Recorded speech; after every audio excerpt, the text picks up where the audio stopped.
phase.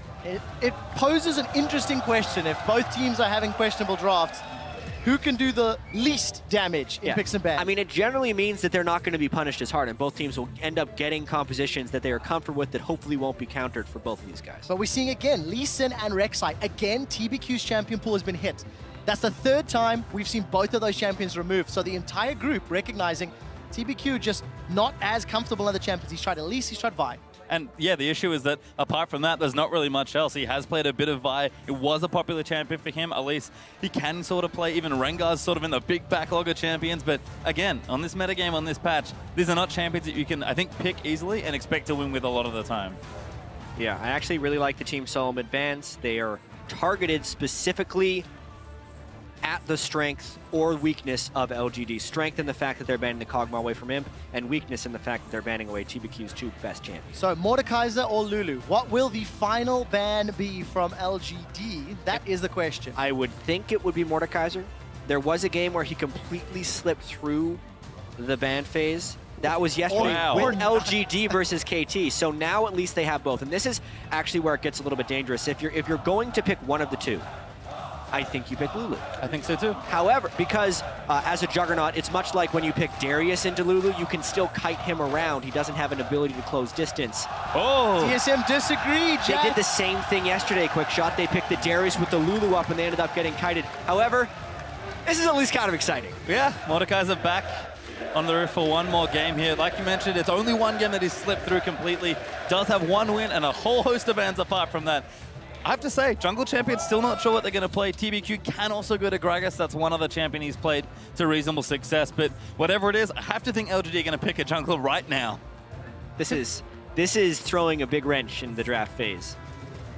I have to imagine TSM was expecting a Mordekaiser ban. However, the one team who didn't ban Mordekaiser, of course, was the LGD. So that leaves a lot of stuff free. This would be the logical choices for LGD. 80 carries in particular, I actually think are even stronger against Juggernauts in particular because they are the ones that will be kiting them. And because of the Lulu, the Kalista generally can't be bursted as hard by Mord in teamfights. And I think that's some really strong counter picks up against the early Mordekaiser. Yeah, and just regionally, Imp's Kalista is probably the best in the LPL. Certainly one of the best here at Worlds. He got that champion banned against him so many times in the LPL, even though Kalista's sort of fallen out of favor. So a smart pick here from LGD. So Gragas locked in, another jungle champion denied from TBQ.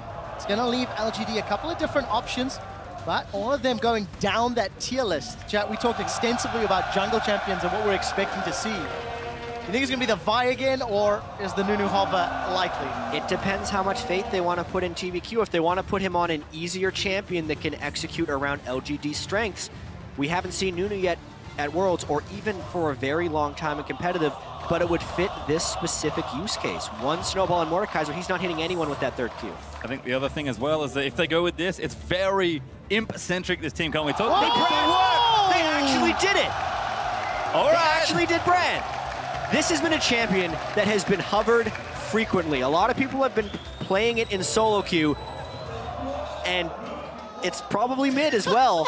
Yeah. When was the last time we saw Brand mid? Was it Season 1 World Championship? It's going way back. Back to Brand and Malzahar days. Oh my. They were It could also be Brand support. Brand support is actually the stronger version of Brand in most scenarios. In this team composition, you'd maybe assume that with an Acorn counter pick, depending on what Dyrus wants to run. Brand. I mean, you don't even know at this stage, but the Nunu was also locked in. Just as a side note, in both of TSM's previous games, Twisted Fate was in fact banned against Bjergsen, and you can see the hover, so he's toying with that idea.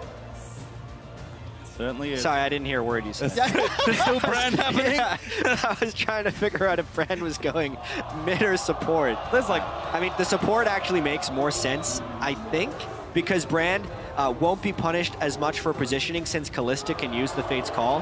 TSM is going all in on these Juggernauts, so they will be so heavily kited unless they get really clean initiation. and what do we talk about? Bjergsen, the shining light really for TSM. He has to do so much work in these games to get the side lanes ahead here. He's got Twisted Fate. He's expected to make an impact on the champion, and he's certainly going to have to. Yeah, the Twisted Fate has been banned heavily against Bjergsen as well, so really There's ever a time Brand. If there was ever a time for Vixen to step up on a champion, Twisted Fate is now. But yeah, Brand's going to be fun, and it looks like it might actually be support. And I want so much to see Godby play Teleport Diana. He was the one who really popularized this pick, and everyone wanted to play Teleport Diana like Godby. There it is. There you go. You're going to get your wish. Diana has been locked in. That does mean it's brand support for PYL. PYL does like to mess around sometimes, but this is a big step. Yeah, aside from the brand, this is a very common LGD composition, right? When they pick the Lulu, you don't actually expect Godby to play it. You would have expected it to play in the top lane for Acorn, which was why it was so weird when they played Lulu mid on the first day of group stages that they played. Of course, the support brand is just a whole bunch of AoE damage in this. The amount of damage the brand puts out on support is basically mid lane tier, even with support items. That's why he's so effective. And I guess it helps when you've got a melee AD carry role to throw those seers out at. As a note, this is game 19 of the group stages, and with Diana and Twisted Fate locked in, 19 unique mid-lane champions. Somewhere, champion diversity celebrates, because we are continuing to see these exquisite champs. Now, lane swaps, is this going to be a thing? I cannot imagine Mord and Thresh really want to lane into Kalista Brand. I think it's a pretty big factor in here. One of the major reasons Mordekaiser is strong is because of the mismatch you get on the opposing lane, and when you're level 6, you can force a turret dive, which then snowballs into a dragon. So if LGD can somehow deny the lane swap and actually negate that inherent experience advantage that Mordekaiser grants, that's one way to try and work around it. We'll have to see what they decide to do. Those team compositions will be flashing on your screen in just a moment. Guys, at home, jump onto Twitter. Let us know who's going to pick up their first victory here. Both TSM and LGD 0-2 in the World Championships. Hashtag TSM win or hashtag LGD win. Who will be getting that W? Will it be support brand?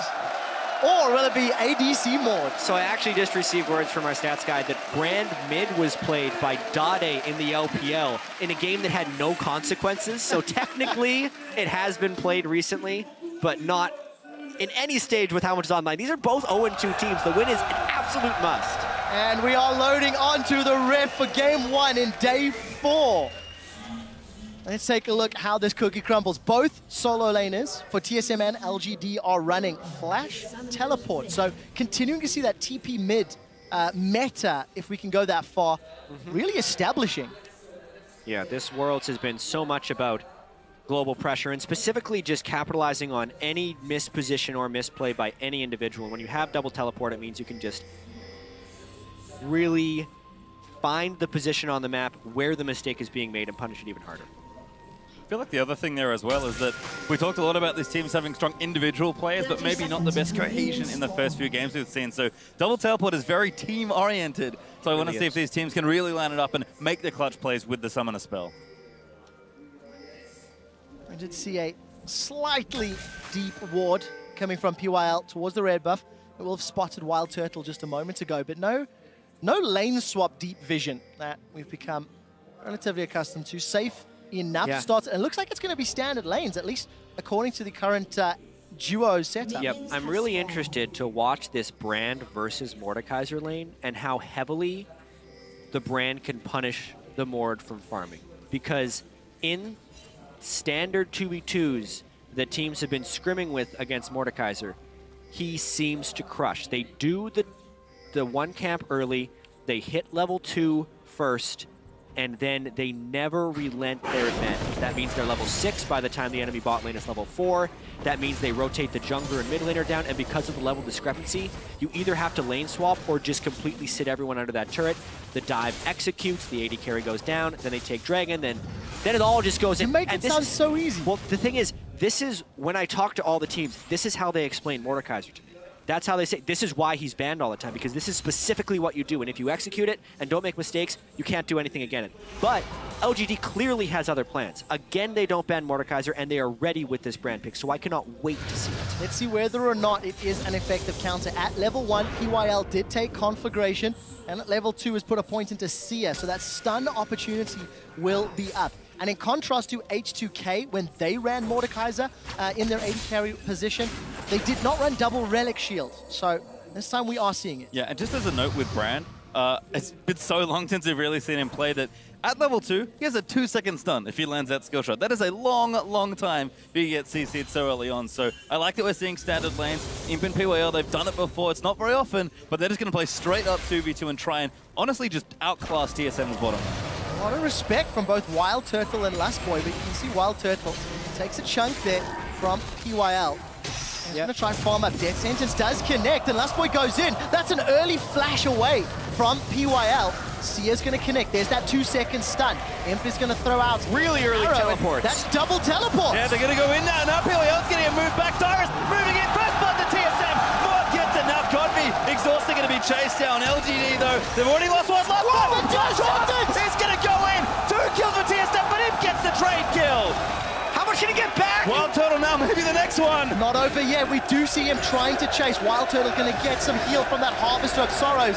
2-1 in the first fight. As far as needing an advantage on your Mordekaiser to consistently shove the lane and get work done, that's about the best possible thing that could have happened for TSM. Lustboy lands a hook, PYL flashes. I think, honestly, he didn't need to use that flash early because Mordekaiser had not yet skilled Q and he just used his cooldowns on the minion wave. So PYL actually wasn't under threat, but because the flash was used, it prompted the teleport because then they knew he had no escape and they knew they could punish the play. So a misplay by PYL is punished properly by TSM. And a second time, we're seeing those duo lanes being punished. Yesterday, Imp and PYL got ran around in circles. No. Santorin's caught! Could be trouble there. Stun's landing. TVQ's going to keep slapping away. Santorin, he'll flash body slam away, but they will chase. LGD going to get a kill back. That's the 2-second stun that Brand brings so early on into the game.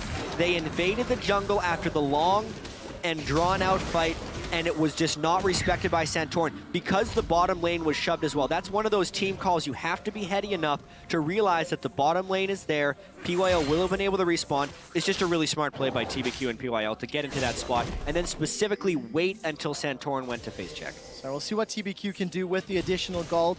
Got the makings of an early sight stone. I'll not be too surprised to see that completed. Imp with his kill. Picked up that recurve bow.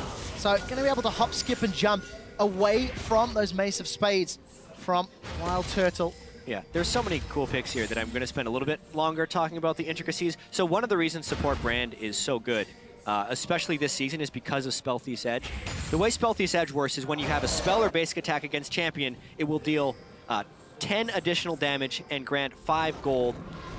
And it can occur 3 times every 30 seconds. The thing with Brand's passive, though, is landing a single spell will use all 3 charges of that. So you're getting the additional damage as well as the additional gold every time you use it. It's the easiest champion to activate Spell Thief's Edge on, probably aside from Morgana, who can just put the puddle underneath. But it really adds a lot of extra damage and gold to that Brand.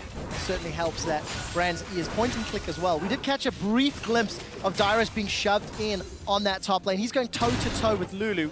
Lulu's been really successful at shutting down Darius's throughout the course of this group stage. But Dyrus has got pretty close farm. Actually going a little aggressively. Not going to throw out the apprehend though. And I want to see what Dyrus can do now that he's not been really put far behind early. Yeah, very rarely we've seen Darius in a normal standard 1v1 lane situation. Lots of lane swaps punished him, but Acorn should be just fine here as well. I like the comparison here, honestly. We talked about Acorn not looking that comfortable in recent games. He's very comfortable on a low econ top laner like Lulu, where it can always make plays. Yeah, and I'm really tracking the experience in this bottom lane, but also how it interacts with teleport timers. Specifically the Mordekaiser, who wants to be able to pressure the dive once he hits level 6 because he has a level advantage, may not be able to since Dyrus in the top lane doesn't have teleport and Acorn does. If that equalizes, then the level 6 jump that the Mordekaiser gets because he gets full experience in share situations is actually kind of negated. Obviously, TSM had a nice play to use the teleport early, but because Acorn chose not to match, it means the bottom lane is actually much safer for LGD. Yeah, Lustboy just avoided that Sia from PYL. BQ is moving in. A lot of damage to follow up, but they've been nonetheless. Bjergsen's already completed his Ionian Boots of Lucidity with Home Guard as well, and the teleport will be available very, very soon. So we could see one of those plays in the not too distant future, Jack. I was going to say, I think we're going to see, just like we got an earlier glimpse of what can happen when everyone teleports down to a lane and fight. Yeah. That's how we started the first little skirmish to get these first 3 kills. And given the teleports are coming back and home guards are getting finished early, blue buffs even transferring to mid laners now as well, we could see a lot of early 4v4 or 5v5s. Yeah, I think the 4v4 and 5v5s are definitely what's going to happen. However, one of the core strengths of Mordekaiser and why he's been banned wasn't actually executed on TSM. The small window they had where Wild Turtle's level 6 and Imp was not, was actually used up by Santorin handing blue buff off to Bjergsen. They had half of their team on the other side of the map and lost the window.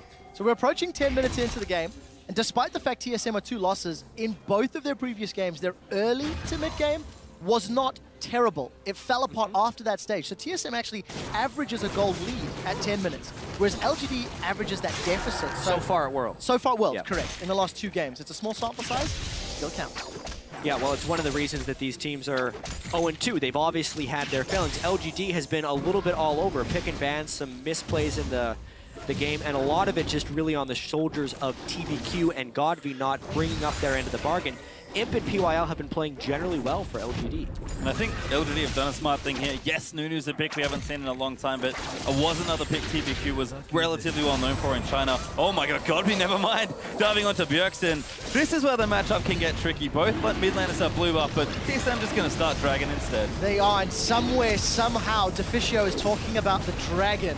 The ghost of Mordekaiser's Dragon, but there will be a challenge. It's going to be a lot of damage, but they have the Dragon! Oh, they've got him already! He's Godby now could be in trouble! Good old back there! Gonna move Diana into the team! Moonfall's not enough! Turtle gets another kill! Not only did they control the Dragon, but they get 2 kills afterwards. The siege potential of this Dragon, even against a full team, is strong. Now they have a full Dragon at level 9 and a 4-man push mid. They're going to put so much damage on this tower, actually will secure it. There is no wave clear around. The question is, what do TSM do with the rest of that Dragon timer? It's only 1,800 hit points now. We saw how quickly it can get focused down when it's tanking the turrets. Yeah, I think the first Mordekaiser Dragon we saw was a little unspectacular, unfortunately, but that's a nice little move as Imp has been changing things up here. Runen's Hurricane first is a curious pickup. That's normally something you build when you're really far ahead in lane. You'll go Hurricane first and not go for an early lifesteal option. But he is behind. It's definitely curious here. LGD is behind on a lot of different aspects right now. Honestly, PYL and the rest of LGD just lost control of the Dragon Pit. A little bit inexcusable because they were all grouped up for a big fight, but just no one activated on that team fight. You would expect LGD, a team that loves to team fight, would be able to collapse down there. And Dragon's so important for both these teams. We look at Mordekaiser's Dragon, pretty much got TSM a turret there after they got a few kills, and LGD have Nunu and Kalista on their team, so they have incredible neutral objective control on both sides, so getting the Dragon first and getting it is very important early on. And you see how TSM continues to use it with all of the gold sitting in Wild Turtle's back pocket. He has a 10-minute Rylai's Crystal Scepter. I think that is incredibly powerful against the limited attack damage that Imp is going to offer. Santorin does have that explosive cask set up, and I think he snuck into the lane unseen. So Imp and PYL, they step out of position. They might get bounced backwards, although, there we go. TSM is going to walk over and clear the pink board. Yeah, and another thing about these games where we have double teleport is once one team does get a foothold, it does kind of become a little easier to maintain, because any fight that happens, everyone can join, and the team that is ahead will generally do it, but LGD has the jump on it. Oh, the Santorin, another good ulti, but Godby's trying to go around the side. He's actually caught now as Gragas, but Akon forced to use his ulti out. Godby looking around the back, and Akon, he's so low, but they're not going to get the kill. TBQ, nice ult. Santorin sneaks in there for a kill with his flash, and now Bjergsen's going to land the stun. Wild Turtle looking to chase. Yeah, they've chased 1-for-1 thus far. Jungler down from Team Solo Mid, but LGD backed away.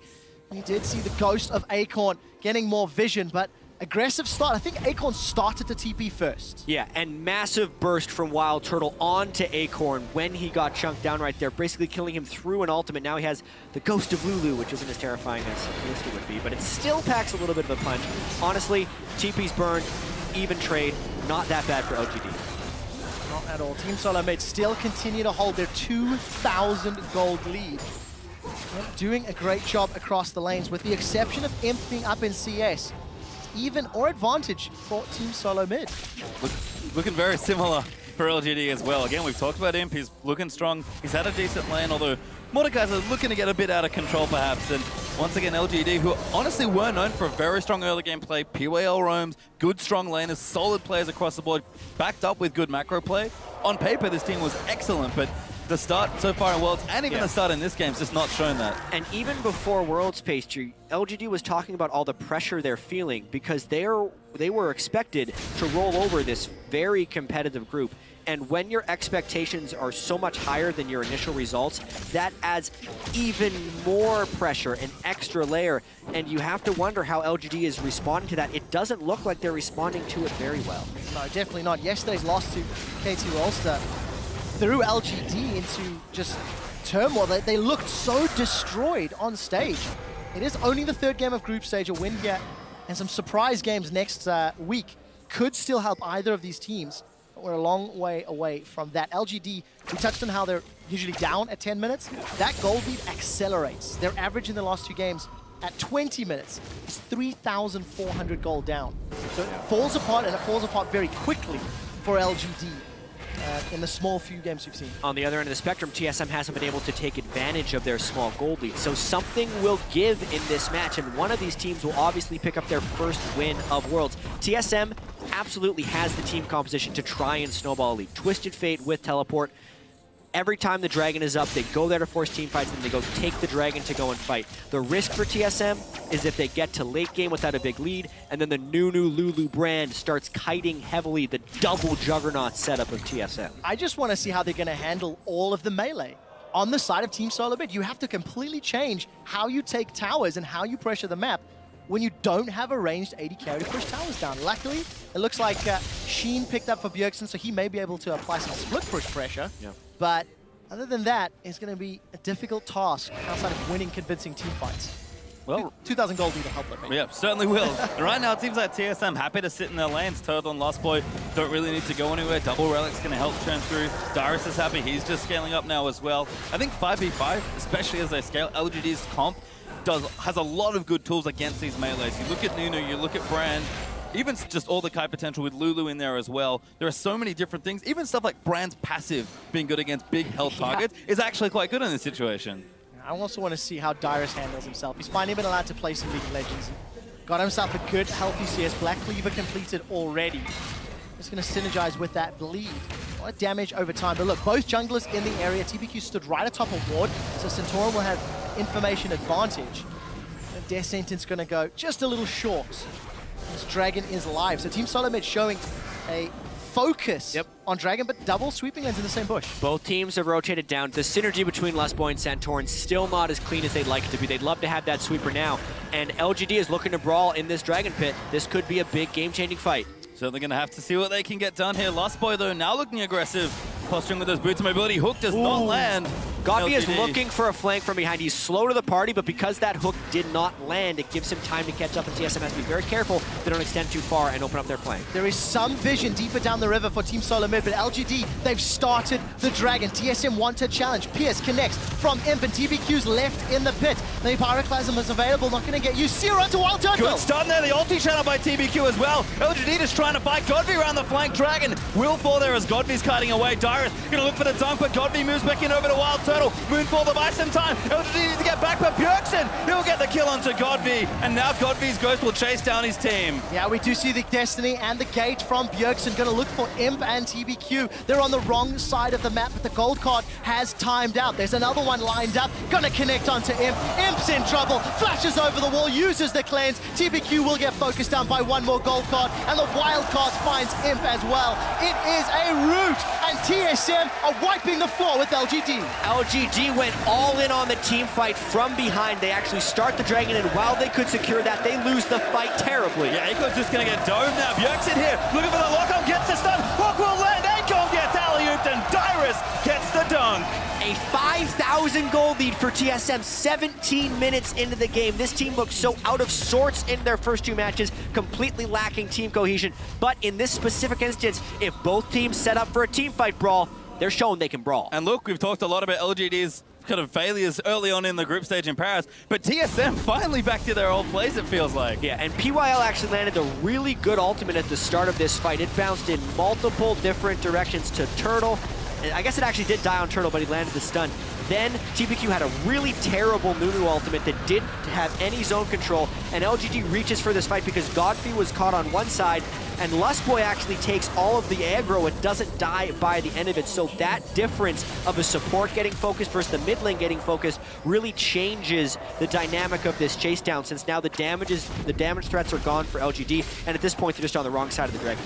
Yeah, just a lot of cleanup here as eventually they'll have a chase down here. But Chinese teams are known for strong fights around terrain. That's where their strong team fighting comes from. Two excellent flashes from Bjergsen and Lostboy effectively won them the back half of that fight. Absolutely. Exceptional play from Team Solo Mid. They're going to take their third tower of the game, accelerate that gold lead. They've got fan support on their side, but it looks like it's going to be a tower trade. LGD on the outer turret in the bottom lane. The TSM, they're knocking on the inner turret top. Yeah, well, we were also talking about how the teams would push the turrets, especially since TSM doesn't have a ranged AD. So as far as actually getting turrets down, trading turrets is one of the best ways for TSM to get them down, as long as they can accelerate the game and get to the next Dragon area. That's actually not that bad. They get the inner turret, LGD does not.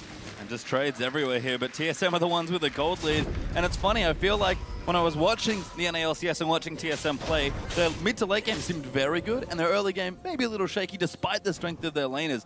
This game, after what we've seen already from them in Paris, has been a huge change for them. This is a massive lead. Yeah, what a disappointment from LGD. You look at those goal differences between the players, overall team goal. I mean, Walter and Lustboy, they're just setting up to bonk someone on the head with that giant mace of spades. Specifically from Godfrey, like, what is happening with this guy? It's not like he was some bad mid laner in the LPL that was just for some reason overhyped. This guy was legitimately dominating people for the entirety of the year and earned the hype coming into this event, but he has just been completely underperforming. Here we are, will get pulled out there. Imp's gonna throw himself out as Imp's trying to secure his own red. I don't even think he can do that at this point. TSM gonna take over the top left of the map. Yeah, they will, but look at the bottom half of the map. Godv has found Dyrus. Wow. And that's just Dyrus out of position, really. Yeah. No vision and no support from his team. LG doesn't even have to burn a single teleport for that. Slick play there by Godfrey. He's going to split push mode now that he has Nashor's Tooth on Diana, and will look to use his teleport to at least have some type of impact. That would be the beginning of him coming back into the game, because really, if they want to win, Godfrey's got to pick up several more kills. It's going to take such a long time, though. You've got a scaling Rod of Ages on Lulu top from Acorn. You've got not even a completed Blade of the Rune King yet for Imp. So I think there still needs to be a lot more arsenal packed into the LGD punch if they want to look to win these team fights. Wildtail's almost got an hourglass completed already. I mean, it's a terrifying position to be in.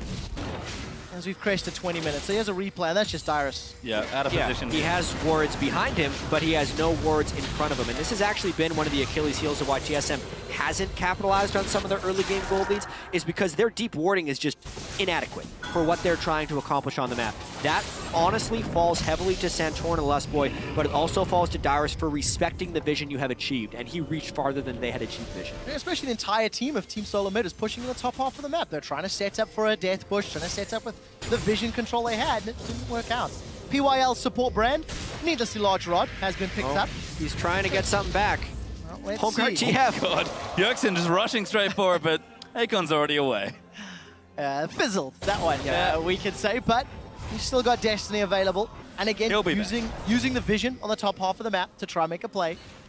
Maybe suboptimal, but it's keeping pressure, it's keeping LGD down. I think that's crucial. LGD are not going to be able to push past their river safely for a very, very long time. I want to see TSM get better deep wards and then try to push down that last inner turret in the middle and bottom lane. Yeah, TSM certainly have the arsenal to start fighting now. Lich being completed, Abyssal Scepter done, Rylo's almost as on his Black Cleaver now as well. Dyrus even going tankier to try and reinforce some of the fight potential his team has. On the other side for LGD, Acorn scaling with his rower, Nashor's is up, but Godfrey's still looking for a second. It's really just Imp that's got the two items. He's the big strength of this team now.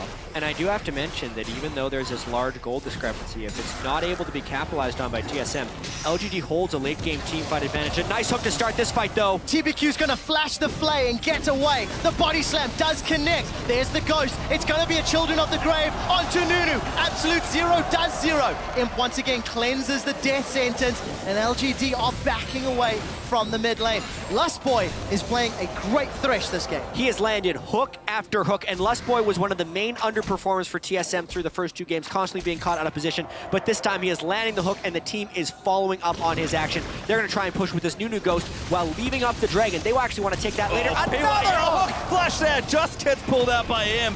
But TBQ is going to keep taking it up, betraying his own team as TSM now 5 towers to 1. Extending that gold lead. Dragon is available, but have TSM taken too much damage?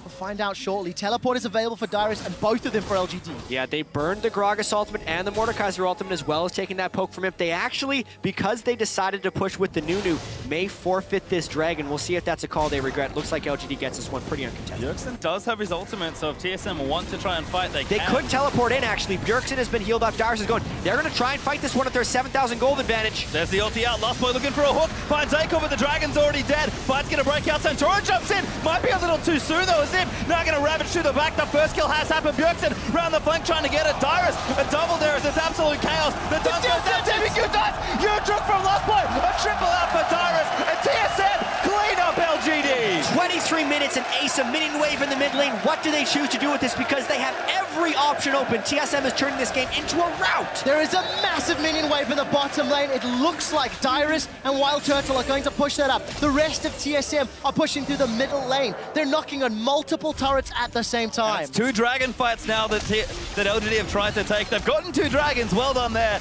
But they have lost the fight horribly every time. This time they will pay with their mid inhibitor turret as well. The inhibitor itself will stay, but for how much longer? 10,000 gold down. Let's see what Acorn and Godv can do. They're looking for TSM, who are split up. Dyrus is going to make it down to the bottom lane. Wild Turtle gets more by the Glitterlons. So does Bjergsen. Here comes Godv. He's jumping in. The Lantern pulls Wild Turtle to safety, and Team Solo Mid get out. This is not just about the play, it's the continuation of the play. This is LGD's final desperation move. They burned both teleports to try and get a kill. They didn't get a kill, so they are doubling down and going for Baron. This is so risky. All in now, LGD. Can you get it? If not, you're going to be so far behind. Bjergsen poking around. Santorin does have his smite ready. The Baron's fairly low. Imp's got so many spears in the back of the head. Santorin's been stunned. They will get it, but will they get punished for it? Santorin dives in onto TBQ. Godfrey gets knocked back. Tries to make it go back in. The Wild Growth pops in. LGD fighting to the death. First goal happens. Dyrus trying to duck in the middle. Imp with a double. Godfrey cleans up the third. What a bold call by LGD. You have to have so much guts to go for that, down 10,000 gold, and they force a Baron after a recall play. But TSM tried to stop it, and in doing so, make LGD's play even better. Obviously, TSM still has a big lead in this one, but LGD does stay in the game with that amazing call. So crucial to get all that gold and now items for further fights. There's a replay of Baron being secured and then TSM re-engaging with no ultimates, no mana.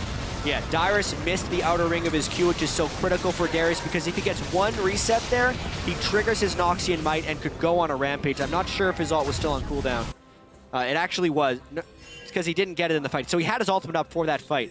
If he could have landed the first outer ring in that Q, maybe that's an entirely different fight. So rare do you see a team up 10,000 gold actually still be in danger of losing the game because it's now 4. And I have to credit, honestly, some strong individual skill, like we mentioned for LGD. Acorn had some wicked sick geometry after that teleport to secure the slows and get to the Baron buff safely. And Imp, just watch how he's playing in these fights. He's an excellent Kalista player, but you can tell Imp wants this so badly. It was 10,000, now 5,000, and the Baron stats and the Baron minions. LGD have now got the tools they need to claw back this lead.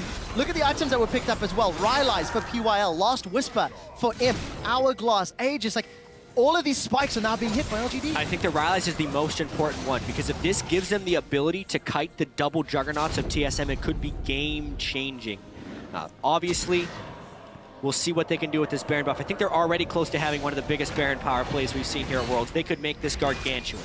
Certainly could. And TSM trying to fight off these big Baron minions, but LGD have had new lease on life after I think we used the word bold. That's very fitting with that Baron play. Still got plenty of ground to make up though. And what is going on with this World Championship? All the results we heard from scrims coming into this was this team's looking weak, and then you'd get a conflicting report. Oh no, they're actually really strong. I think that's because everyone was beating everyone else, and the same is holding true within this World Championship. LGD pushing up mid, another hook. TBQ gets caught, gets apprehended, but the body slam doesn't connect. Absolute Zero will zone Team Solo mid away, and LGD will be happy getting themselves another tower and a few crucial ultimates off of TSM's cooldown. Yeah, trying to close that gap here. LGD get an important tower, honestly. 3 towers is a much improved over what they had before, and they finally got a bit more space around the map. Dragon will be back in a minute 30 as well. And from what we've seen already, Dragon's been a big fight point. LGD are actually the ones with 2 Dragons, but TSM have won the last 2 Dragon fights. Yeah, every time LGD's actually gone to the Dragon Pit, it's been a disaster for them. They've been able to secure the Dragons, however, and they actually might want to just do it again, despite the poor results they've had before, because they could have reached they may have reached the breaking point within their team composition. TSM's damage is starting to fall off the cliff, and Acorn now has a lot of tools, especially if they can catch Wild Turtle. Let's find out. He's looking for the lantern, but he will not find it. And PYL and Imp, they get one of the most important keys from Team Solo mid. They're onto a tower as well. If LGD can come back from 10,000 gold down, I don't know how TSM recovers for the rest of the group. They're up 10,000 gold, sub 25 minutes, and they are now in danger of losing the game. Gap has closed a lot, only 4K up now for TSM, and that was like a full screen initiation from Callista Brown. We didn't even touch on what they can do. Normally we see a support with Callista, and there's a lot of synergy going on. Brand's a new one, but that was very stylish from the LGD bottom lane. Plus 5,000 Baron power play. That is an exceptional amount of gold. And we just hit 30 minutes. What this game was looking to be a whitewash, a stomp from TSM in favor of LGD, has now turned into a, honestly, probably preferential LGD game. Potentially, Mordekaiser's damage is going way downhill here. He's at AP damage, he doesn't have any magic penetration, he's itemized defensively. So TSM's ability to actually kill both Godby and Imp in these fights with shielding coming in from Lulu is not very high. So let's see LGD force this next fight with all 5 members. Godby's going to join in. Santorin, oh, way around the back here. Going to get knocked himself away. Santorin has to get out. Acorn does ult himself as TBQ's looking for the zone and gets the first kill. That should be enough. They'll keep chasing through. Acorn's going to run in for support. Wild Turtle pops his zonies, but the damage is just massive. Imp tearing through the team. They really are LGD. They are losing 1 or 2, though. They found Wild Turtle as well as Santorin. Dyrus will survive. The bleed will give Dyrus a double kill, and I think that was a gold card to find another 3 members of LGD down. Bjergsen's not done. He's going to look for the ult. He does not commit. I think he's gone mid instead here. Does use something. No, now he is. Going to go in, get TBQ. Cuts off Acorn around the back. Dyrus is in the enemy Dyrus just hit the inhibitor. And then it's going to chase. There we go. Dyrus straight on the mid. Inhibitor in the mid lane is going to go down, and look at the minion wave up top. Bjergsen has teleported to find Acorn. LGD are aced, and TSM are destroying their base. What a crazy game this is. Every single time LGD goes to the Dragon Pit to fight, it has ended in disaster. That fight was so damn close. Everyone on LGD walked away with slivers of health, but because Bjergsen could save his ult and teleport, he cleaned up all the kills. And so much credit to Bjergsen. We've talked about his Twisted Fate, been banned before this here in Paris. And the combination of strong mechanical play and insanely good map awareness to use 2 different global cooldowns to move around the map was superb. And now this is exactly what TSM needs to do to continue closing out this game. They have super minions in the mid lane. They waited for Wild Turtle so he can mark the Dragon.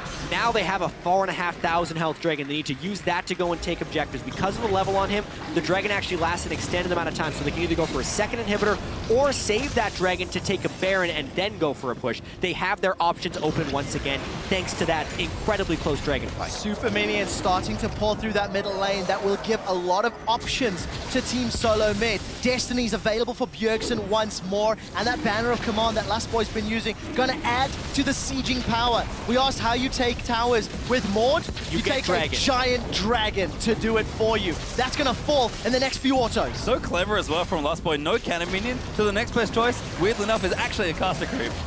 Gold cards. Trouble though for TVQ, gets himself hooked up, gonna move back into the team. The Wild Growth burn defensively. LGD will kite themselves away, but the Dragon is just fighting them. Bjergsen will zone Acorn, and LGD will collapse. 6v5, not fair, bro. Acorn's gonna get taken out by Bjergsen as Imp throws a pierce on the back line. There's the super minions from mid as another inhibitor's going to fall. Team Solo Mid got Dragon, Dragon's Ghost, and an inhib all in one smooth play.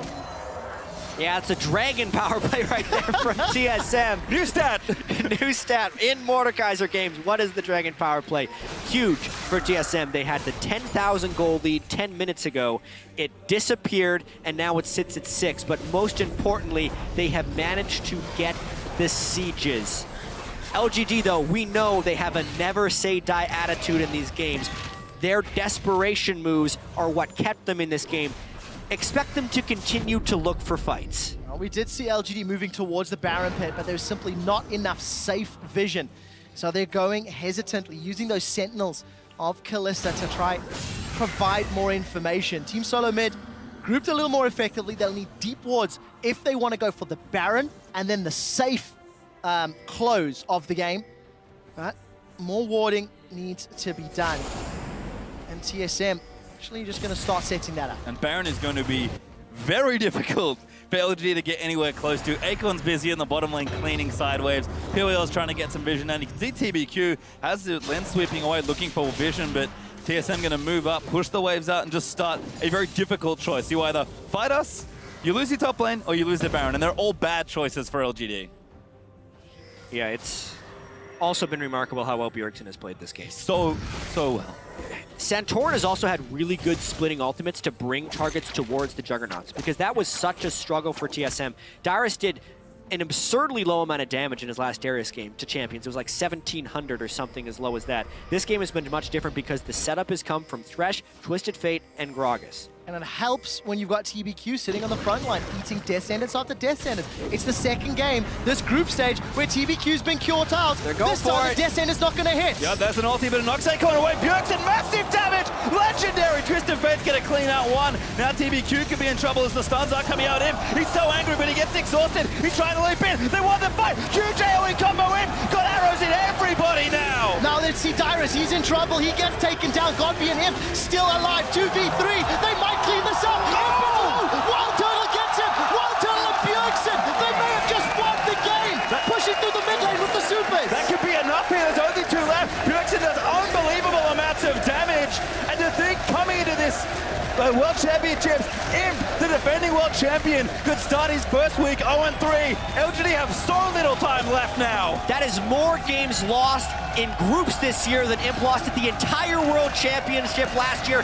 TSM take down LGD. That's going to be it. LGD, another upset. And North America, one of their flagship team, picks up the most unexpected victory. Unbelievable performance. Team Solo Mid again show their early game is okay. They made that fantastic this game until the poor Baron call. And the game just swung.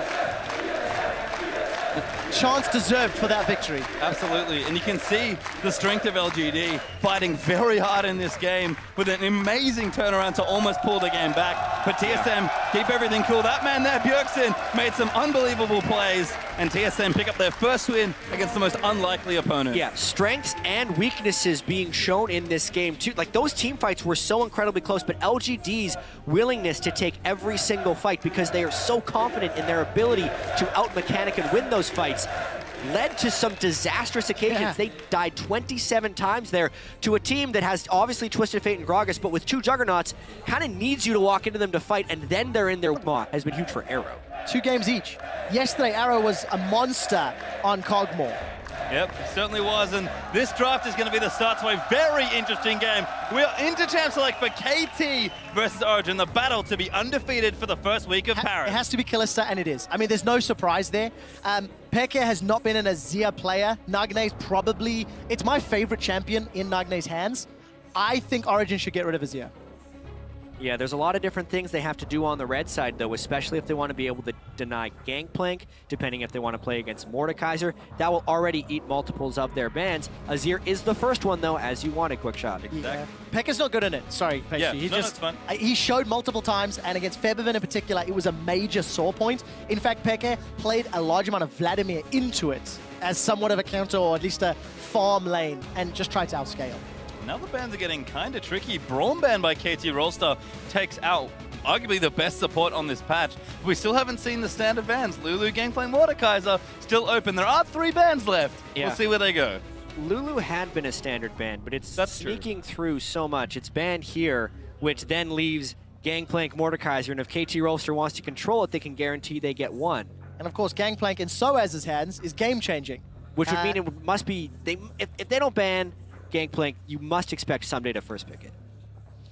Yes. Well, maybe that's the answer. Well, it's because they've decided to board mount. This basically tells me that KT Rolster does not want to play a Mordekaiser strategy. Because either they would have gotten Gangplank or Mordekaiser, but now they're kind of opting into not playing with either one. And Origin do the expected thing, they ban away the Gangplank Soaz. Very reluctant to let the champion go, of course, but does not want to give it to KT Rolster. Elise, however, will be the first pick. It's been a top pick here, and arguably the best jungle pick so far of Worlds. The first time we'll see that in Score's hands as well. Amazing has played Elise and Rek'Sai in his previous games. We know he can play Lee Sin as well, but could default to the comfort pick for Origin. Knowing they're on red and knowing they can counter the solo lanes of KT Rolster, I'm expecting a support in jungle. It's the safest. I think so. It's also locking down their synergy, and most importantly, I think it denies Peekaboo from Thresh. Peekaboo's Thresh is awesome. Yeah, and a great pick away from Origin as a result, as they do go for support jungle. Very standard stuff on the red side, but Thresh, Gragas, a little bit of extra bonus there, taking it away from Peekaboo. We've already talked about these 2 support players. Both Mithy and Peekaboo make a huge impact on this game. They really do, and the 2 picks that Origin have locked in can fit into any team composition. There's literally nothing that you're locked into with either of those. Amazing, again, one of his most played champions throughout the summer split and one of his most successful. But what is Neil's going to play this game? Siva is open and available. We've seen some of the LCS teams playing it over the last few days. If they want to go for the utility, if they want to go for a carry, Niels has also played Vayne in the past and hard carried. Yeah, the thing though is with those 2 picks, I'm a little surprised that they picked the Gragas so early. Obviously, it leaves a lot of options open, but that would have been an opportunity for Niels to play Kog'Maw and deny it from Arrow, because it's almost a certainty that Arrow's going to be picking Kog'Maw on the other side. He does it immediately in this next rotation, and this is actually probably what KT's composition, it fits into their win conditions and their normal play pattern. It has a nice, good mid-game power spike, and then they can try and rush the game down after that point. Yeah, I don't think KT could have asked for a better start to this draft here. Alistar Cog are their 2nd and 3rd to join in with that Elisa's Peke. Playing with the crowd a bit, does flash Draven, which, yeah, we'll see. But Niels will have to change champions here, so it's at least not going to be Kalista.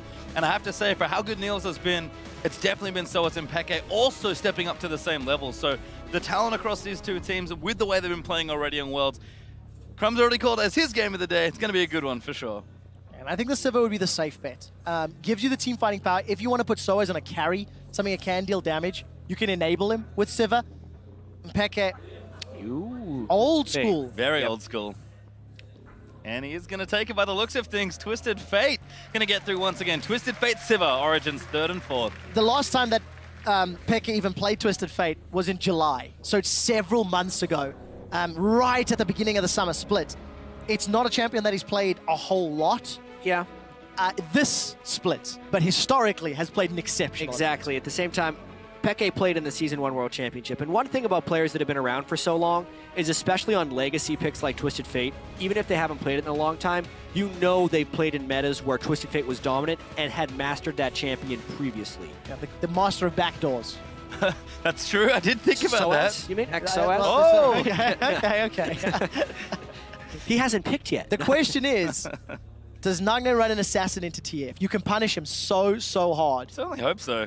Nagne is, I think people call him like the janitor style mid laner, where he likes to clean up from the back end of fights. Be cool to see him on something a little more aggressive here with the Echo, but yeah. KT rounding things out. Looks like it will be Echo and Olaf are going to be the final picks from the Korean side. I mean, I'm excited to see the Olaf now blind picked.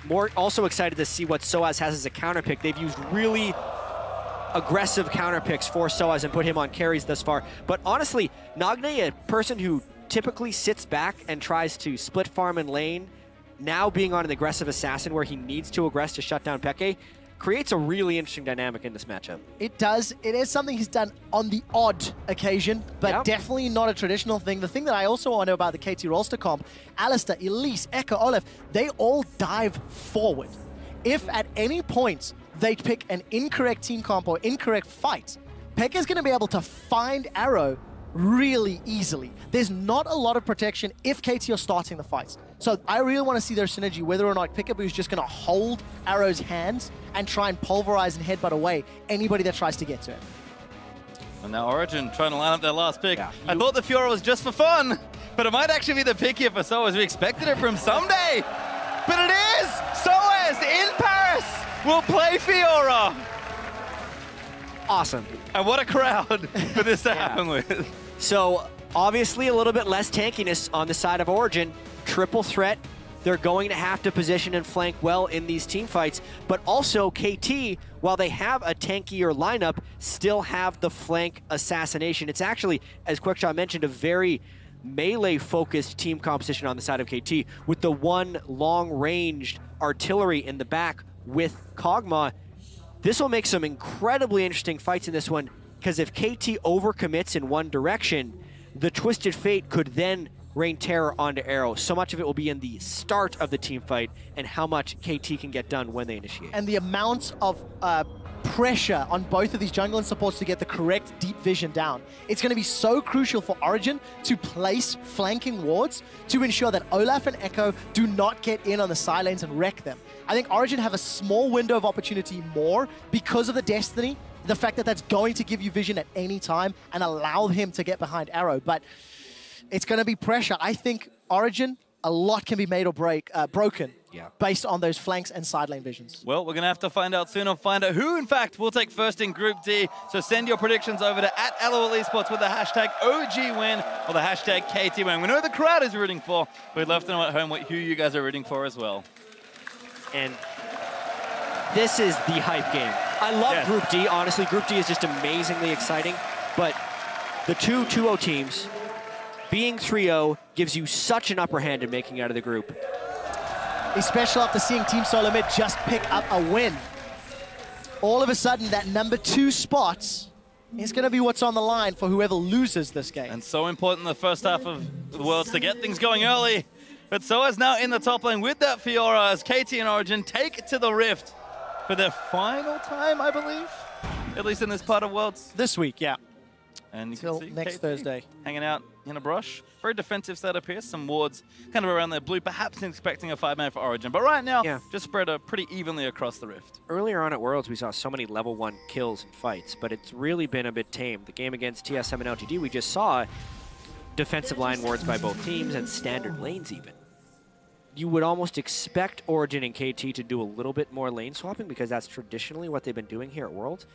But if they actually are happy with these lane setups and just want to kind of reach the mid game at a normal point, the way they're setting up right now, okay, now it has Arrow roaming up to the top lane, so it looks like we're going to be getting some creativity from KT. And once again, 4 teleports in game. So something that we'll definitely have to look at the numbers, just how many games mid laners have taken that teleport in conjunction with the flash. We've had debates about the effectiveness and what it offers you in lane, and etc. Well, to me, the mid lane summoner spells always go on a cycle. You have the really aggressive kill champions being in when the assassins are big, they're bringing Ignite, and that almost necessitates the use of defensive summoners, like Barrier and Heal. But then sometimes people realize if you're just going to bring a defensive summoner, well, I'm going to take a utility summoner because I'm no longer under kill pressure. And it takes a big commitment of switching your playstyle away from utility to go back to the Ignite. So it's a repeating cycle, and until people are more comfortable playing around assassins and losing that utility, we're going to continue to see more teleport here at Worlds. You can see Origin starting up their jungle. Peekaboo has had a look in there, got a ward down, at least has some knowledge, but won't be able to take anything away. Double jungles have been started by both sides, though, and we do have the 80 carries on opposite sides. And you know, they're both going to be fine. They'll get some farm, they'll get some experience. Probably favors Arrow a little more for the early additional thing. But Mithy now also going for a walk. The mid-game power spike from Arrow is greater than that of Niels. But Mithy looking for an early roam. Oh, not going to work this time round. Their sentence was just out of range. But we do see Amazing and Soaz still meeting up and holding hands in the jungle. Or fairly traditional double jungle start. And already 3 minutes in, both Peekaboo and Mithy have left their 80 carries alone, relatively safe, trying to get as much information as possible. That red ward not going to give too much info to KT over the next few minutes. Yeah, and specifically KT has played this lane swap to not do the quick turret trade and dive, because they quickly position their support and jungler underneath the turret as it would meet, and are preventing a 3 or 4-man dive because they got the 3 people there early. So this actually makes an extended laning phase. And I think it's one that Soaz actually is not super favorable on against a Kog'Maw with the range advantage. It's also interesting to see because OG have traditionally been that team that has gone for the early tower and then the tower dive, the European lane swap, if you will. But Soaz, early teleport up top, gonna take a couple of autos from Arrow, and we did see Amazing just do that full jungle clear. He's now got that blue sentinel secured. Soaz, we'll really have to see how things develop. Kog'Maw traditionally pretty good here, but Soaz can, you know, smart enough player, has played a lot of different matchups in his time, both competitively and, of course, when just playing in general in solo queue. Peekaboo is going to join up in the top side, though. Arrow is going to have a bit more protection. That is going to force Soaz much further back towards that turret. Yeah, it means support has to go up top there. Right now, Mithy's actually not doing much down bottom with Niels. Someday can still CS from range with his axes, but because Peekaboo's gone and on the earlier roam, he's not being controlled or matched by Mithy as of now. It's going to be shutting down Soaz a little bit, and the rest of Origin isn't in position to dive Someday for not having his support there. Amazing's on the wrong side of the map, so really nice rotations there by KT. Yep, no dives happening just now. You can see Mithy starting to zone a little more. Someday showing a lot of respect. Score, though, going to say hi to Amazing in the jungle. Is going to get the Raptor. Just walks up and takes it. Yeah, right now, KT is absolutely winning this battle. They started much earlier than Origin, and now since they have taken control of that jungle, they are then ahead on the dive timing as well. Yeah, now here it comes. Soaz smart to back away. He'll be safe, but he might lose the tower in top instead. Feels like Origin just a few steps behind KT right now. Amazing is going to make it to the bottom lane, but a few seconds late, and it looks like Arrow's going to get that minion wave up to the tower, so we may end up seeing a trade nonetheless. Yeah, pace is slightly in the advantage of KT as far as the timing of the ganks and when the top laner had to leave. But as far as who actually got the first start on the turret, the Sivir was able to shove the lane faster than Kog'Maw, so Origin catches up based on champion pick there. Yeah, big damage there by Nagne in the mid lane against Pekka. We talked about the Assassin matchups being generally good for the Assassin players against the Twisted Fate Pekka. No ulti just yet, doing just fine in CS for the both of them. Could see some early teleports for those quick Dorans, and then who knows where people are going to go. Pekka just wants to survive in the lane and then move off somewhere else. Once again, Origin's traditional. It's the side lanes that win them games. Pekka is required in the mid to late game, but with the Twisted Fate, he can get involved significantly earlier. And obviously either get Soaz ahead in this unfavorable matchup that was against both Kog'Maw, and then once Olaf gets up there, we could see some very aggressive trading, especially because Soaz has no tower to fall back to. Yeah, what Soaz is doing right now is classic Soaz, in a sense, because he's always going to be like, I wonder what would happen if I do specifically this thing. He has no turret, no wards in his own jungle. They don't have wards in the opposing jungler, so they have no way of telling where support and jungler are.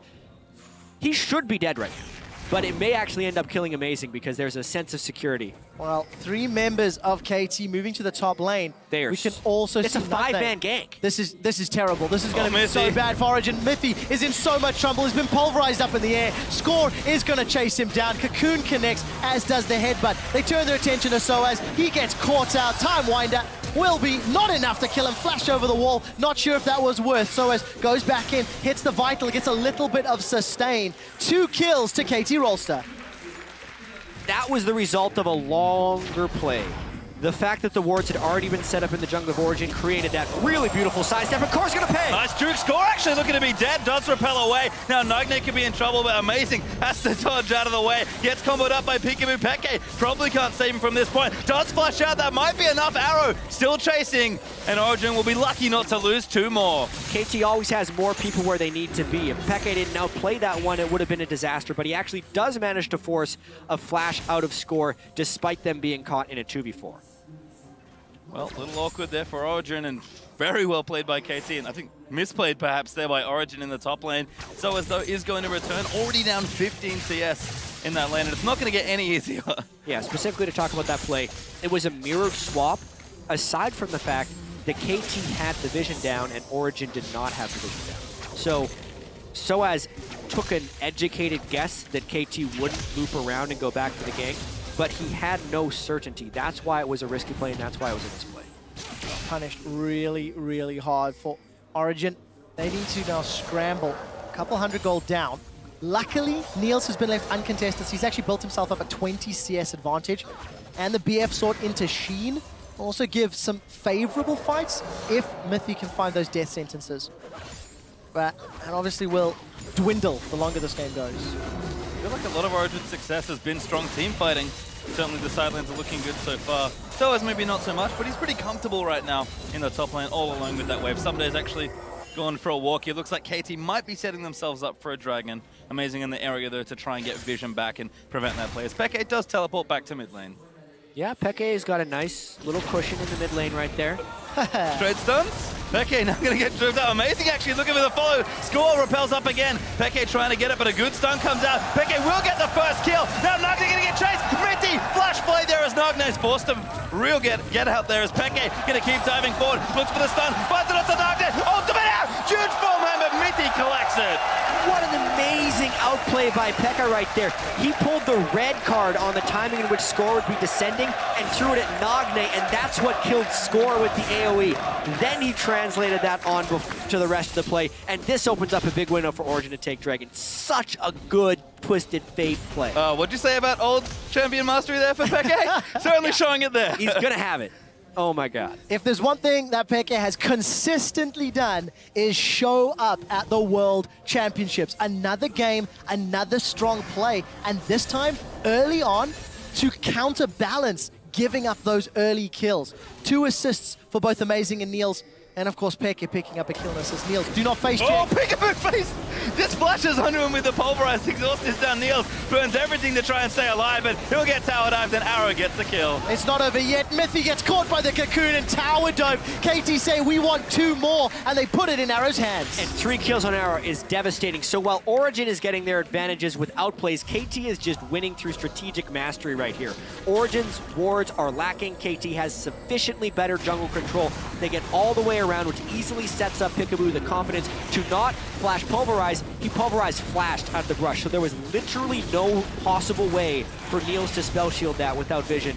Gets the double kill because they had the people for the dive after the fact.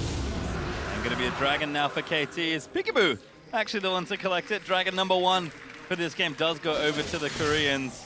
And looking good so far. Gold fairly even, but you can see that first dragon could start to stack up here. It's Amazing. Checking very aggressively into KT's jungle, going to try and steal these wolves. Yeah, quite confident that dragon was going down. At least get the wolf spirit, but take a look at the top lane. 4 members of Origin in this sort of northwest quadrant of the map. Gonna set up either for a tower dive or happily just for the tower itself. Yeah, they're trying to match what KT just did, except this one is much more telegraphed because you can see the vision control from KT is higher. So instead of it being a double kill, it may just be some turret pressure. Yeah, they get the tower at least. But every time you look at the mini-map, it's just KT have littered. Everywhere on the map where they're focusing their attention is littered with wards. And Origin are simply not replying yet. They will get a few deep wards down in the blue buff area, but the tower's fallen, the blue buff secured, so there's not a lot of reason to stick around. The impressive thing about this is, even before that turret went down, Origin had a gold lead, despite all of this, because Peke is so heavily out-farming Nagne, and the wave clear from Niels is giving him a nice CS advantage on Arrow, even though the gold is down on him because of the 3 kills. But 3 kills to 2 assists, and it's an 80 gold lead amongst your 80 carries. Origin is really outplaying KT on individual levels, whereas KT is they're sacrificing some individual things for team advantages and executing on those team advantages. It's a really well-played game. Certainly is here, and we'll see which style does prevail as you move further through this game. So the average first dragon time's actually pretty long there for KT, at least so far in the group stage, but KT did get a nice early one there, so that'll bring the average down just a bit. Significantly lower. It's a little early to start talking about 20-minute gold leads, but Origin have actually been a team that don't play very well from behind. In the 14 games they've been behind at 20, they've only won 4 of them. Yeah, and that's in the European That's LCS. in the European LCS Summer Split. So as a team, these next 8 minutes are going to be crucial for Origin because at least from the last few times we saw them, they did not play very well from behind. There has been a full boot camp. They have gone to Korea, so that can of course, have changed. But let's see what KT can do, because at 20 minutes in World Championships, they average 3,500 gold lead.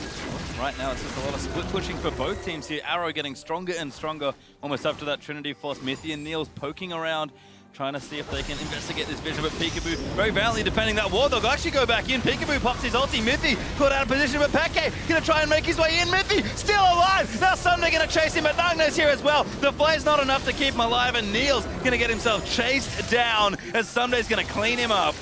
Double teleports expended by KT there to get the 2 kills. This is actually yes, they pick up the 2 kills, but it's more about how Origen answers this, since a 5-man investment in the bottom lane is huge.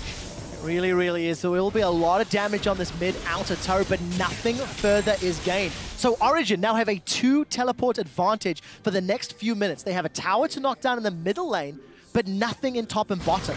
So even if they want to get more with their TPs, they have to go incredibly deep into KT's territory. I don't want to understate how impressive that play actually was by KT, because they had the vision control to teleport onto the wards within the jungle, and it's an extension of their playstyle. But now Origen is trying to match this with teleports from Soaz. He gets a little bit low early. Well, let's take a look. Grand challenges there. Gold card connects, and here's the heal. Soaz will replenish all of the damage he's taken. Peekaboo gets caught by the gold card. He does not have access to that unstoppable will. Gonna get run down. No more mana for Peke. Mithy gonna swing for the death sentence. He missed the flay. He finds the death sentence. Soaz low on mana as well. The cocoon connects onto Soaz as Nagne is trying to chase him down. There's no more support from KT, and OG get 2 of their own. 2 for 2. You burn both teleports, you get 2 kills. You burn 2 teleports on the other side, you also get 2 kills. They get the turn on top of it, so Origen swinging back really well in this match. Yeah, you can see the gold lead starting to creep up a little bit there as Origen, a 2,000 gold ahead now. You mentioned the 20-minute mark being very important for this team, so we'll track if they can get it any further than that. Dragon up and back up, in a minute 45. But the first items are starting to come out now for both sides as well. Olaf getting tankier. Morello Nomicon completed for Nagne. A Trinity Force done for Arrow. Niels has something in the bank, I'm sure. But we look at the big carries for Origen. Lichbane done first in the mid lane for Peke, and a Hydra already done for Soaz. Yeah, big time Hydra for Soaz, big time Lichbane for Peke, but I'd say almost an even bigger Trinity Force for Arrow. He is going to be huge right now. Someday as well, against the fairly CC-heavy Twisted Fate and Thresh, may end up being a big problem come these team fights, since he's picked up the 2 kills and can run straight at Peke's Twisted Fate. Well, Peke is going to at least get some damage on the inner turret. He's got the support of Mithy. Mithy's going to need to land those flays in future. Arrow will secure the second tower for KT down in the bottom lane. That's going to move that gold lead much closer back to even now, only 1,500 up for Origen or so, as we do wait around for that next dragon. I like the pressure that Peke is applying to Origen, trying to be proactive, make sure KT can't get a second dragon, but we'll clear out some vision here. KT, though, they will be ready when the objective rolls around. Peke actually has 1,800 more gold than Nagne here. Massive advantage. We saw Bjergsen also get a tremendous lead onto Nagne. It could be a big red flag for KT as they move towards more of Worlds. Nagne is losing lane by massive margins, and people always say he's great in team fights afterwards, but it is always a hole that KT has to make up for in those team fights. We'll see if they can, because not only does Nagne have to make up for it, he's on a champion playing a style that's not necessarily associated with him. We didn't see any of the lane pressure from that Echo onto Twisted Fate, because all the action was happening elsewhere. And with Dragon spawning shortly, again, look at KT. They've got some wards in the river, at least 1 ward near the blue buff of Origen. Luckily for Origen, they have control of the Scuttle Crab. It doesn't look like Origen is willing to play KT's game of just grouping up at the Dragon when Kog'Maw is sitting on his Trinity Force Power Spike. They were rather doing the split push game very early, 1-3-1. Classic, like, Season 2/3 Fnatic is how they're playing right now with the Twisted Fate and a split pushing Soaz. And we might even have a dive here. Mithy looking around. Soaz, though, just slapping the tower. Someday trying to get him off. Does eventually move him away. But Amazing's also here as well. Good collapse from Origen as Peke pokes around. Now sees the dragon, actually. And KT has actually been dictated to with that play. Look at all the wards they placed towards the dragon area, and then they completely abandoned their ward zones. So the instant KT moved out of that, they lost all of their pressure. It actually meant Origen could go and kill the pink ward, and because they're running KT around, they end up actually getting the dragon. Exceptional. After 15 minutes, Origen now find the reins and take control of the game. They expended their double teleports to reply to what KT did, and obviously are now making the strategic decisions. We're getting closer to that 20-minute mark, and Origen are even in position to defend this mid-outer turrets. Yeah, and KT is looking for that window where they can take over the game. They've had very close early games so far in this group, but they usually find a pick somewhere and then take 2 or 3 turrets, and then the game is over. They're trying to do that in the mid lane right now. Peke is split pushing, so Origen is trying to hold off. Yeah, Amazing actually used his ulti just to disengage KT off the tower and keep it up for a bit longer. Peke bottom line, Lichbane starting to do some work, but Someday just popped the ulti. Peke has to get out. Someday can't cancel this. Peke leaves effortlessly. Woo. Destiny's not even the longest of cooldowns. 1.5 minutes at rank 11 with his current CDR build, so not even going to be too painful, but you can see very clearly the strategy Origin are committing to. They want Fiora and Twisted Fate pushing the side lanes and leaving Niels and Amazing to wave clear. And Jack brought it up already. If you're going to have double TP in your solo laners as a metagame, I feel like Peke and Soaz started this before it was cool. They're real happy with this. They're real comfortable in the double TP game.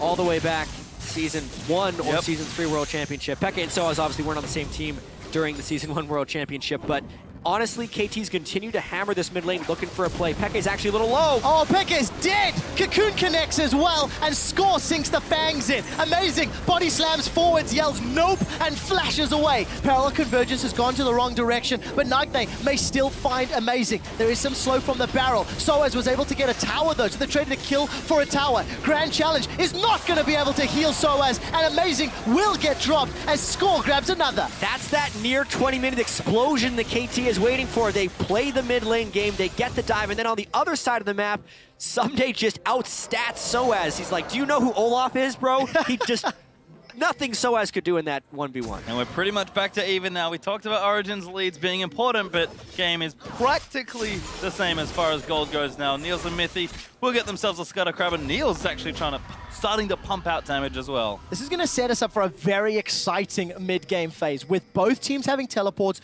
both teams having their sort of primary carries enabled to a degree. It will come down to the vision and the decision-making around your objectives. Peke, risky being that low. Yeah, they should have been forfeiting that turret. You could tell they were halfway between a decision, and they ended up getting caught for it. Then Amazing bailed out.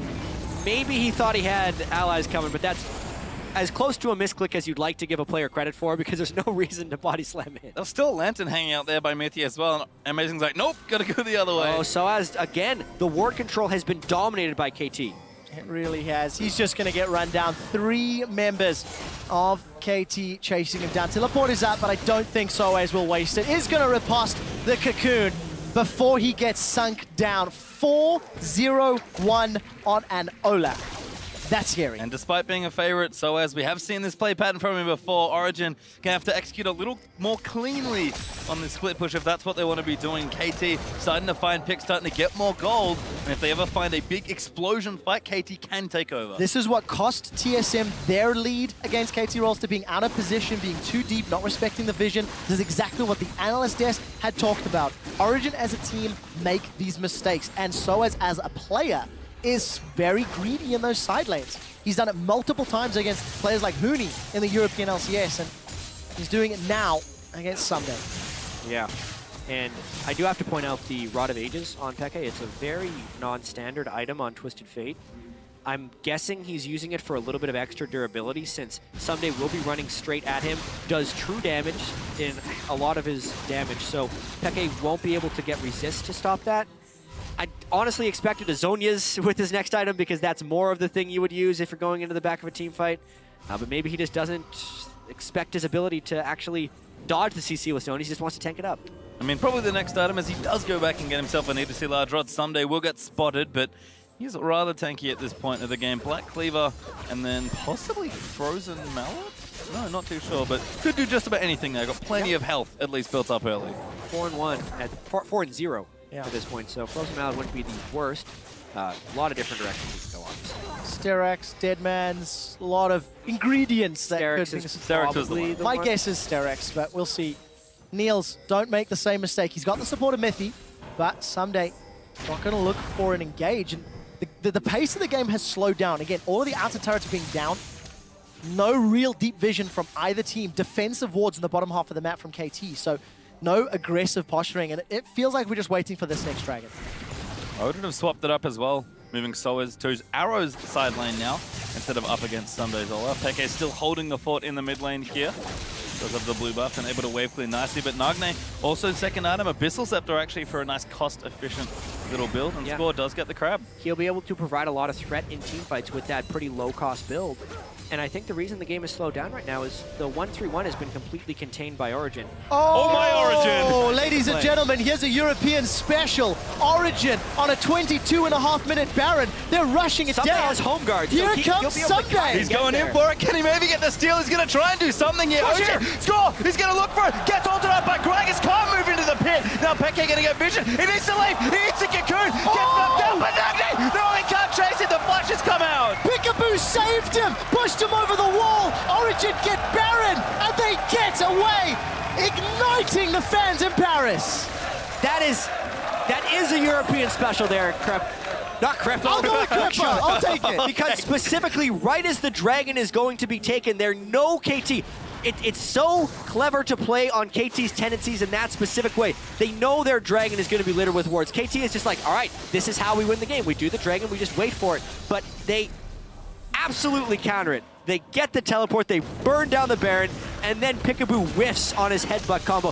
The slowdown on the speed of that headbutt pulverize, Peekaboo did not time it properly. When you are at the World Championships, you need to make big, brave plays. Origin showed that they can read KT Rollster, and they make the perfectly executed Baron call. The crazy thing is, actually, Arrow was so far behind, Origin probably could have won this fight. But they were expecting a full collapse down, so they decided to run. Beautiful cocoon from Score. Opa. And a whoopsie. Easy escape for Peke. Easiest escape. Yeah, totally calculated there from the mid lane up. As they do actually move down. I mean, getting Baron's nice, but what can they do with it? That's the next big question. KT have shown plenty of strength and resilience here in this game already, but now a big moment for Origin. They can make huge leaps and bounds with this Baron buff. And look in the bottom lane, but haven't struck down any structures just yet. And it's interesting because Origin as a team are not traditionally ones that go for those really early, really intelligent Barons. It's actually H2K and Fnatic that have built up a tendency. We'll talk about that in a second, as Amazing has found Someday. They're trying to fight, but Someday's super low. He's got no ulti. Nails, gonna pop a secret spots. Becky gonna dive in onto Nagna, but the chrono breaks out. Just gonna get himself killed. Origin find the pick. Yeah, that's a large amount of the wave clear from KT now out of the fight, and they might continue. They're just using the end of the Twisted Fate ultimate to see right there. This is at least one turret. They will get themselves one, and there's Baron-empowered minions being pushed into the top lane by Soaz as well. He does not have teleport if anything were to break up. And look at KT. They're scattered. They're late. They've lost an inhibitor turret. Nagna is dead. Can't clear with that go. Arrow doesn't want to go alone, and Someday was too low to throw access at the wave. They had no wave clear to stop those turrets. They're getting a ton of gold right here off this Baron. Pings down the bottom as well. Peke is going to run down here.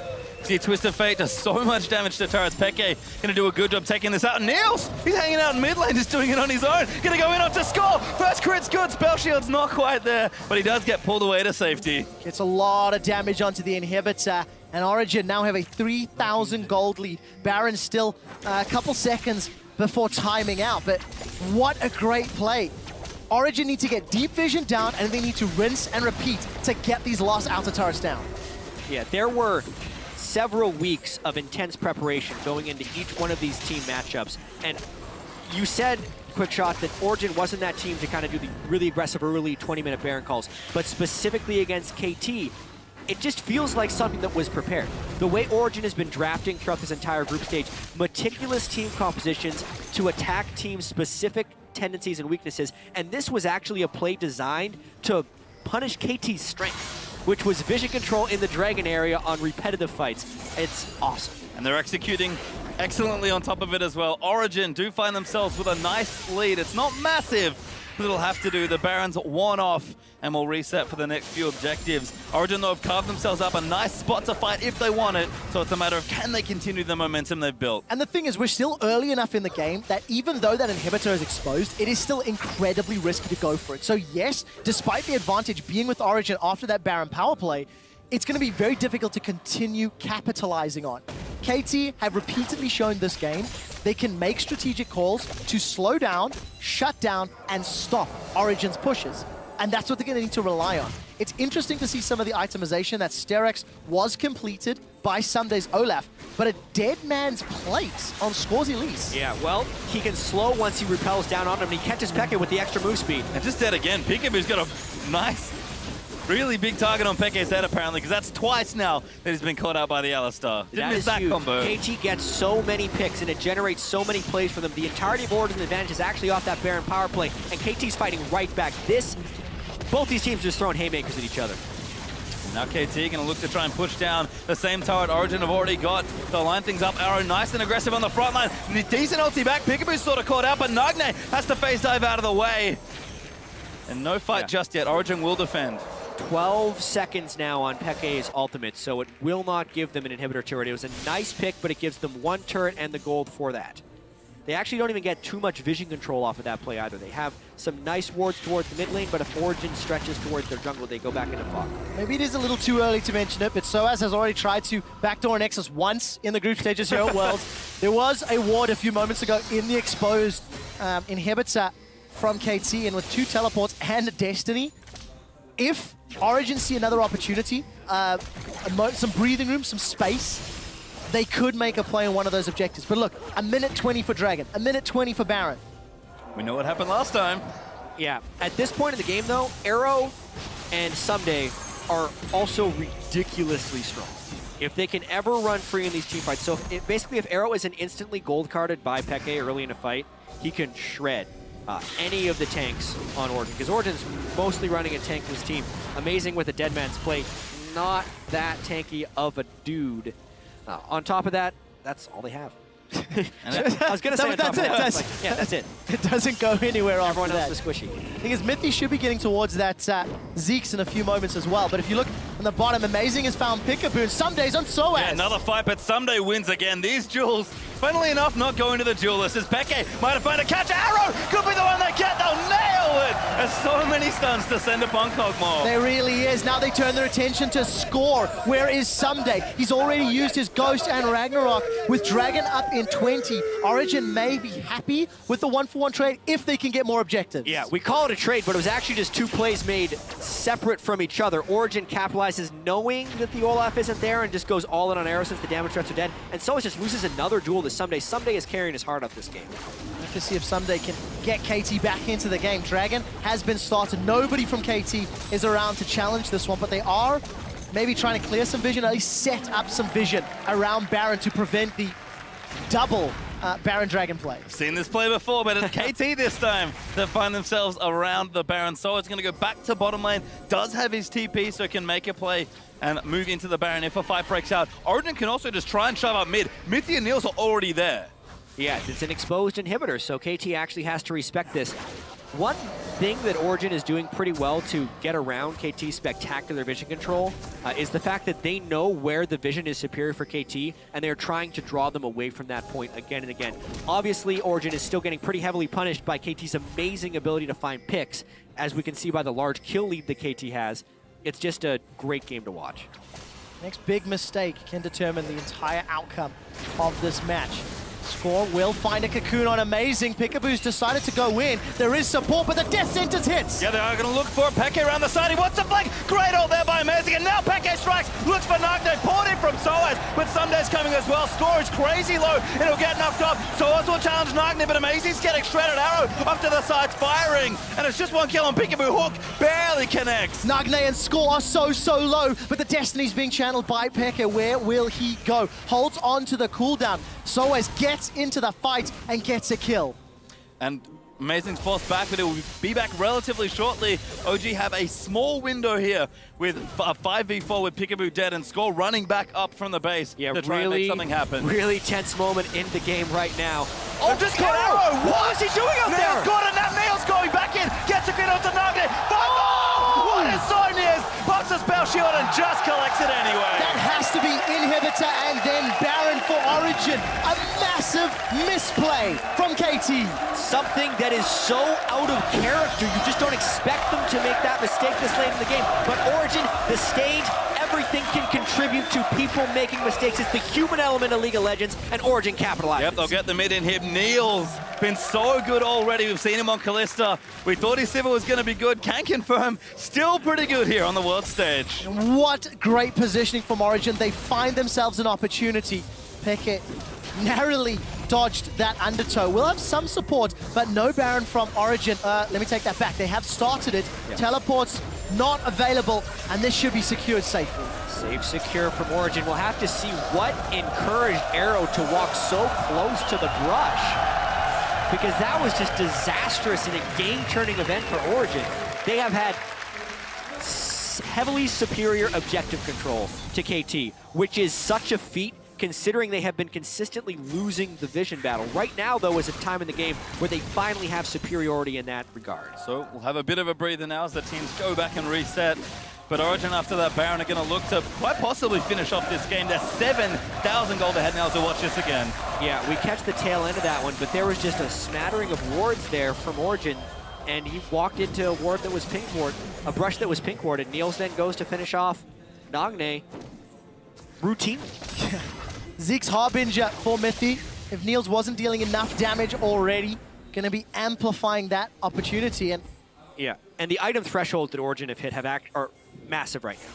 The 4 items plus Zeke's Harbinger means the Sivir actually, if he was to duel the Kog'Maw and get in the range, would win the trade because he's critting all of his attacks for about 1,000 damage and he just 2-shot Arrow. Additionally, Peke can also kill Arrow with 2 shots. That much AP with a stack deck, gold card, and wild cards is about 2,000 plus damage. Well, no Mordekaiser this time, but Twisted Fate will do a lot of damage if you can get on top of the key targets. Origin trying to close the game out. Peke in towards the top side, rest of Origin down the bottom. Yeah, gonna once again play all 3 lanes. If that's one thing we have learned from this game, Origin has stuck their carries on every individual lane, the entirety of it. We did see a Cocoon almost connect on Niels, but he's playing it very safe. I think it's pretty safe to say that KT has been playing the jungles and Origin has been playing the lanes. I agree with that, Jat. And that's been impressive. And that's another different strategy from Origin as the French crowd really starting to heat up here. French crowd has been off their feet, quite literally. 35 minutes in, Origin once again. How can you do a wave at a time like this? Goals. It's too important. They're pushing the base. Sorry, I'm watching the picture-in-picture. But look at that, they've caught Someday. Could be trouble, but he pops the ulti. That's a big cooldown. KT have to expand. Soa's going nuts. Pops straight into the back line. And OG are going to break the bottom half of the base. They're going to get themselves onto the inhibitor while Peke is dueling 1v1 with Nagne. Super minions, once again, going to be pouring into the base from a second lane this time around. And Origin move themselves out safely. There's a Baron empowered wave up top. And it looks like Origin want to go for 3 clean. inhib sweep right here. There's no ultimate on Someday, so he can't storm in. That one hook from Mythy is so critical right now. I think Origin can actually just walk in and take the 3rd inhib. Starting to run out of chances here for KT. Spell shield there from Niels.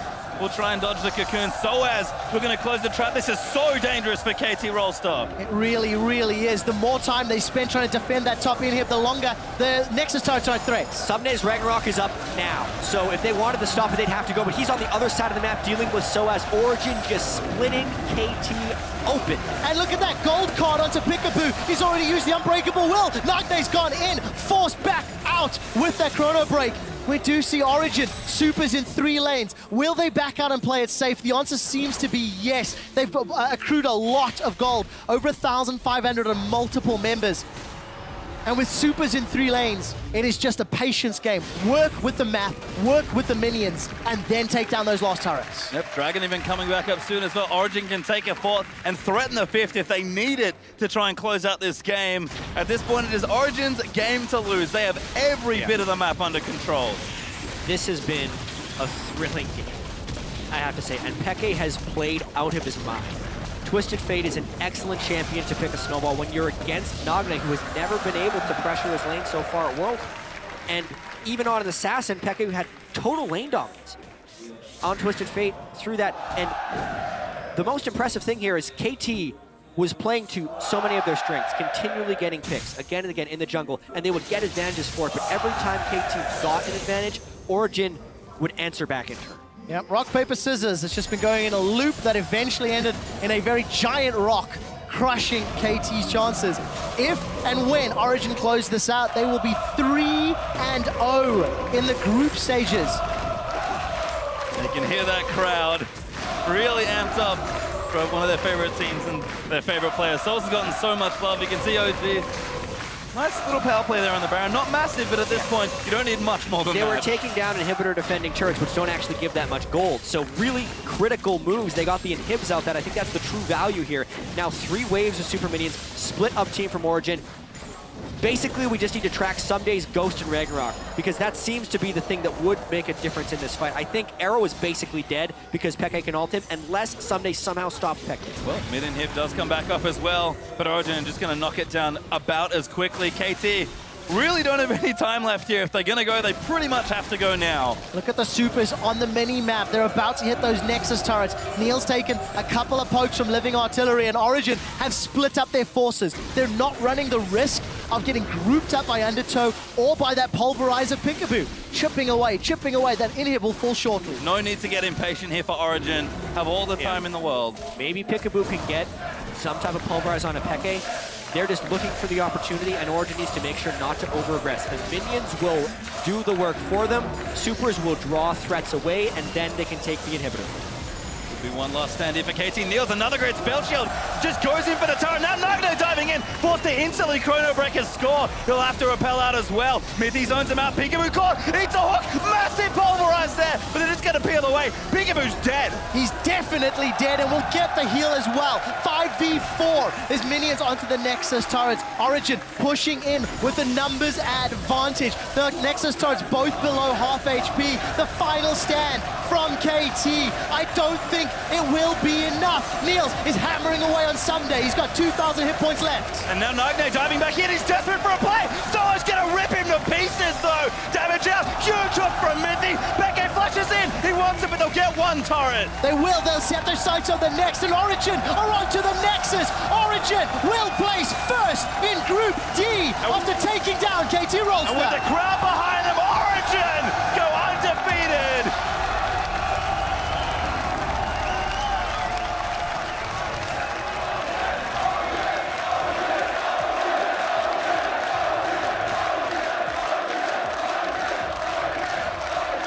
And just hear that crowd roar for some of their hometown favorites. SOES on Fiora in France. Started as a joke and it ends with an undefeated start to Worlds. Halfway through the group, Origin stands on top. The question will be whether they can maintain this through, because this was not expected. Against LGD, huge favorites LGD was against Origin. They win the team fights later, they take them down. Against TSM, EU versus NA, okay, that was fine. But now to take down the other 2-0 team by specifically punishing KT for their own strengths shows the versatility as well as strength of this Origin team. Origin are showing they have the individual plays and player skill to match the best in their group. They're also showing an understanding of the strategic decision-making their opponents make. Punishing TSM's slow start, punishing KT's preference and penchant to focus around objectives. And they're showing they're prepared. When you look at Origin, despite some mistakes in positioning, despite maybe some over-eager lane pushing, there are very few things that we can look at to say there are glaring weaknesses and massive smiles on the face. Any, like the whole game. And I really think this AHQ team is, almost Westdoor is the smallest player within the team. And I'm extremely excited to see Ziv and Zitai do battle. They're 1 and 3 when it comes to CSD at 10. Their teams really enable them, really lean on them for victories, and we can see the Fizz and the Tom Kenj. The fishy business is not happening today, gents. Just get them away. I mean, we've got AHQ to win yesterday. We see more standard stuff from AHQ with Gangplank and Azir both banned away. This could leave certain picks open, so I wonder what IG have for their third ban. A third target ban would really send a message here, and IG certainly need a win now. Well, AHQ has banned Azir in 29 of their last 30 games. Up. No, he's banned. Lulu is up. I didn't see him. Lulu's up. Lulu is up. We got you. We got you. Oh my goodness, how are they not talking about this? Because he's banned, yeah. Well, at least actually the first pick from Invictus Gaming, so Lulu open for AHQ if they want to take it up. IG certainly can play Lulu as far as Chinese teams go. It's probably not Rookie or Zatai's favorite champion because it's not very aggressive. They're very aggressive players, but certainly an option here for IG. Yeah, it's interesting. I liked how IG is so heavily just target banning things that did well for AHQ yesterday. And Westdoor's not the type of player to play the Lulu, as well as Ziv wants to carry the game, and he's not going to be able to do that on Lulu. Therefore, it does let IG do the same thing. Maybe we see a carry top from Zatai and a Lulu in the mid lane from Rookie. That could be the strongest thing for them to do. All right, we'll see if Invictus agree. For AHQ, taking a look at the Tristana, it was the Tristana that actually helped beat Invictus when it was in the hands of Sneaky. Invictus Gaming got pushed around by Sneaky and Lemon, and that Tristana got so big. They will swap away. Oh! That. So it will be the Tristana, and that will be in Anne's hands. Maybe they actually couldn't decide, and they should just cycle them until it locks in one of them, man. Because that was the latest switch back to a champion that I'd ever seen, really, at Worlds, for sure. But they go for Trist. I'd like to not see Bod again from Kitties. I think yesterday it did not offer a whole lot. Yeah, we didn't see him yesterday either. He and nowhere to be found on that. There we go. That's basically what it felt like. And it was frustrating, especially talking to Crapper after the game regarding all the possibilities, the things that could have happened. So for Kitties, maybe taking that thresh will also deny from Elvis, as we've seen, already shown and already played. I think in general, IG just want to play around Rookie and Kakao. That's back to basics, really, for this team. They need to try and pick up a win. They haven't got one yet here. Chinese teams in the first half of groups really not doing very well. They're going to go with Shen and Kalista, though, so very safe as a tie, sticking to tanks again. Yeah, unless it's another support Shen, that's a possibility. It's definitely still a flex pick. So IG really keeping their options open. I like the Kalista for now, but unfortunately that is on what has been a weakness for IG so far, Worlds. There are so few flex picks left. It's nice to have that, but with Braum still up and available, you have to think somebody's going to grab that, or at least think about it. Such a powerful support pick on this patch. Important to note as well that Lulu might actually drop through this draft with the way these players like to play. I feel like Westo, like you mentioned, Jack, isn't going to be a player to pick it up here. And Rookie might just want to be like, you know what, if you're taking an aggressive champion, best believe I'm taking an aggressive champion. Especially with Shen already locked in. Yeah. Like, how heavy would you want to go in to protect the kid team composition? It just seems highly unlikely, so I think you're absolutely right about that, Pastry. Well, that's Thresh. Actually picked already, I believe, for AHQ, so locked in. Did want that. Clearly a comfort for Albus, and Westor needs an assassin, does find Ari as his champion. Going back to a safer pick maybe than that Fizz, something that he has played most recently in the summer playoffs, in fact, when he was going up against Hong Kong eSports. So leaving the counter pick for Ziv, this is what we're expecting. Ziv is one of the primary carries. He played the Gnar yesterday, as you mentioned. Up and available, would also quite fit into this team comp as well. Give you the options to split push, give the options for tank. But do IG really want to go in with a somewhat protect the kid comp? Lulu could be up, Oriana, or Rookie could play the Echo if he wants to. I'm imagining a pretty aggressive pick here out of Rookie. He did play this 3 times in a row against Doinby in the LPL regional, I guess, loser bracket final to actually qualify for Worlds, and crushed with it all 3 games. I mean, yeah, Victor's been a big pick for a lot of mid laners around the world, but it's just not, probably not Rookie's favorite thing to do. He can do it, and he's played Rookie once already in the World Championships. Did not go well from there. Team going to have to play much more around him, and Zatai's got a classic here. Cannon locked in. Well, and I don't hang on. Ninja is the support. Zatai or Kitties? It would be a classic. It makes sense now that the Shen will go top lane, and the Kalista Cannon would be a combo in the duo lane. It was the common combo of Kalista Cannon. So. And Kitties has played this before, so something he does like. I think playing appeal support's more of Kitties' style as well. And given kids been a little out of position here and there at the World Championships, nice to have somewhat of appeal support there for him. Whoa, and a throwback too, the Maokai. Wow. Finally seen. Is that the first of Worlds? Don't think so. I think it's one once already. Yeah, it was by far and away Ziv's most played and most successful champion during the regular season. This is very much just what AHQ played on patch 5.13 and before. Pretty much whenever the Cinder Hulk patch came in, this is the team comp AHQ started playing, and that carried them all the way to MSI and all the way through the summer split, and then the patch changed. A lot of people have said AHQ hasn't been able to adapt well to the new patches. Well, they're just playing the old one. And I feel the same is true for a lot of the Chinese teams. EDG may be a bit more modern, but I think IG and LGD have run into trouble in drafts playing more dated picks. This is a very classic IG comp from a few patches ago, but with the way the picks line out, Kakao's going to have a very aggressive at least game. I'm also looking forward to seeing which of these teams' top lane tanks can get ahead. Kalista will take a long time to get through a fed Maokai and Tristana, while she can get rid of a Shen. Similar situation, quite difficult to kill a top lane beefy tanky Shen if they manage to get ahead. So let's see which of these sort of team carries can be the front line that's going to be big enough to pick up a win here in the group. AHQ, they picked up a surprise victory against Fnatic yesterday. Take a look at their team comp. Will they do it again against IG? Jump onto Twitter, hashtag IG win or hashtag AHQ win. I think a lot of the questions for IG's team composition maybe quelled a little bit. This is a more well-rounded team composition. More bland, less flavorful, but it's cleaner, it's easier to understand. The reason this feels bland is because this is the League of Legends people were playing 2 months ago. Both of these team compositions would have made perfect sense in like week 5 of the regular season, but the game has actually changed since then.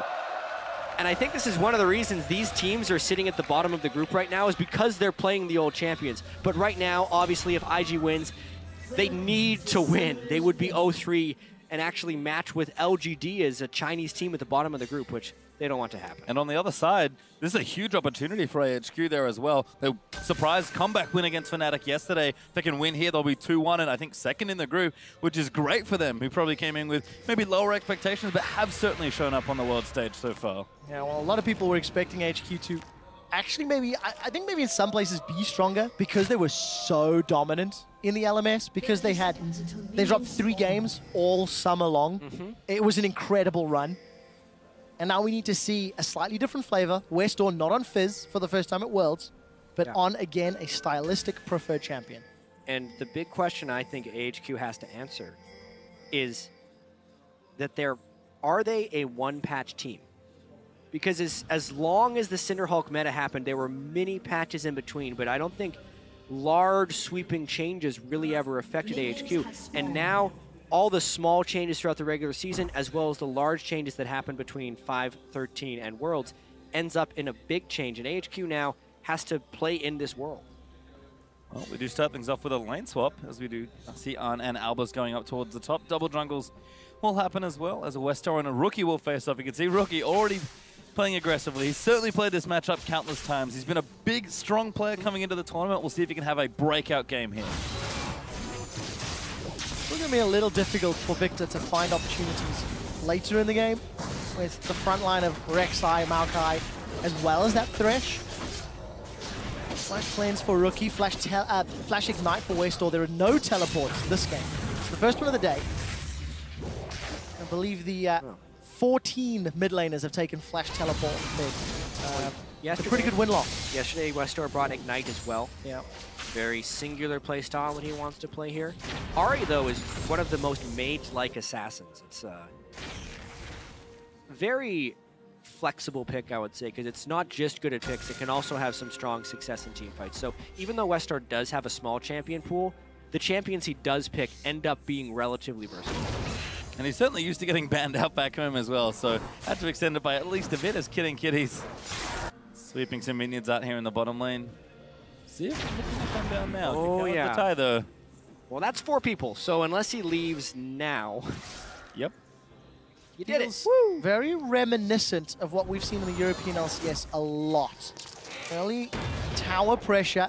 Traditionally, though, that top laner might consider returning. This is Zatai to his lane to try pick up a wave. Yeah, looking at this specific lane swap, though, I actually feel like this favors AHQ, because AHQ started in that side of the jungle and was able to clear away most of it, so IG won't have the ability to go and clean this side of the jungle as they're pressuring the turret, whereas the Trist and Thresh on the other side are going to allow Mountain to pick up not only the Scuttle Crab, but also more farm within the jungle.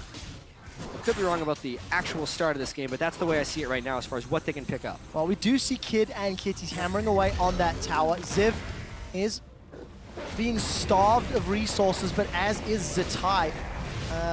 If I look at that correctly, I think he's holding hands with the rest of the team. Yeah, I actually have pretty large criticisms of this start from IG from a strategic point of view.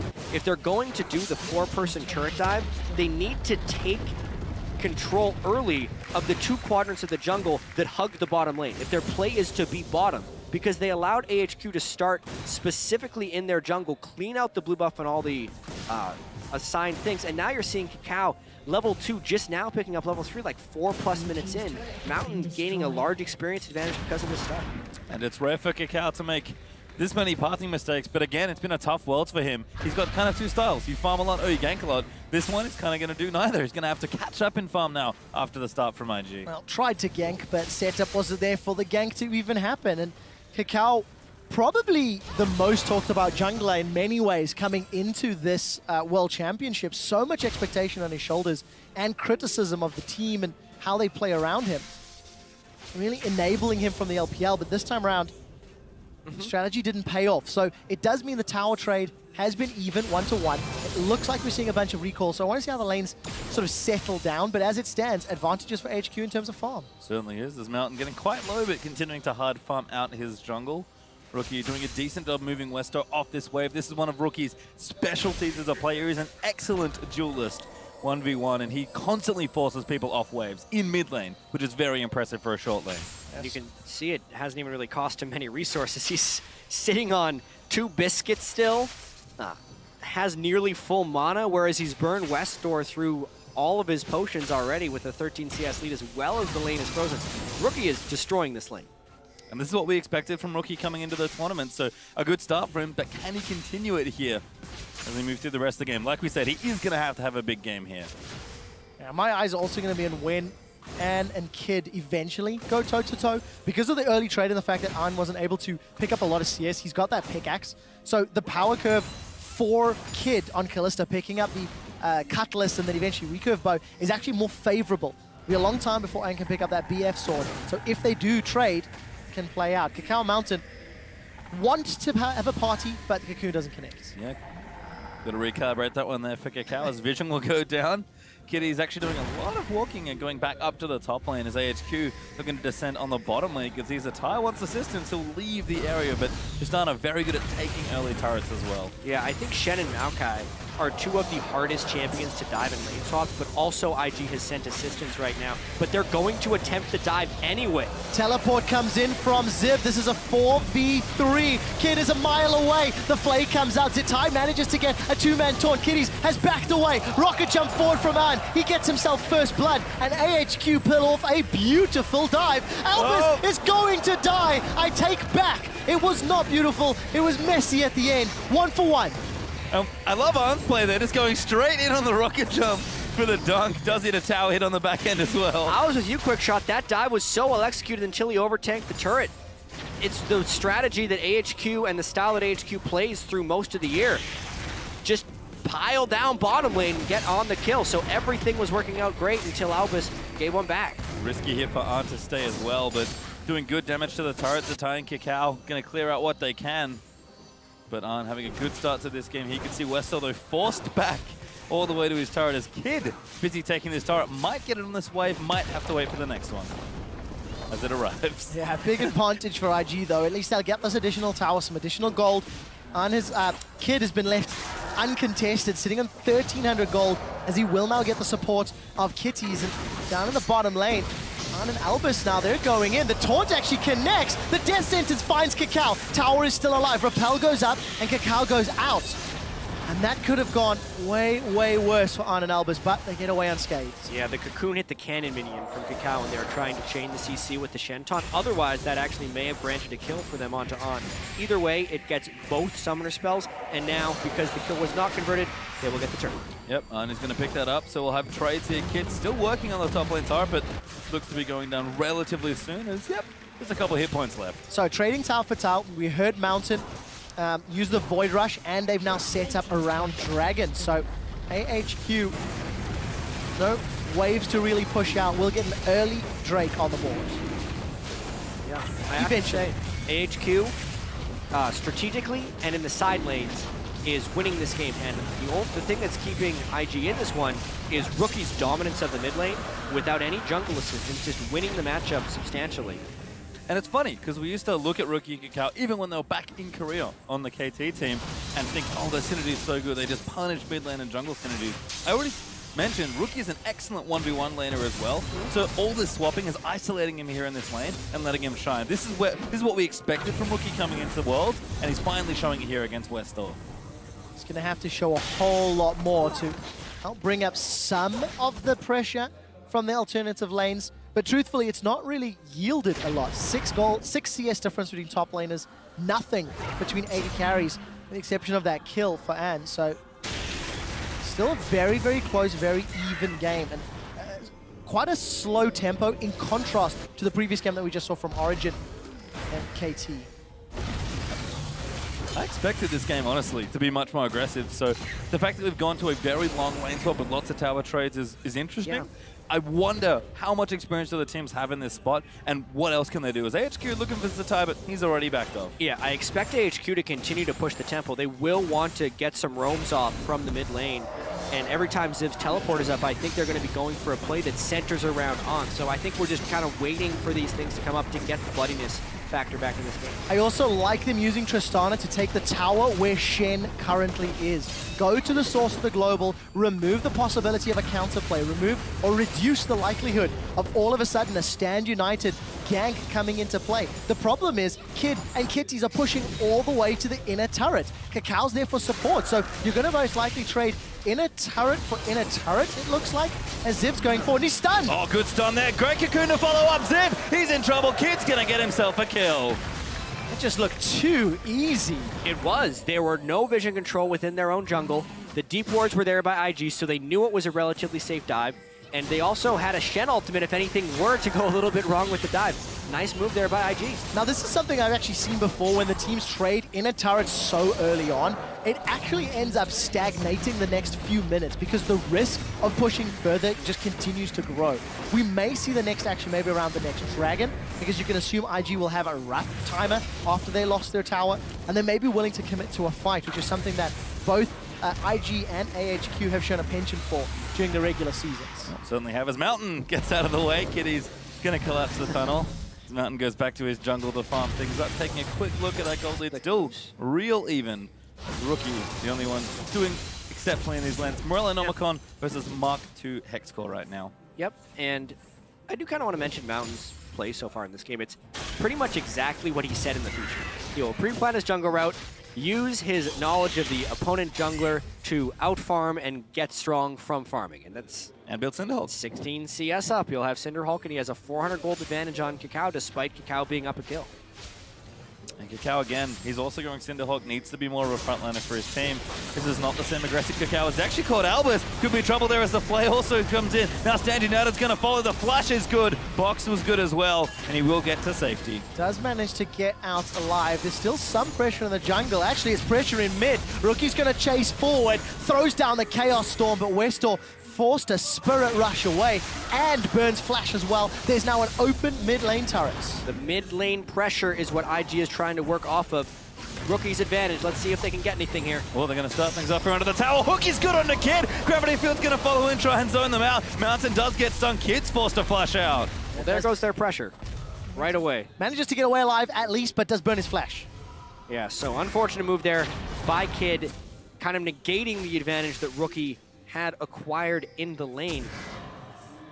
And I do kind of want to talk about this group a little bit because the results of this game could just throw this group into total chaos.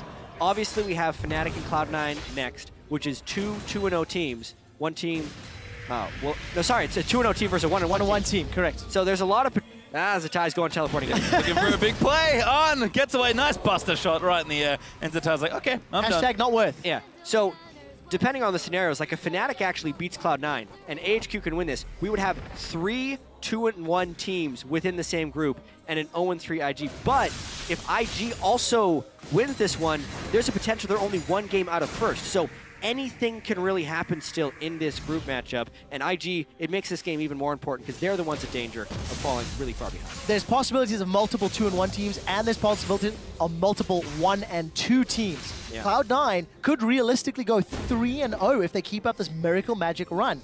But before we get there, Invictus Gaming is still holding very, very even with AHQ. And for IG, that's not a terrible thing. They've been really, really poor in their 2 previous games. Down 500 gold at 10 minutes average across their 2 last ones, down 3,000 gold average at 20 minutes. We're now set up for a much more even, much more competitive match against AHQ. Well, Midland is going to collect their blues. Westor just barely missing that charm out onto Rookie. His Dragon back in about 30 seconds. We'll see if the teams convert onto it and try and look for a fight. Just bopping down quickly. Tanks are getting somewhat tankier. And a Blade of the Ruin King up for Kid could also give them initiative on the next team fight if there was to be one. Yeah, Dragon in 20 seconds. If we're going to see a team fight, it's going to be there. Stand United is up on Zatai, and Teleport is up on Ziv. The concerning thing for AHQ is how far behind Ziv is. 25 CS behind, has yet to even complete his initiation item in a Righteous Glory that he's going for.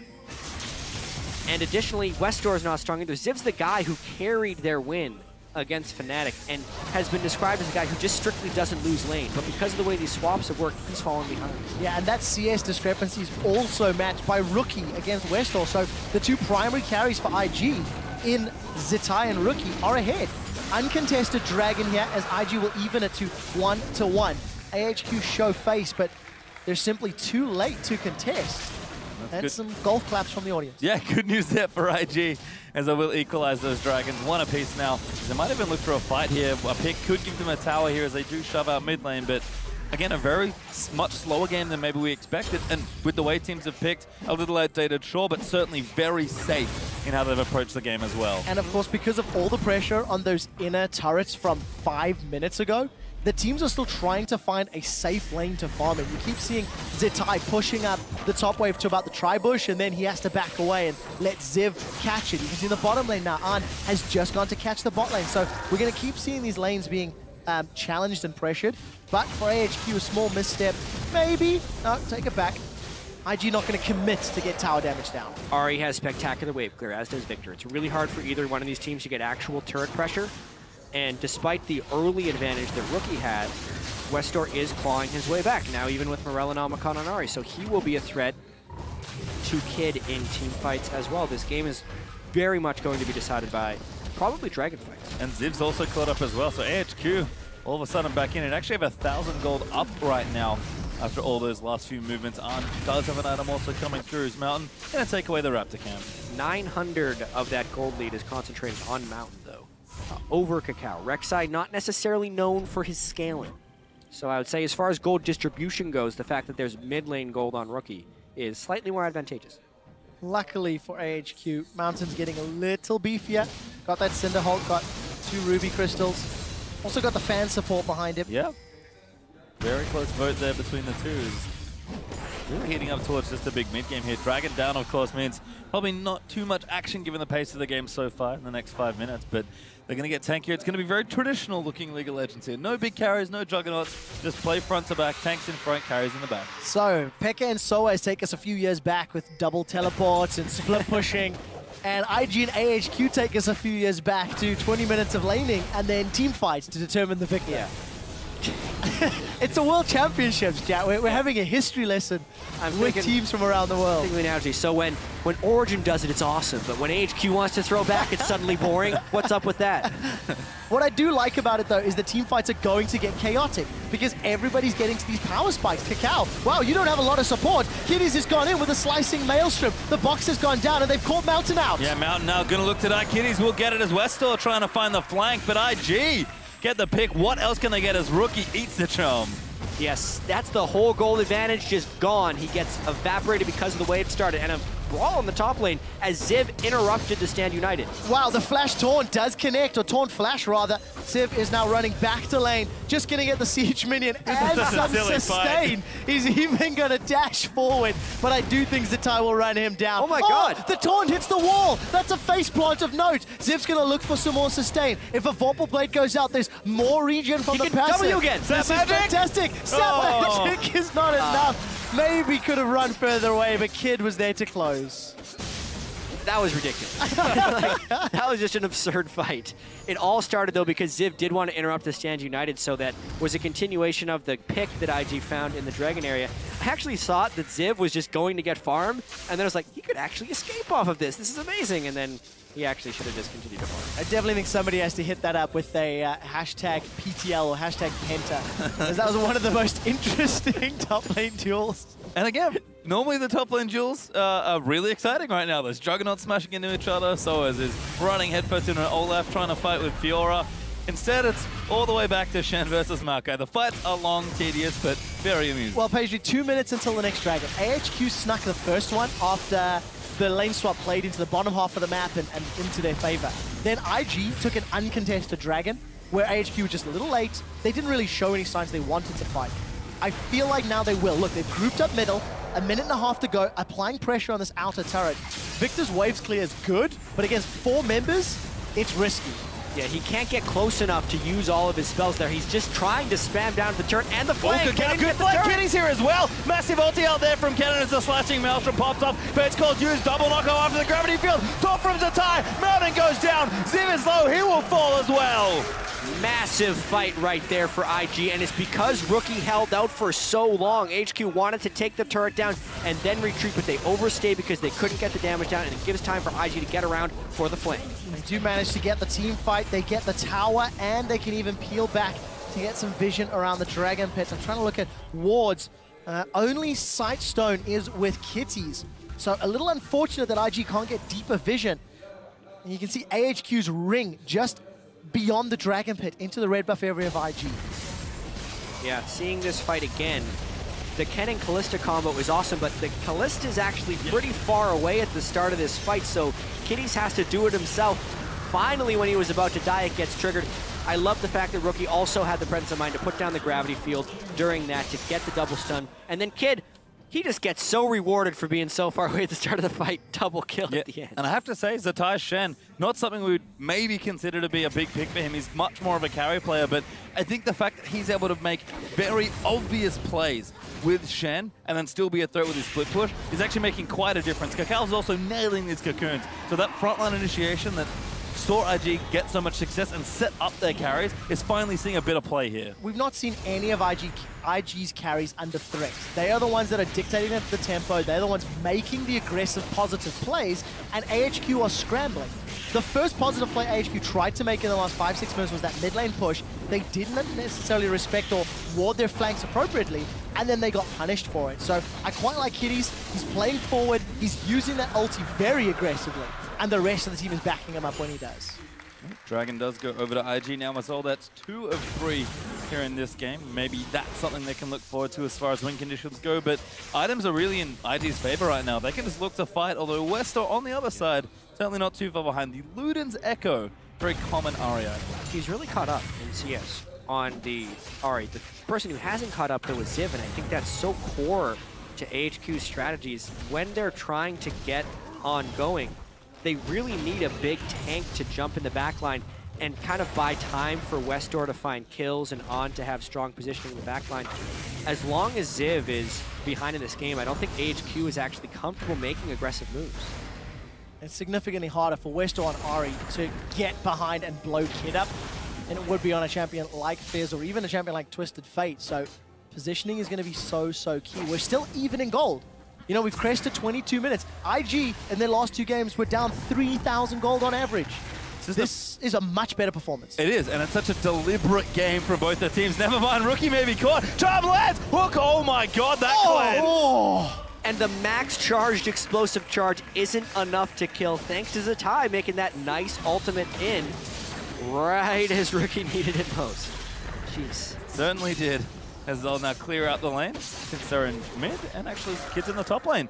Hopping away, going to clear some things and try and get initiative for IG. So a little bit of freedom and respite here from AHQ. They know Stand United is down, but they need to try and funnel some farm and some experience to Ziv. There's a 3-level difference between Ziv's Maokai and Zatai Shen.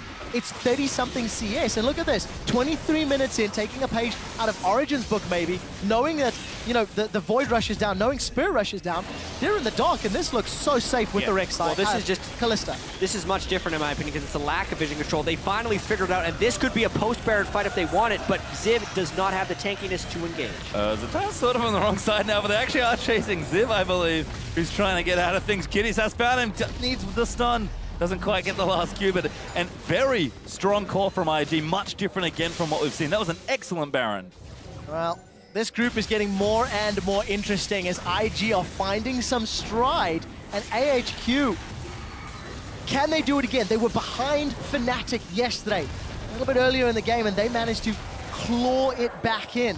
And they're going to need a lot of time to get this Maokai to be more relevant and then buy enough time for An to actually get kills. He's going to need to get a Last Whisper. There's already a Randuin's completed here for Zatai. Yeah, AHQ normally such a bloody team when they play 1 kill in 24.5 minutes is really uncharacteristic. You'd expect them to either be snowballing ahead or taking the fights and losing the game because they're taking the fights when behind. But this is kind of just a completely different feel for them in this match.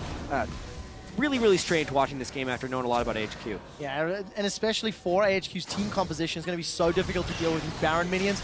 Ahri's wave play is great, but so much less effective against the Baron-empowered minions. We do see Arnis moved around to this top lane. Charm connects onto Kakao, but no further follow-up.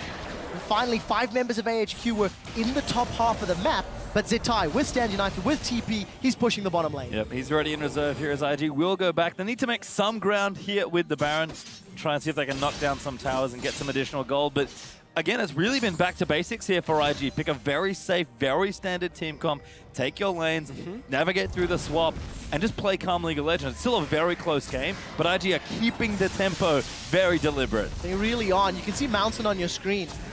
He's got himself a 40 CS lead over his opposite number, KOO, but that CS is somewhat hurting Ziv. No major item completed outside of that Cinder Hulk, so even Mountain's build part is still yet a little while away from getting some of those additional auras or Randuins or etc. added in. There'll be a big power spike when Albus gets to his Aegis because of the Spectres that went on to Mountain, really trying to make him a super tanky Rek'Sai. I do want to talk about Kid, though. He's been the beneficiary of some kills in the late parts of this fight, and beyond even at Worlds, Kid takes more criticism in the community than pretty much anyone. Like, if we think the North American and European communities are bad, Kid had a 443 total damage game during the regular season, and the 443 game comes up every single time Kid has a bad performance. So now that he's been able to get 3 kills and IG is down 0-2 in this group, he needs to be able to perform in this game just to fight back at some of that stuff. QSS has a 3rd item to allow him to deal more than 443 damage in the next team fight. I think that's safe to say. He's been in the right place, and because AHQ have been in trouble, it's gonna work out. Mountain's gonna get stunned up as he actually takes the Lantern to safety. Teleports have come in as Kitties will get pulled back by Fate's Call. Fate's Call's good, but the tower needs to go down. Kitties pops back out. Tower will fall. Now IG will rush in. Ziv tank it up at the front line. The Chaos Storm will zone them away. Rookie gonna get the kill. Yeah, really nice job there by Kitties, flying in and out of the fight, and the rest of IG, because they took AHQ so low, now they all have to back. They thought they could get the push on. Unfortunately, the minion wave did not cooperate. And IG taking no chances as Mountain, nope. He wants to interrupt a recall. Gonna get, no, what? Rookie's charm lands. Cleanse is there, but the flash will keep him safe. Well, that's important. No flash on Rookie. Dragon's up in 20 seconds. By delaying the backs, this may allow AHQ to get their hands on the objective. Really important as well to keep the Dragon race close. The gold is starting to get out of control, but if it's the gold as well as the Dragon snowball, then the late game teamfights just become less and less favorable for AHQ. Mountain, though, was maybe trying to get a res deal, probably just some vision control. Yeah, we'll see. Now all of a sudden, IG have got enough numbers nearby, and AHQ, they've dilly-dallied. They did not rush the Dragon instantaneously and pushed out that bottom lane. They have started it now, but this is close. It becomes so dangerous as well because Ziv is also not in position. IG actually has superior positioning for this team fight. AHQ's got to run. And now IG is going to try and fight them. They'll take the Dragon first. AHQ forced completely off as the tie looking for something, but he's got no team. 4,000 gold. They've got their 3rd Dragon. They've got 5 towers. A stolen blue buff now as well. Invictus Gaming have got all of the tools they need to start pressuring and closing this game out. Kitty's initiations on Kennen have really been fantastic. Every single time he has gone in, despite it looking a little risky or a little brave, it has always been net gain, net positive for IG. Specifically that last fight under the turret. Takes a bunch of turret aggro, Kalista pulls him back when he's at a sliver, and then has the confidence to chain CC with the rest of his team, and because he connected with players, bounced back to auto attack range, which put him into safety and he could just escape. So really nice heady play by Kid and Kitties, who have taken so much criticism thus far. Yeah, I mean, Kalista has been very popular actually at the World Championship, so I'm hoping, especially if Kalista still gets it, we'll see more of this lane. It was kind of a thing for a while, I felt like, and then dropped off, but Kitties and Kids showing that, hey, we can still do this. It's still quite strong. Yeah, approaching 30 minutes on the clock, and that gold lead staying quite comfy at 4K. We do see the makings of that Randian's Omen for Mountain, and An is a little brave. That's the 3rd time I've seen him rocket jump forward onto Zetai, and I just panic because that's a long cooldown. There's the risk of being caught if you're not fully aware. We do see Mountain getting pulled to safety as AHQ have got their entire team in the top half of the map. And I can't believe how safe IG are playing this game, but I honestly don't blame them, given how the group stages have started for them. One of IG's really wonky strengths, if you will, is actually adapting to the enemy team and either playing your strategy and beating you with it or playing around you. They're very, with how deep the champion pools go for the top half of the map, they can do a lot of different things. So they know, you can tell with Arn's rocket jumps, AHQ always want to fight, so IG just doing everything they can to only take fights they can win. If not, back away and just keep playing the map. Now they're getting vision control of the Baron area, knowing it's spawning in 26 seconds, as well as setting up the split push. So they're really just executing this classic Shen strategy that we really haven't seen much of at Worlds, and using it to strangle out AHQ, who is falling farther and farther behind. Strong items there for AHQ. Aegis was picked up, Randians was completed, Last Whisper for Iron as well. So their ability to fight is continuing to grow. My one concern for IG, the slower tempo of this game, the slower pace, is allowing Ziv to get tankier, is allowing Mountain to get tankier. So any mistakes on an IG engage or being caught out of position could and might actually get punished. And this game sort of rides on this next Baron. Mountain just missing that ward. But really nice Thresh Lantern to get him to safety. Mitaai's in the bottom lane, ulti and TP ready. You know that there can be a fight if they need to, but IG, they know they just have to play around this objective, and if they get it, it should be an easy closeout from that point onwards. And the objective control is stronger with Kalista, which makes it even harder to respect. So, sorry. It makes respecting the Baron a top priority for AHQ. Oh, I knew where you were going. Words are hard I was in sometimes. a few sentence traps there. Well, you did manage to save yourself at the end. The Baron dance has begun. If you look at the minimap, you can see Ziv and Zitai, they're still going head-to-head. The Cocoon catches Mountain mid-tunnel, but he's got another one to ride out to safety. And we do see, once again, the Vision Wars trading supreme.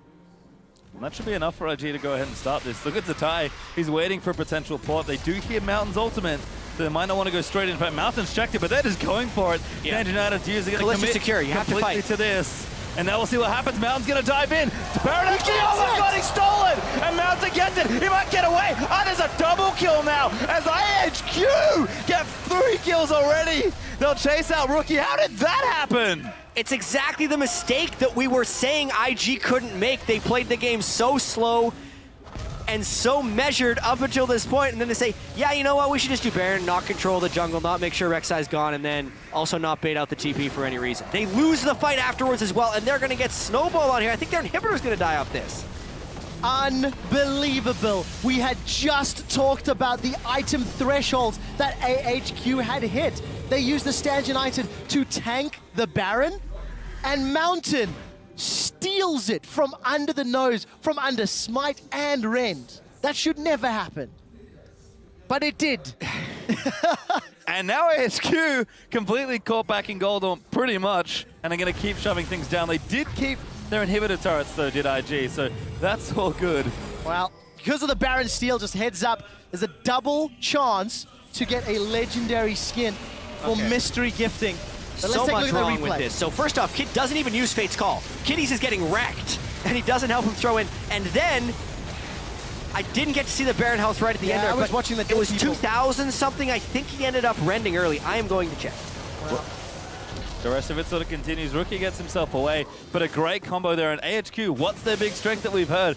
Team fights and fighting often, and they've got a good, very easy composition to team fight with, and that's exactly what they did in the Baron pit. Baron was at 2,050 health. Kid rended for 1,800 and then let it smite. Why do you ever rend at a number that high? You know exactly how much the opponent can smite for. 800 damage at this point in the game. Smite in a safe range, 1,500 to 1,000. He smites way early.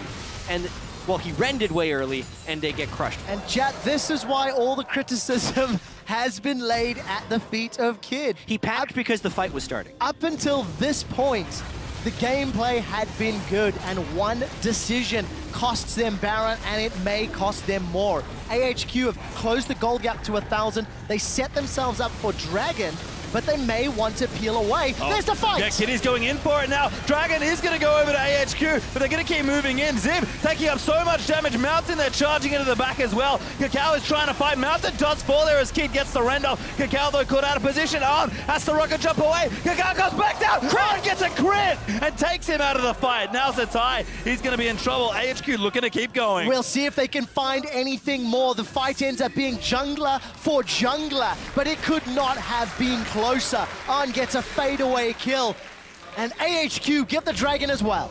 This game is now wide open. Baron still kind of alive, but not a giant advantage from AHQ. They pick up a dragon, so the 5 dragon timer is also delayed. IG can, as soon as they can get that, would be 40+ minutes, 46 minutes. And this is trouble. Yeah, the tie, big teleport flank there on. Rocket jumps away, but Albus maybe not so lucky. Good juke there. Oh my god, I think he's going to be okay. Zatai, he's still chasing, looking for something. Don't talk too soon. The charm connects, but here comes Kitties, and they shut down Albus. The rest of AHQ have peeled away, but they got a tower, they got a dragon, they've closed the goal gap, and they've pushed us even later into late game. Frozen heart now for Zip. He is getting beefy. Worthy sacrifice for Albus to try and save On. He actually delays his back a little bit to pick up red buff. I wonder if that's going to give the window for IG to actually take some damage. I don't think they caught his recall with the end of that ward, so they don't know how delayed he's going to be to pace. And running back already, so he's going to be there to defend things as AHQ look to regroup after a couple losses around the Dragon. It's 2-3, by the way, in that objective, so IG do have the lead there if the game is going to go late, which at this point, given how close it's been, how back and forth it's been, it very well may be. We're 37 minutes in, Pastry. That's starting to get late. Yeah. Now that there's a window in the game, I do want to kind of be like, in Kid's defense at the Baron area, they were already losing the fight by the time he decided to rend. I don't think there's any excuse for saving the Fate's Call. He should have popped that as soon as Kitty started taking damage. But as far as rending early, that might be one of those times where you want to be like, yo, KOO, let's pick a number, 2,000, and go there. And it could have just not been coordinated that way. Since a lot of chaos was happening, they were being initiated on, and you can't be mid-fight while still securing Baron, so he tried to rend early. Also a bad call from IG. Still bad play from Kid, but there are reasons that it happens. Yeah, a little more justifiable, and we can see AHQ putting pressure on the bottom half of the map, getting some wards into IG's jungle, and now they are the ones that are somewhat dictating the tempo of the game. We've seen them push multiple waves for the last few minutes, and it's going to be up to IG to reply. Yeah, and now their split push is not as threatening unless they can get a major force with the 4 main members. The biggest amount of strength that IG has is Rookie. He's gone the Lichbane build, which is so aggressive. No Zhonya's, but if anyone walks in a melee range of him, he gets to pop him. It's specifically good, I think, against Rek'Sai and Maokai, 2 of the tankier guys who do have to get up close and personal, but can't burst him. So the Zhonya's doesn't need to be a burst guard for him, therefore he goes for a higher damage build.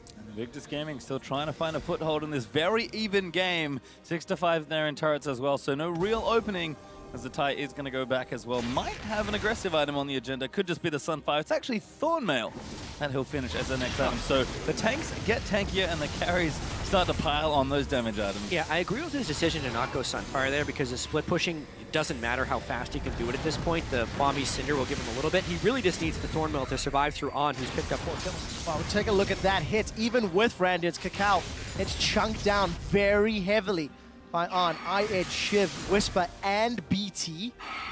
Very, very scary. Whichever AD carry is allowed to get multiple auto attacks off in a fight could turn the tides. We're coming up to 40 minutes on the game clock. Yeah, and that next big breakpoint starting to hit as well. Baron in 30 seconds. Dragon will follow about a minute and a half after it. So again, these teams have really taken their time. We've seen a lot of fighting around objectives, and that's about it apart from a few picks. So they're playing safe. Again, a very important win for both sides. For IG, not to go 0-3 to start their group stage, but AHQ actually positioned very well in their group after their win against Fnatic. So it's an important one. I can understand why they're playing slowly, but the longer the game clock ticks on, the more those mistakes cost you. Yeah, and I think it's mainly the mistakes that are the problems here, because I think IG does scale a little bit better into the late game. It's just the death timers will continue to grow in time, and IG is showing that they're not playing aggressively or necessarily to their advantages.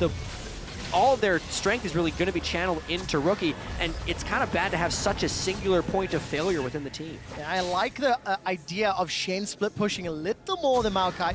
the Stand United will find combat effectiveness while simultaneously porting in. So if IG or AHQ want to start some fun, then obviously you could have a Cannon plus Shen delivery system all of a sudden. AHQ peel away from Baron.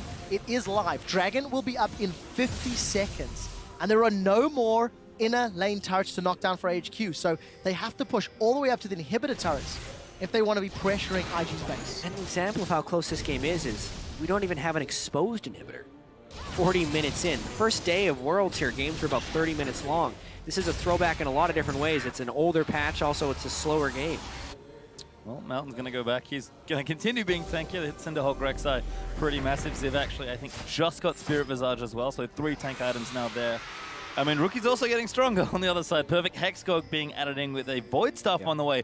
Full damage for the IG mid laner. Yeah, and I'm glad you mentioned that, because if West or On get caught by a Cocoon, by a Cannon Stun, by a Taunt, Chaos Storm and Death Ray will disintegrate them. There is simply nothing that will remain. So for Rookie, the amount of damage is built up, sitting on a ludicrous amount of AP, 795 versus the 458 of Westall. Yeah. He just needs to have somebody in place for half a second to a second, and that's it. They'll be done. Yep, Rookie's also gone cooldown per level on his runes, so he's very, very close to 40% CDR with just the Morel and Omicron.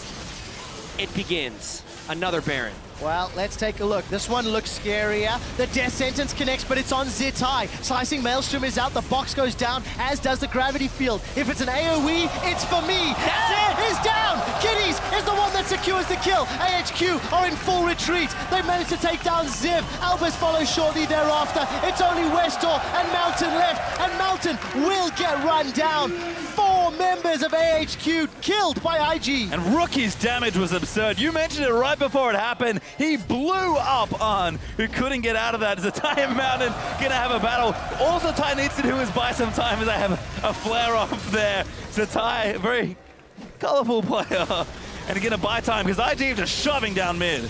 Yeah, this looks like IG actually wins the game off that one fight. Some mistakes in that fight on QSS before the taunt. It's so crucial. 20-second death timers. Invictus Gaming, 0-2 before this game. They will pick up their first victory against AHQ and keep their playoff hopes alive.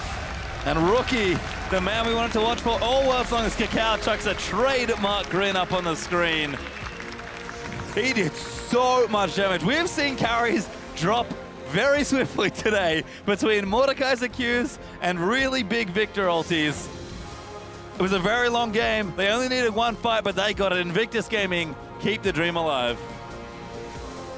I'm just a little bit in shock because On had played so well for the majority of this game, and then as a taunt is traveling towards him, it's much like what Kami did in day one. He's preemptively trying to cleanse the CC, and he used his QSS before the taunt, which then, obviously the full damage Victor can completely wreck him. He had flash up, so he could have QSS flashed aside, and actually, HQ would have been in position to have a great fight. But those are the tiny mistakes that can cost you a chance here at Worlds. Because of that, IG takes this incredibly close game and snowballs it through to kill the Nexus. That's what we talked about. It was the mistakes that the individual players, the decision-making, that cost major swings in this game. That Baron could have changed everything for AHQ, but slow pace, much slower than we're expecting, almost non-traditional from both teams in many ways. And it's IG that comes out ahead. 42 minutes on the clock. And again, I can't blame IG for the way they're playing. It does worry me after 1 week of groups that, apart from EDG, and even then with some of their picks, that the Chinese teams do seem to be playing some outdated picks, or at least comfortable picks that maybe don't fit the meta as much, but IG, they had to play this way. Well, look at AHQ. It's because they know how they lost. They know how close this game was. And AHQ had so much momentum from their comeback against Fnatic, and based on the way this was better for Fnatic, because Huni's likely to be able to make plays on balls, so I think it does come down a bit to High to crack that open, get ourselves into the picks and bans, and Fnatic actually not allowing that GP through at all. No, just gonna take it away instantly. We were just trying to see what Fnatic could be thinking, maybe, if they want to get rid of some of these picks like Tristana, like Azir, we've seen Cloud9 use so well in these siege comps, because it's the only strategy we have seen them use, because they only played 2 games, and why would you change it when it's working so well for them as a team? If they don't end up banning the Tristana early, we could actually see it picked up on the first rotation, especially now that these teams have been learning that picking Darius that early may not be the best choice. Leaves up an open spot here for potentially one of those strong trading AD carries. The least ban as well from Cloud9. We mentioned it just before how they don't need to get a high priority pick for High, because he can play multiple picks for himself, and Mumu is like one of them, of course, Kha'Zix. standing out we want to see. But they don't value his jungle picks so early in the draft, and also they ban it away. Don't want to risk in case one of these top tier picks are open, they can first pick it. Maybe a Kalista comes in for sneaky, or he just says, you know what, I don't care about Fnatic in it, because I can play Tristana into it. Because the chances of Braum right here, it's one of Elimination's biggest champions, and just getting a big front line for Incarnation and Sneaky in the background. But no, it's Darius actually going to start with the top lane front line. I mean, for all we've criticized rather Darius overall, he still has a positive win rate in this tournament, I believe. Maybe today he evened out, but coming in today, he was still 6-5 overall. So I think he's 7-5 now. He won at the very beginning as well with Darius, or Dyrus. And one thing about this early pick is often when he is picked, Lulu is still open, or the other team is already first pick Lulu and the team pick Darius into him, and then obviously they get hard countered, they get kited around so easily, they get denied that execute, or sorry, the kill with his ulti and the reset. Now Lulu is banned away from C9, so they were setting up for this one, and they're really also saying, Balls, we want to make sure you're on a comfort pick. We don't want to have you just run down the list and then suddenly have a matchup that's not in favor of you. Kalista, open now as well, has been very strong, especially if you have a support that likes going aggressive. Yellowstar doesn't really strike me as that play style, whereas Miffy is very in your face, and then having Fate's Call to reposition helps you a lot. And Fnatic, that's locked in, so early Sivir, Gragas here, very, very safe picks. Yeah, 2 times already Fnatic's played Sivir. They really value their picks so highly on Reckless. The entire team benefits from it when you run triple threat. The movement speed, the team fights they have, and again, the wave clear it's going to give them is important. Gragas is interesting because normally Rek'Sai would be like the go-to second pick, but because it's against a Darius and you want to run a composition that can also kite back, Gragas offers more utility for your team than a Rek'Sai who just have that knockup. Well, that's the thing, though. C9 doesn't really play around balls anyway. He's off in the side lane, getting a bunch of split push farm and knocking down turrets people leave alone. It's the other core members of Cloud9 that do a lot of things. So even just compositionally, I don't know if counterpicking Darius matters here from the C9 perspective. Yeah, that's definitely a good point. Their playstyle doesn't really revolve around him all that much. And even if he gets behind, he still has that peeling in teamfights, because this guy right there, Sneaky, is the one to watch, and looks to go with another Tristana. Interesting matchup with Sivir. Relatively easy spell shields, but Tristana doesn't get threatened that much, especially since Elimination. He really likes playing range supports or Braum.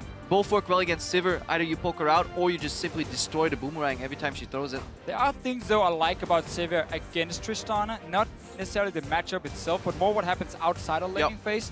Tristana is one of these AD carries who's good at taking down towers in the mid game, but her overall damage when she's sitting on just an Infinity Edge is not the greatest. She needs more items. Sivir is one of these AD carries that can always force plays on the map, who can fight early on because it's not about her damage, it's about the rest of the team as well. So Fnatic might look to really speed up the game in the mid game and say, C9, if you ever group to Siege, we will hard engage with Gragas flashing in, another reason for him being picked and not the Rek'Sai, and of course the Sivir ulti. And again, you can always just play support for a carry for top lane Huni. They know it's going to be Darius up there. They can take their time to figure out what they want Huni to play. And Fnatic are actually going to leave. It'll be surprising if they don't pick top lane here. Top lane for last. I would not want to play Yasuo. It is a flex pick. It is a flex pick. But yeah, since Fig just mentioned, that matchup is absolutely brutal. The wind wall has absolutely no use, and that's why Yasuo actually wins a lot of those matchups. So technically, this is mid Yasuo being already locked in. But again, it's Fnatic saying, hey, C9, you've been running siege compositions. Here's some hard engage. Here's a guy who can instantly get onto your backline and chain that CC. It is some hard engage, but at the same time, it has zero wave clear. All it can do is block some projectiles once they're at the tower. So if Fnatic find themselves out-rotated at any point, that middle lane tower is going to drop, and it's going to drop quick. I want to see if Incarnation is going to play the Azir. Now the Vega was banned away, and he looked good on it yesterday against Rook. He only had that one moment where he got solo killed, but that was about it. He was out farming by like 40 CS or something and always poking down the tower. But it's again, it's the siege composition for C9. No surprise, elimination with the Black Shield is going to be key as well. Yeah, I love the Morgana pick against Yasuo compositions, especially now that Alistair's W has slowed down a little bit and it becomes relatively predictable. Clutch Black Shield can change the entire scope of a team fight because Alistair will very often flash in for the combo. Yasuo expects it to hit. And Black Shield could even be used against Gragas Barrel. Body Slam, so much outplay potential there on Elimination. I wonder how much magic damage Fnatic has. Can they break the Black Shield, or are they, you know, forced to succumb to the fact that nothing's going to happen? Now, from what I've seen of Elimination's games, though, his actual reflexes on Black Shields have been a bit slow. I think we're going to see multiple. We'll see some he'll hit. We'll see some that he's going to miss this game. Sure. I wonder if Fnatic, if they have an AP top laner in mind against this Darius. Ryze could be potential, but it's just way too slow, really. Unless they move Yasuo top and take an AP mid lane with wave clear. We saw the Heimerdinger hover. Wow. But we'll get back to that hover later. Orianna locked in. So one thing about this Yasuo into Darius matchup is one of the things we always look at is who can close the gap on him when he swings the big axe. Yep. It's very easy then for Yasuo to dance around minions and get close to him and get these small fights where the damage from the Q is of course reduced from the Darius, but Yasuo has to be so careful he doesn't get caught out. In top lane matchups, you always have to rate the 2v2 as well, so that can snowball it forward. If Reignover can successfully gank for Huni, then he can start maybe snowballing and playing around with that mobility. If at any point, though, Huni dies and he falls behind against Darius, he's going to have an incredibly hard time in that lane. But again, they're looking at balls and they're saying, you have been the weakling of this team. You are not the focus of this team. We can take this matchup and then take it into these team fights where if we look at the amount of knock-ups, Alistar is there, Shockwave is there, we have Gragas coming in. So many ways of chaining that CC and getting the knock-up to the backline, and enough hard engage from Fnatic to say, once you start grouping on the side of C9, we are going to engage. It's not like AHQ had no way of starting fights or the Mountain on a Rengar trying to engage. That's not going to happen here for Fnatic. This is going to be really interesting. I want to see how well that top lane matchup goes, because in my mind, it looks so brutal, but Huni can maybe do it here. You guys at home join into the conversation. Hop on Twitter and tell us who will rise by the end of the hashtag C9 win or hashtag FNC win to @LOL eSports. We'll be checking in throughout this game to see how that one goes. One thing we haven't talked about is, yes, Huni can use his E to dash out of the creeps. He can also dash on top of Darius and greatly reduce that damage from that spinning blade. Well, as we get ourselves onto the Rift, here we go. Who's going to be in first place at the end of the day in this group? It's going to be either Cloud9 or Cloud9 and Fnatic together. Otherwise, FNC falls to that tie for second at 1 and 2 in the record here. We move in with Fnatic actually camping a brush. You see this so often. When they're expecting the other team to invade in on topside jungle to get all these early wards for the lane swap, you just hide. Reignover might be baiting and trying to show, hey, look guys, we're doing just a standard 5-man cover all the way down. I'm all here, I'm all alone. But this play, we've seen it multiple times already, to the point where if you see the jungle, you can expect that stack almost. So that seems like a very standard play. I haven't seen the blue side mirror this at all at any given point, so it seems only red team wants to do that. Lamination, confident. So again, they're only seeing Reignover. They think for now, or at least what Fnatic wants them to think, is it's only one guy standing there. They're going to check smart behind. That's big.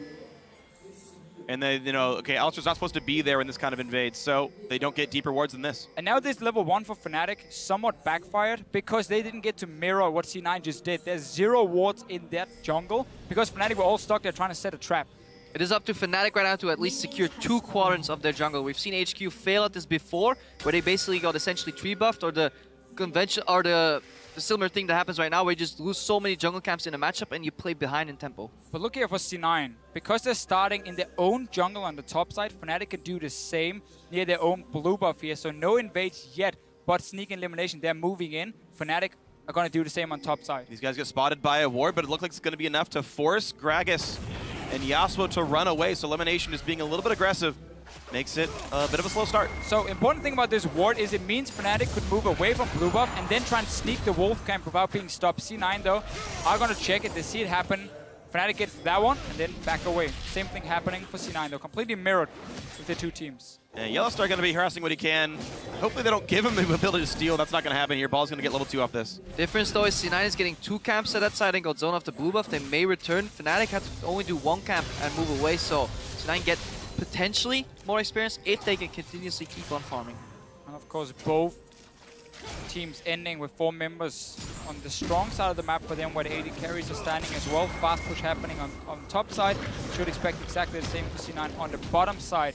And then, look here, they've already sent back balls and elimination. They do this very, very often. 2 guys going to the vent, but the problem is, 2 guys is not enough. 4 members can easily dive 2, or even just zone them off the tower. You see, Fnatic is already moving down with 3 guys, and Rainover is coming, so this should not work for C9. Yeah, just like yesterday, when Lee Sin or when Hai's on the other side of the map, that's when Balls needs him in the top lane. Again, he's not there to defend, and they will get zoned off. Very, very lazy almost lane swap for C9 in the sense you just send 2 guys late first of all, and then your junglers on the opposite side. Right now, Huni could technically TP down to the bottom side and just take up that entire wave, but he's a little bit afraid of where Hai might be in Lee Sin. And he probably also wants to stay on his top side and get the tower gold and then bounce the wave back. All right, looks like Sneaky's gonna be solo pushing this turret down. Did get it down to half, and even still on both these waves right now, just to keep track and do some bookkeeping. All the waves are getting lost, but this will be the first turret kill very easily. Yeah, we've seen similar things play out over in Europe when Giants, for example, would try to defend against this European lane style, even with 3 members, and very often they would get zoned off and lose so much. So right now, Fnatic playing it out perfect. Bounce again here for Huni, so the wave will freeze. He won't be zone off experience, and he can do with that wave whatever he wants. And a key thing is that Reckless, if you notice, he stays close enough to get gold, so he gets enough for a pickaxe when he goes back. The difference normally would be you give all to the AD carry, all to your top laner, and your AD carry only gets the average blade, and he's a lot weaker then compared to now with the pickaxe. Sneaky though, as always, gets solo experience and farm in these lane swaps, so he's going to be stronger than a level 2 Sivir, and C9 has to use it. And this is the funny thing though, is this is one thing that Cloud9 is so good at, is their actual pre-match, like 1v0 preparation. They've essentially timed how long it takes Fnatic to kill this, and they were able to solo push, but elimination already on the wrong spot here. Yellowstar and Huni both going for the fight, then Naga comes through, and a level 1 Morgana forced to flash away. Maybe they didn't quite expect that, but Tristana is far ahead of the Sivir when that matchup finally does play out. Oh, they're going for Reckless down bottom lane. Spell shield used on the rocket jump. TP in for Balls, and Reckless has basically nowhere to go. Somebody he'll pop, but Sneaky's gonna be fine. He gets away from the pole, has to flash to deal damage, and Reckless gets out. Huni TP's in, and he's on the chase. He's got the knockup available. Elimination still running around, he's trying to execute. Oh, the flash! Featherman's gonna get it! First blood goes to Featherman from Fnatic. And what a big misplay by Balls. That apprehend has to stick. You can even flash first to guarantee that you landed. C9 could have had a first blood, but instead they get turned around. Reckless lift, that's a kill difference again. And they drop first blood here. Hai. Reckless though needs to know that more people can be on the bottom side, because we haven't seen Hai yet so far in this match. He only showed very, very quickly and then walked back into the jungle and hit himself. And that was good by Hai. He dropped that ward knowing the AD carry may go pathing into the lane. Balls teleported, but the play backfired due to poor execution. The Balls gets a freeze now. Based on everything that happened, that we've now got a lane freeze set up for this top laner, he can immediately catch up with Huni's money. And with the fact that Reckless had to go back to base and has to hide, he's getting behind. But very important for both teams. First of all, you just said it. Balls, he gets the big wave here. He catches up then. Reckless is also getting some minions on the bottom side, but he's sharing it with Yellowstar, so he's still going to be behind in experience. And overall, C9, as long as Balls can get this entire wave, which he's sitting with now, should have an experience advantage after the lane swap. It's actually very interesting to see, because if that initial screw up didn't happen, C9 could have been vastly ahead of Fnatic here. Yeah. Not for elimination dying. The 400 gold first blood, no assists, so 400 gold worth there. You can see Fnatic up 300 right now in this game. 3-2 based on how that all goes, but this got pushed in. Sneaky was able to back for a BF sword, so he's got an item lead over that Sivir. Remember though, the time it cost Featherman to path all the way to the top to chase elimination, he also used his flash, so he invested a lot into that kill, so overall it wasn't that bad of a trade if you look at the big picture. Really the only difference I would like to see in the C9 lane swap, now that they do favor the farming experience on Sneaky's, just keep Balls to 2v2 jungle a bit longer with Hai. Because there's no reason for him to walk into that top lane and just get zoned off. But again, it works because Sneaky gets so far ahead. Let's see what happens here though. Reno is coming in. Goes to the pull under the turret, gonna get knocked up there, but the slows come through. Huni takes a bit of damage, but Balls can't ult. He doesn't have enough. The kill comes through to Huni. Assist for Rainover. Rainover coming in first, hits the minion, but it was still enough to get the kill. No flash for Balls, and Hai now looking to fight. Pretty aggressive. Huni's gonna have knock up in 2 more Qs. Fighting over the Gromp. Smite is up for Rainover. Easy pickup, level 5 now. Rainover out leveling Hai in this one. Big turnarounds happening here. We see so many small things with TP down behind someone if he overextends. Elimination got chased around, and now here the 1v2 against Balls with no flash was enough to give another kill for Fnatic. Cloud9 keep this up though. They may be about to do their signature move. They just pushed in bottom. Febiven has the base in the mid lane. This could be a little bit of damage on that mid lane tower. We've crossed 7 minutes, so that debuff that reduces all your attack damage has dropped down. Sneaky's got level 3 explosive charge. This could be some real damage. If they know he's in base, this could be a good push. We need to see Yellowstar also leave this bottom lane. He's sitting and holding hands with Reckless against nothing really, because it's just big waves being pushed against each other. So now he's rotating extremely late compared to Elimination, and he's not here to assist Febiven before now. Well, gets it down to half, but the wave clear is good enough. Febiven gets back in the lane.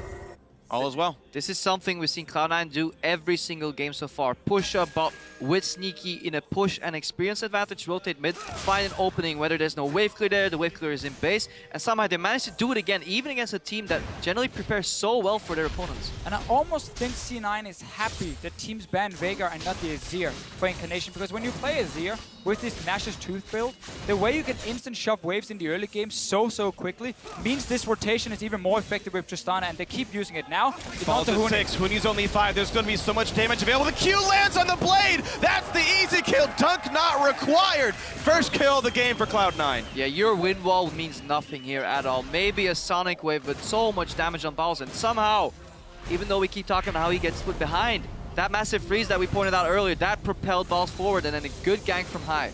That was what Cloud9 was famous for back in Season 3 when Meteos and Balls played together. Balls would always find a way to push the wave on level 6, have the momentary XP advantage, and dive the turret with the jungler. Textbook, Rainover didn't see it coming. And more importantly, how is Huni going to continue playing? Yesterday, when he made a mistake, he tried to make up for it too quickly and kept on adding to the mistake pile. Instant teleport to match it out. Now he's down 20 CS. Gotta keep our eyes on him, and especially the player cam too, if he's gonna be emotionally affected by these plays. And we just keep seeing the same move for C9. Incarnation instantly push out the wave. Sneaky walks in because he already pushed the bottom side. Now he has to go down and catch the wave, but he's still fine because he keeps slowly chipping away on the mid tower. And it's how this siege composition always gets rolling. And then add in the fact that now Balls is winning. It's just making it even better for C9 compared to the 2 other games we have seen. You know what's funny though is they've cashed in all of Sneaky's CS lead. He was up roughly double for Reckless, but with all those trips back down to mid lane, Reckless is completely caught up on this Sivir now and is the threat again. I will be happy to trade CS for taking down these towers though, because again, Reckless catching up means he didn't do anything other than just farm minions. Sneaky's always applying pressure on the towers. More importantly, if you look at the efficiency of the build path, having to invest early in Boots 2 with a pickaxe as opposed to Sneaky, who can now base add up more damage. He doesn't need mobility, he just needs to get into that mid lane and whack away on that tower with just very high AD. Right now, Rainover. Pull in, the dunk comes through and Balls gets it. He's got the Noxian Might. If he can reach Huni, it's an easy kill. High gets the kick flash, the dunk comes through, a double kill for Balls. So Fnatic is falling behind on the top side of the map, and yet they were looking to make a play. Huni's only level 6 right now. These components for him towards the static shift doesn't make him very strong. Getting a static shift though is a big power spike, but before he has that, you don't really want to take any fights when you're already falling behind. Greedy play from Fnatic on the top side, C9 responds perfectly. All-Star places the pink, C9 is aware of it, but good kick as well from high. Kick flash into the dunk, that was a beautiful combo overall, and that is just has to give you so much confidence in this game as well. C9, they're ahead in gold, but more importantly, they're ahead in map pressure. Let's watch it again. Rainover actually goes into contest the grunt, but uses his gap closer doing so. And again, Elimination is here, ready to join the fight. Yellowstar is trying, but he's on the other side. And look here, so first kill comes in. What High does is also super smart because he knows he's very low, so in case Huni gets off his ulti, but then he just flashes, kicks him back, and he's not in any danger. And so greedy. Rainover could have flashed that binding. He saw it coming, but he thought he could live. He also decided to use his gap closer aggressively. So Fnatic simply not respecting C9. Now Febiven's getting jumped on in mid. He's zoned out. Black shield. Yeah, shield's gonna be fine. Not a lot of damage taken on either side on this. Then he gets pushed out. You just gotta be careful though next to that ball. Good shockwave down to 500 health. Summoner heal forced out of this. Doesn't care about your ball. Shoot you in the face. He's got 2 on his team. They got good wards around it as well for C9 on the bottom side. So, sorry, for Fnatic on the bottom side, C9 is taking more on the top side for them. But they don't really care about this vision coming in for Fnatic at the moment because they're just moving so easily between the lanes. It should be very predictable because whenever C9 is pushed out the bottom side and Sneaky goes missing, well, he's obviously running mid. to push the tower. So that vision for Fnatic right now, they haven't really been able to use it. And it's just Fabian sitting, trying his best to wave clear, while Reckless is constantly sitting in a side lane, catching up, or trying to catch up at least. Right now, it's an 800 gold game. C9's lead. Turrets equivalent. Dragons none taken, 1 kill up. What I do like about this game is that we haven't really seen an early Dragon because it puts you so far behind in lane swap situations. They rather trade the potential time that it took them to do Dragon to hit towers, and they create map pressure, open up the map, then get deep vision, and then easily pick up. This is about the time they come out, can actually start looking to pretty much gate a free Dragon. Hey, we just talked about how Yasuo needs that static shift as the first big spike for him. It is completed for Huni, and instantly Fnatic is saying, okay guys, we have fallen behind on the map. Our mid tower is slowly but surely going down. We might need to force a fight and get this Yasuo into the backline to get him back in the game. C9 can even just trade a Dragon for mid tower here, even though it's already low. It could be a favorable trade. They could leave balls in the top lane and get teleport advantage, but they opt to fight. Well, this is going to be a bit tricky. Well, Fnatic is on the wrong side right now, so if C9 just stays mid, they will get the tower for free, and there's nothing Fnatic can do. So they're getting the both of both worlds, honestly, here. They stop the Dragon, get the tower, and again, Fnatic is not getting the fight. Huni is just so far behind. This should be their Dragon now. With that mid turret up, they have perennial control over this lane. Yeah. They get ahead in terms of pressure, though. They do have teleport advantage. So Fnatic have been known for having fantastic teleports earlier in the season when they were just playing smarter, quicker, and better than the other teams. But right now, C9 seem to have their number. 1,700 gold lead, 2 turrets to 1, 1 Dragon to 0. Cloud9 got to have their cake and eat it too. Mid got pushed and they got that Dragon. As you mentioned, they did cash in the summoner teleport from Ball. So, yeah, if I could teleport for a turret and a Dragon, I'd hit that on cooldown. Every single time. They're already down towards the bottom side.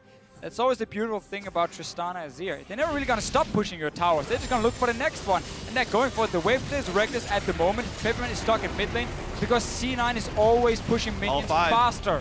All 5 are here, and this reinforcements are slowly walking in. Huni is still pushing the top lane out, but bot lane tier 2 will already fall out of this one. Yesterday, C9 played Azir Tristana, and Balls was behind on his top lane champion, and he kind of didn't do much in the early game, but still worked later in the game. Now Pulse is actually ahead, so these should be some very destructive team fights. Cloud9 later on, especially once we start approaching Baron timing, those baits will be punished very, very hard. There's a small benefit here for C9 after that bottom lane tier 2 turret goes down. Their outer is still up, which means C9 can actually push the wave even farther and often reduce the chance for Reckless to actually kill the outer turret as a trade for something else. C9's ability to push top lane with their AD carry is actually here. We're only 15 minutes in.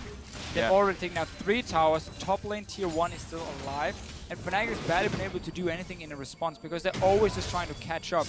Keep highlighting how fast C9 can push their waves and then rotate before Fnatic can even react. And unless we see that hard engage 5 versus 5, Fnatic won't be able to stop this push from happening.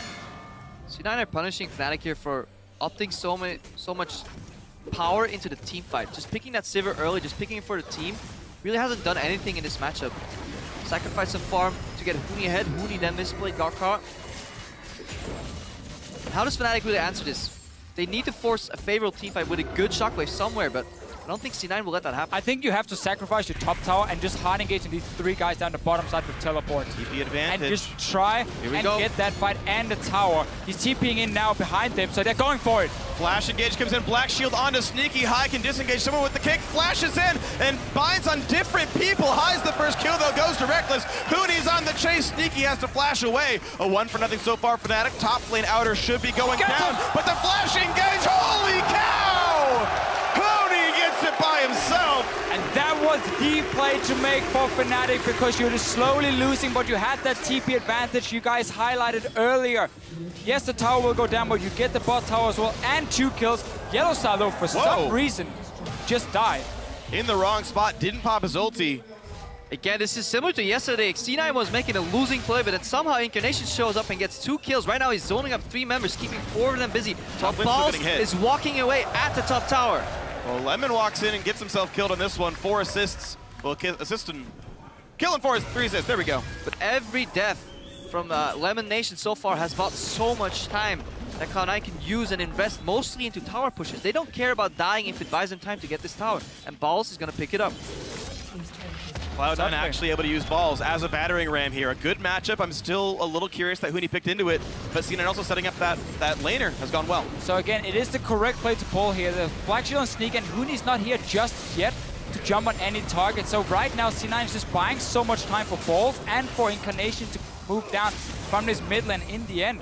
Fnatic invest more than they wanted to get these kills. Actually, I think Huni going back into creeps, Sneaky thought he didn't have any flash. That's why he reapproached, because otherwise he would have assumed Huni would have already flashed on him. Huni actually did have flash and surprised Sneaky there. Good move by him. A little greedy on Sneaky's side, but overall, we can always see how much value that Black Shield is going to bring later into the fights. Once Sneaky picks up 2-3 items, gets more mobility, he's going to be very hard to catch. And you saw even his reflexes were good enough to buffer Rocket Jump against the body slam flash as well. He was even able to get away from most of it himself. Yeah, because that Black Shield was late. Yep. And luckily for him, it didn't get absorbed by the body slam, and then Yasuo Q couldn't block it. Yeah, I think Fnatic went a little bit too early, honestly, because Huni was running from that ward at the red buff, and he was trying to get in range, but just wasn't there when the engage happened. I didn't see if the minions were dying for Fnatic, and it was kind of like the last call to go in, but just a little bit too early. They get the kills, they get a tower, but of course, because C9 could take 2 up on the top side, they're still going to be okay. Definitely need to keep our eyes on Yellowstar too. He's usually the one to at least make a good play and engage, but so far, hasn't really showed up on that Alistar. See if he can finally get a flank somewhere and set up Huni for that combo. Around this mid lane though, C9 for the last 5-6 minutes have had full control when it comes to the vision. A lot of defensive pink wards always being invested from them. They respect what Raynova and Yellowstar can do when it comes to roaming into the enemy jungle, take control and set up some of these dives here. And it's very smart when you have the TP disadvantage. And you just try and keep them out of your jungle. Don't give a good teleport location for Huni. He found one though, but still he had to run quite far around, and it was enough time for C9 to respond to that. And well, ward's going to be important then, and as we get ourselves into this dragon, 38 seconds away. Balls has TP, Huni does not. Problem is, there's not many turrets to kill, it's only mid lane tier 2. Yeah, this time there's no cross-map objectives really for that dragon, unless you count Baron Vision as one of them, so you may actually see a fight. Both these teams are known to take Baron instead of a dragon. Right at 20 minutes, the European and North American LCS, the most common to have early Barons in. I'm just looking at the confidence from Incarnation on this Azir. Always just standing there, poking away in Fnatic. He was stopping the recalls before. He's been pushing his lane 24/7. Not really been afraid of anything. And whenever he can perform like this, it opens up for Sneaky then to become that tower-killing monster and really give the goal lead to C9. Teamfight will break out here. Darius is running down as well from the top side. And Yellowstar is setting up for looking for a flank. Let's see if it comes in here. We've got the team skirting around. 800 health left on Dragon. Easily picked up for Rainover. High will not find his way in just yet. The All-Star's low, but he's on Alistar, so who cares about this one? Mid lane is under control for C9 if they want it. They're going to fight over blue buff for a second. Might find into choke point here. Look for the Orianna Shockwave coming in. Oh, Balls is low. Knock up on the one. They're going to go right for the Darius. Has to flash away. The knockback still coming through. Reckless gets a nice crit. And the bounce comes through, but now mid lane, again, is here for Cloud9 first. The team is still coming around. Huni does not have ultimate. That is an important cooldown miss, but Shockwave is up, as is Yellowstar's. And again, we see the value of that Black Shield Yellowstar flank got completely negated, and then he didn't chain combo Balls down there. Balls could have and would, or should have died rather, in that combo, but he managed to flash out in between the knockups. So, slightly misplayed there from Fnatic. And again, they left their mid lane open. Yeah, like their positioning for C9 after Dragon went down. He said, you know what, we're just going to zone you to the right side then, so you can quickly get back and defend your tower and at least get some damage on it, but not risking going into a straight up 5 vs 5 team fight, which is exactly what Fnatic wants. So they keep just avoiding the thing Fnatic wants the most. Yeah, there's a tremendous amount of zone control really on that Fnatic lineup. You have Sivir who can relatively tend to herself in these team fights, walk forward, backwards with a lot of mobility. Then you add Orianna Ball to that equation, and if you add a Wind Ball well placed in a choke point, it becomes incredibly hard for C9 members to follow up on a lot of damage. So we saw that's what Balls tried to do there, force his way in, but he just immediately got knocked up, and the rest of C9 had to disengage. It's an interesting item choice here by Lemonation. I usually like a lot of his item builds. I think he's one of the more unique supports in the world. But I personally don't really like Frostbeam's game, especially when you're matching up against the Sivir. I feel like matching the movement speed, getting Talisman of Ascension, and allowing your team to match that strength would be pretty valuable here. The gold you put into that item for no real defensive combat stats, you may as well have invested it into a Zeke's and just buffed up Sneaky. It is something we have seen a long time ago, though, against these Sivir compositions. So when she speeds up the team and runs at you, trying to slow them down. but definitely agree with you. It seems to be the thought process behind it. Huni, though, he's not really going to enjoy this Gets the one-on-one. knock-up pop seal. He's going to get a shield back down. That's going to be enough to kill him. Oh, the flash! Flashed it. Gets him out in time. It's still a flash down. Can you really call it an outplay? Huni's missing a lot. Please, you can kill it. Not if it has flash. Really close. I was so close to actually finishing the animation, and Huni's even wasting a flash at the end there. And again, we so often see it's the other top laner who wins that one-on-one against Balls, but he's having a great game, honestly, on this Darius. He's winning those fights against Huni.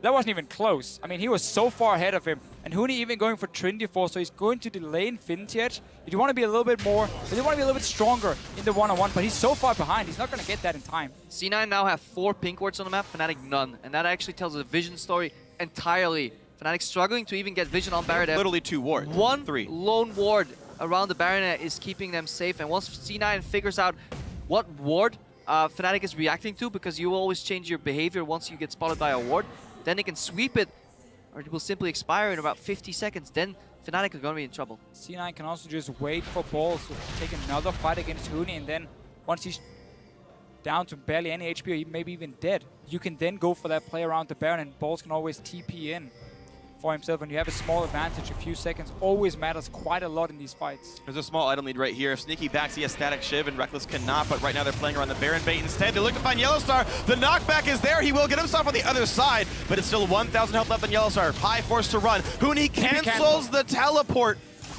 but the rest of Fnatic get out. However, that is a TP down. Balls in the exact same scenario. Huni has to run now from the bottom lane, and there's no ulti for Yellowstar, so he's basically out of this fight. Maybe sacrifices himself for a knock-up to get Huni going in. But he can land the knock-up, though, and the thing is there's no ult left for Incarnation. It's going to be onto this one. Binding hits on one. Ferranova's close by. He's going to try to get this one. The kick comes through. Shockwave onto a few, and down goes the big members. But Incarnation took the Baron. Reckless on the chase, though, picking up a lot. Only one survivor. It's Lemonation. Is he going to buy more time? I mean, it's a 1v4. He's going to die. Ace for Fnatic! Even though there was the Baron, that is better for the European squad. And here they go. C9, you're running this siege composition. You're not looking for these fights where you're stuck in a Baron pit. We saw the engage come in, Shockwave, Rainova as well, and suddenly it sets up Huni. And C9 are just stuck there. They cannot kite with the composition suddenly because they're at the Baron, and that was not the play they were looking for. Yeah, the initial play was fantastic. Bait and try to punish the support. Luckily for Fnatic, that support was Alistar, didn't drop, and they got some vision into that pit. And more importantly, C9, they fought without Emperor's Divide. They fought without one of their most important ultimates, and then they bunched up, they clumped up, making it for a very easy Shockwave, very easy combo. Huni, he was definitely in time because C9, they hesitated. They walked back from Baron and went back, and that may have been their downfall. And this really shoots Huni back in the game. He's sitting on like 2,500 gold from himself. Let's see it again. You have this siege composition. You want to kite back, but you're stuck in the Baron pit. Sneaky especially. Shockwave pulls him back in. That was a fantastic. Everyone dropped.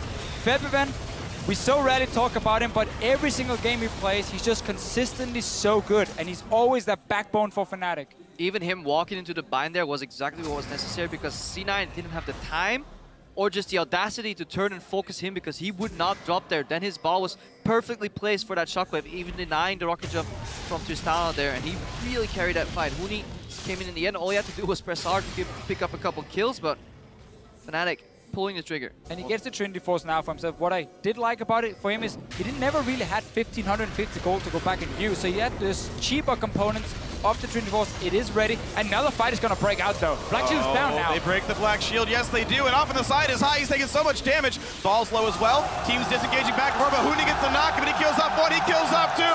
Fnatic completely in control here of a 1,000 gold lead. They grow it to 2, and they grow for Dragon number 2. Huni Houdini makes Lamination, and Balls disappear instantly. So far behind in the early game, but this time Fnatic can get him back into the game, and now we can start carrying. And he's going to keep carrying. 5-2 and 5. Everything's going well now for Fnatic. That one bad Baron call opened the game back up, and Fnatic said thank you very much, kicked the door down, and now they're setting up shop.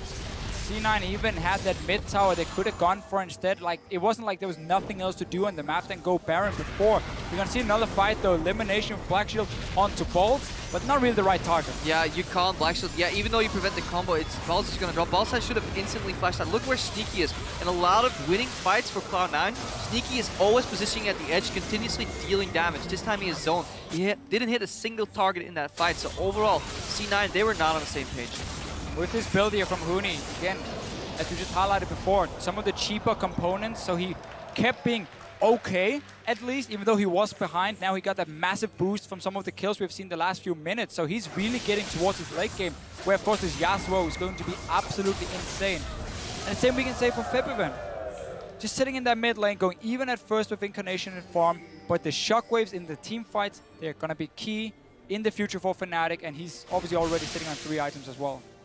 Yeah, both these mid laners actually scaled fantastically.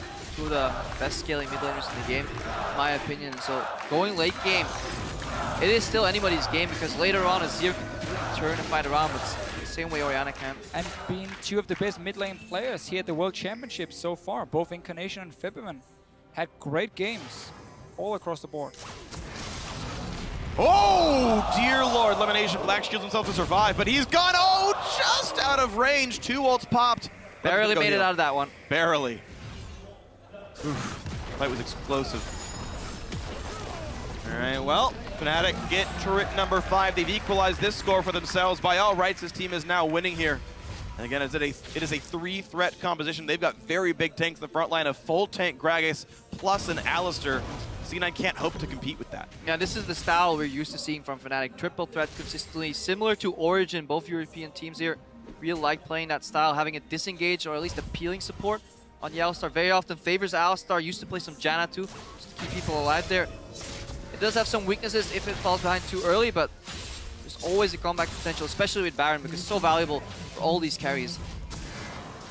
Well, baited all C9 in, and Fnatic felt good about this one. So 4,000 gold now puts Fnatic squarely in the lead as we crest 30 minutes into this one. A Righteous Glory now done on Yellowstar plus Distortion Boots, so a lot of flash combos, a lot of engage potential here for Fnatic. Of course, many of these members can set up for Huni's ultimates. And that's where these siege compositions really start falling apart, when they can never get to groups safely because there now are so many ways for Fnatic to start the fight. C9 then has to opt into basically what's gonna have to be the perfect team fight for them. The Black Shield for elimination has to be either Sneaky or Incarnation, whoever gets comboed from Fnatic, but there's enough AoE explosions to hit both of them. Especially later on in the game, these fights don't happen that very often, so everybody has flash reveal, and on Fnatic's side that means flash combo, flash body slam, Huni carry over to knock up with his flash too, so many dashes and just flashes that C9 has to worry for, and they only have 1 Black Shield. And of course C9 knows it's going to be all about team fights, so I quite like that Balls in this game went for Randuin's Omen instead of the Dead Man's Plate, because you want that reduced damage on the crit, obviously reduced attack speed as well for both the Yasuo and for the Sivir. So at least he's also building just to be a frontline tank right now. The problem is just that Fnatic is always going to look to get to the backline instead of him. Oh, high gets Black Shield, finds Febiven, kicks a couple guys back, but he only gets Yellowstar the farthest. There's the knockup, there's the explosive cast, but no follow-up yet for Huni. They chase down the support, there's the only find the pop. Incarnation goes in, he knocks back Huni. He's got a flash over the wall, Balls can't quite reach Reckless is not but here. they're still looking for Febiven. Reckless is pushing the base on the top side of the map. Fnatic disengage the 4v5, and they're killing the base. Huni's in already, that's at least an inhibitor. C9, they saw that Reckless were pushing, they thought to themselves, we can get a 5 versus 4 team fight. High went in, but I think he kicked back Yellowstar, and they simply couldn't lock down the rest of the members. Yeah, there was no way to produce those resets that Sneaky needed to clean up this fight and potentially then later on trade inhibitors right now. Yeah, High goes in, yes, but he selects 2 out of the squishy, like 2 of the non-squishy members of Fnatic. They have 3 threats, but they have 2 tanks, and those 2 tanks were peeling in the front. Nobody was threatening Febiven, even though he was out of mana at all. They walk backwards, teleport top, take a free inhibitor, and now Fnatic can easily control the game. Let's see, Baron has spawned, and C9 is already here trying to clear away the vision from Fnatic, but they spotted at the same time, so they're gonna be here ready to fight. Not a lot of flashes though on their Huni side. has a flank though, look at the top left. Damage, 3,000 health, here comes the team, massive knockup, oh dear lord! That's gonna be brutal, blue team does pick up the Baron, the kills are trading, Balls does so much damage, a spell shield from Reckless, he gets crit, here goes Sneaky, the ult is not quite, but Incarnation gets it, 2 deaths versus 3, Cloud9 come out ahead.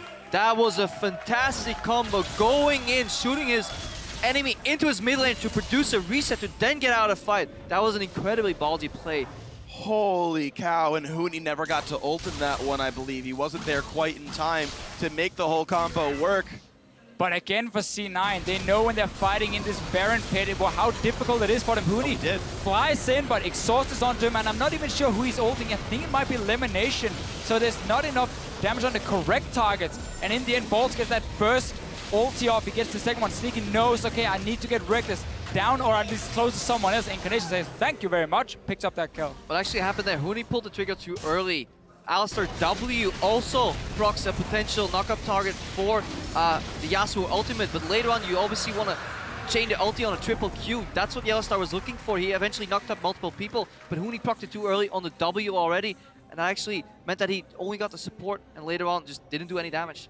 One small thing about the mechanics of that ultimate is it does give you a small grace period to get additional targets, actually. I didn't watch closely enough to see if that happened there, but there is, sometimes you can get multiple even if you ult early. I really just want to highlight, with these two teams, the calls that are being made in this game, how insanely hard they are to pull off when you're sitting in the heat of the moment, where Reckless is pushing down on the, at the top side, and Fnatic is saying, you know what, we can buy time for you, and C9 is saying, you know, we can engage, we can look for that pick, and now after, C9 rushing to that Baron saying, this is the call we need to make to get back in the game. And there's so many insane calls, and they're so risky, a lot of them, but they're working so far at least. And it also tells you that shot calling just trumps individual play. A lot of these teams coming into Worlds with very highly mechanically gifted players, proficient, you know, in terms of ranking, solo queue, so skilled at the raw elements of the game, but then they fall apart when it comes to macro play. And C9, they've shown before what they can do on the map. Yellowstar now leading Fnatic through some really good rotations, getting an inhibitor right there, almost stealing that Baron too. Infinity Edge now done for Huni, so now all that's left to do is build tanky to keep this man alive. Of course, on the other side, if you kind of start counting hard carries, Elimination finally has a Zeke's Harbinger done. Problem is, this Morgana is dying very quickly, and she can't buff Tristana very much if she's dead, so that is one thing to actually be a bit concerned about, is Elimination's 5 deaths is a worrying trend for C9. And it does put Sneaky on 90% crit in these fights. That is if he gets it. If he gets it, which he can get easily. Zeke's Harbinger actually allows you to focus frontline for a little while. Once you engage, you can jump in aggressively because there's not a single person, maybe Fevin, that can actually outrate you once you jump in with that 90% crit. Could be something to watch then if Sneaky can have the auto attack uptime to kill whatever he wants. Blue Elixir picked up for Elimination, so he's going to have some more damage in team fights. And a little bit of ability power for the Black Shield. Bottom lane is the target here. Even though Cloud9 is a team that had killed the Baron off, they're still the defensive ones here.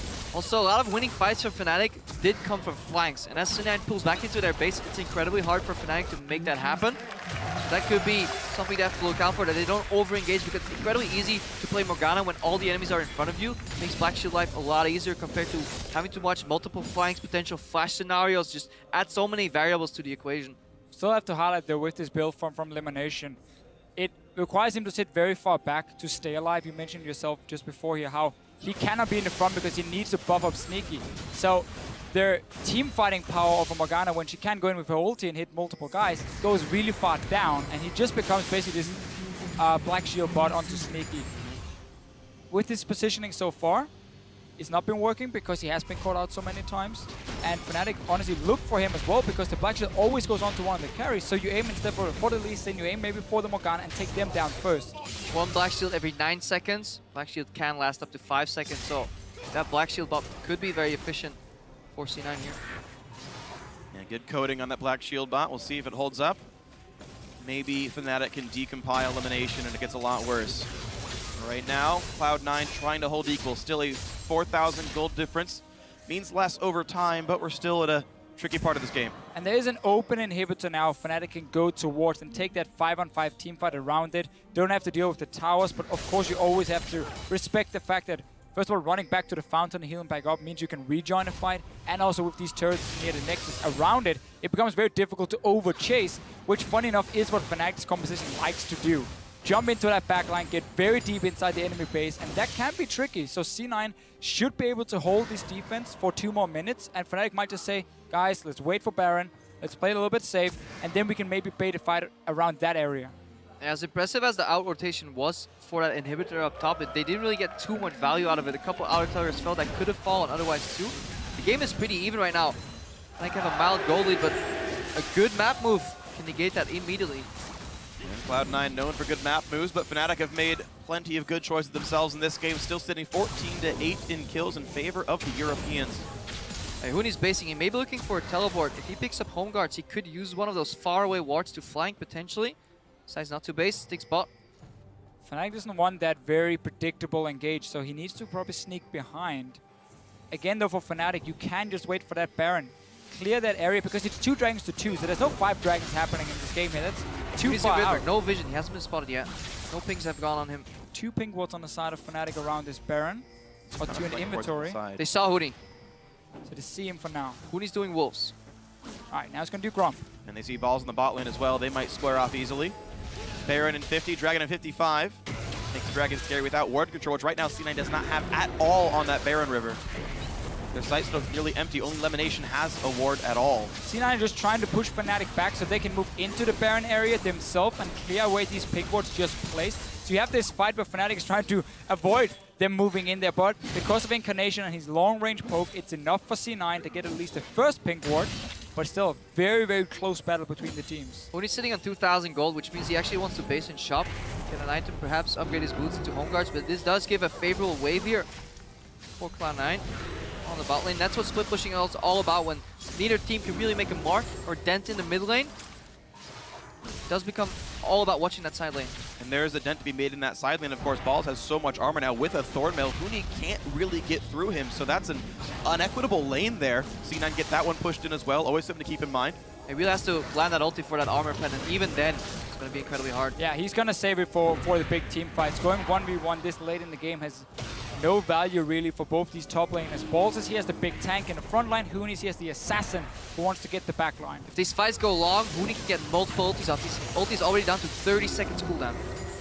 Needs to be careful though, dashing in forward, because Incarnation, again, he's always standing far up, always ready. He has a barrier as his only defense really. And then of course he trusts Elimination to give him the Black Shield in case he's too far forward. Elimination is actually starting to out-earn Yellow Star money-wise, even though Yellow's got 3 more assists there. Just it's a better Gold Generation item, honestly. Organa gets a ton of money, and that can matter, getting your next big item in.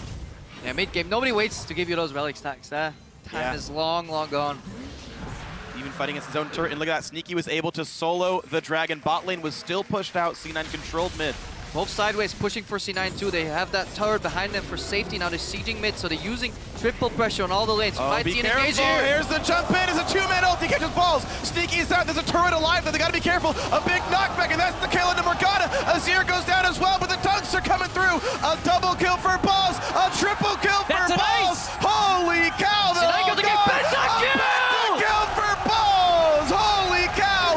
That's why he's been picking Darius. Cloud9 have 3 members alive. And what an aggressive use of flash ulti there for Incarnation. He knew he would drop in the fight, but he would generate so much damage for resets on both Sneaky and Balls. And it means they might win the game right now. Look at the respawn timers. 30 seconds. Would you believe it? This is a group where 3 teams could have taken first place, but it's Cloud9 who did it. The 4th that no one counted in. The 7th place North American LCS team. The Cinderella story is still alive. They are undefeated in the World Championship, and Cloud9 are 3-0.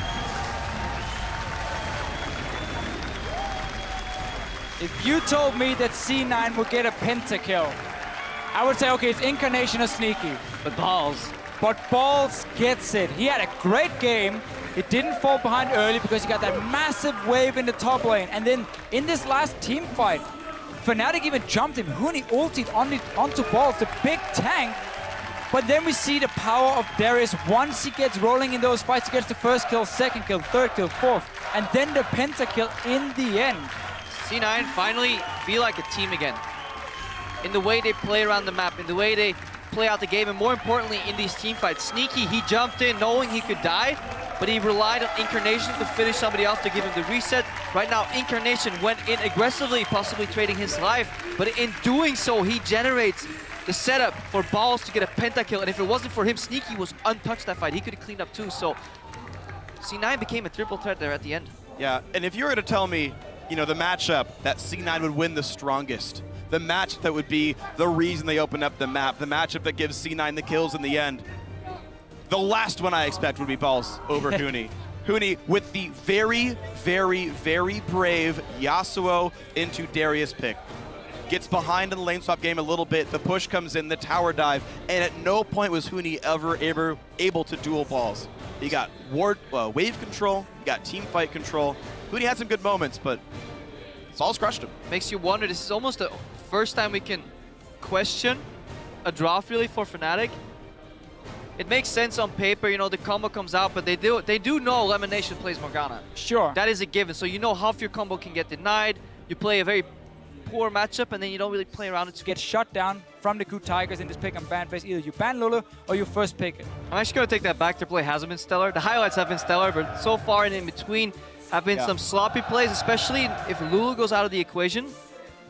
There's a lot of Band-Aid power that you lose. Lulu makes up for a lot of misplays and turns around into good plays, but CLG plays the way they do. Without that champion, they may actually get into trouble. And if CLG does ban Mordekaiser as the last one, which we normally see with these top-tier picks, then Lulu should be the first pick for KOO Tigers. But CLG should know that.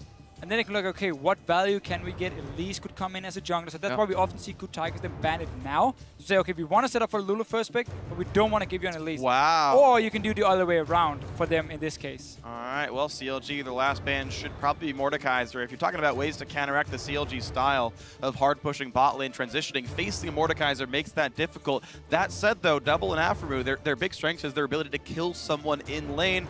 Nah. Not going to be there. No, you have to ban the Mordekaiser because CLG as a team funnels the most farm from 50 to 30 into their 80 carry. If you can get that Ghost, you just get even stronger than a normal Mordekaiser game. So CLG will get the Elise pick. KOO Tigers valued Rek'Sai above it. That surprises me quite a lot, especially because Xmithie, in my opinion, has been on point when it comes to landing cocoons in the late game. And it's something CLG use a lot when they are sieging on these towers, which has been what they've been doing so well. Fast push towers. Elise is then one of my favorite junglers. First of all, she has range options. And second, that cocoon, when you're stuck on a tower defending, often means you get chunked and then you're back to base. So CLG get the perfect setup for them with this. And Rek'Sai as well doesn't have any hard engage. We do talk a lot about tempo, momentum, and the benefit of a Rek'Sai pick is that she has almost no downtime.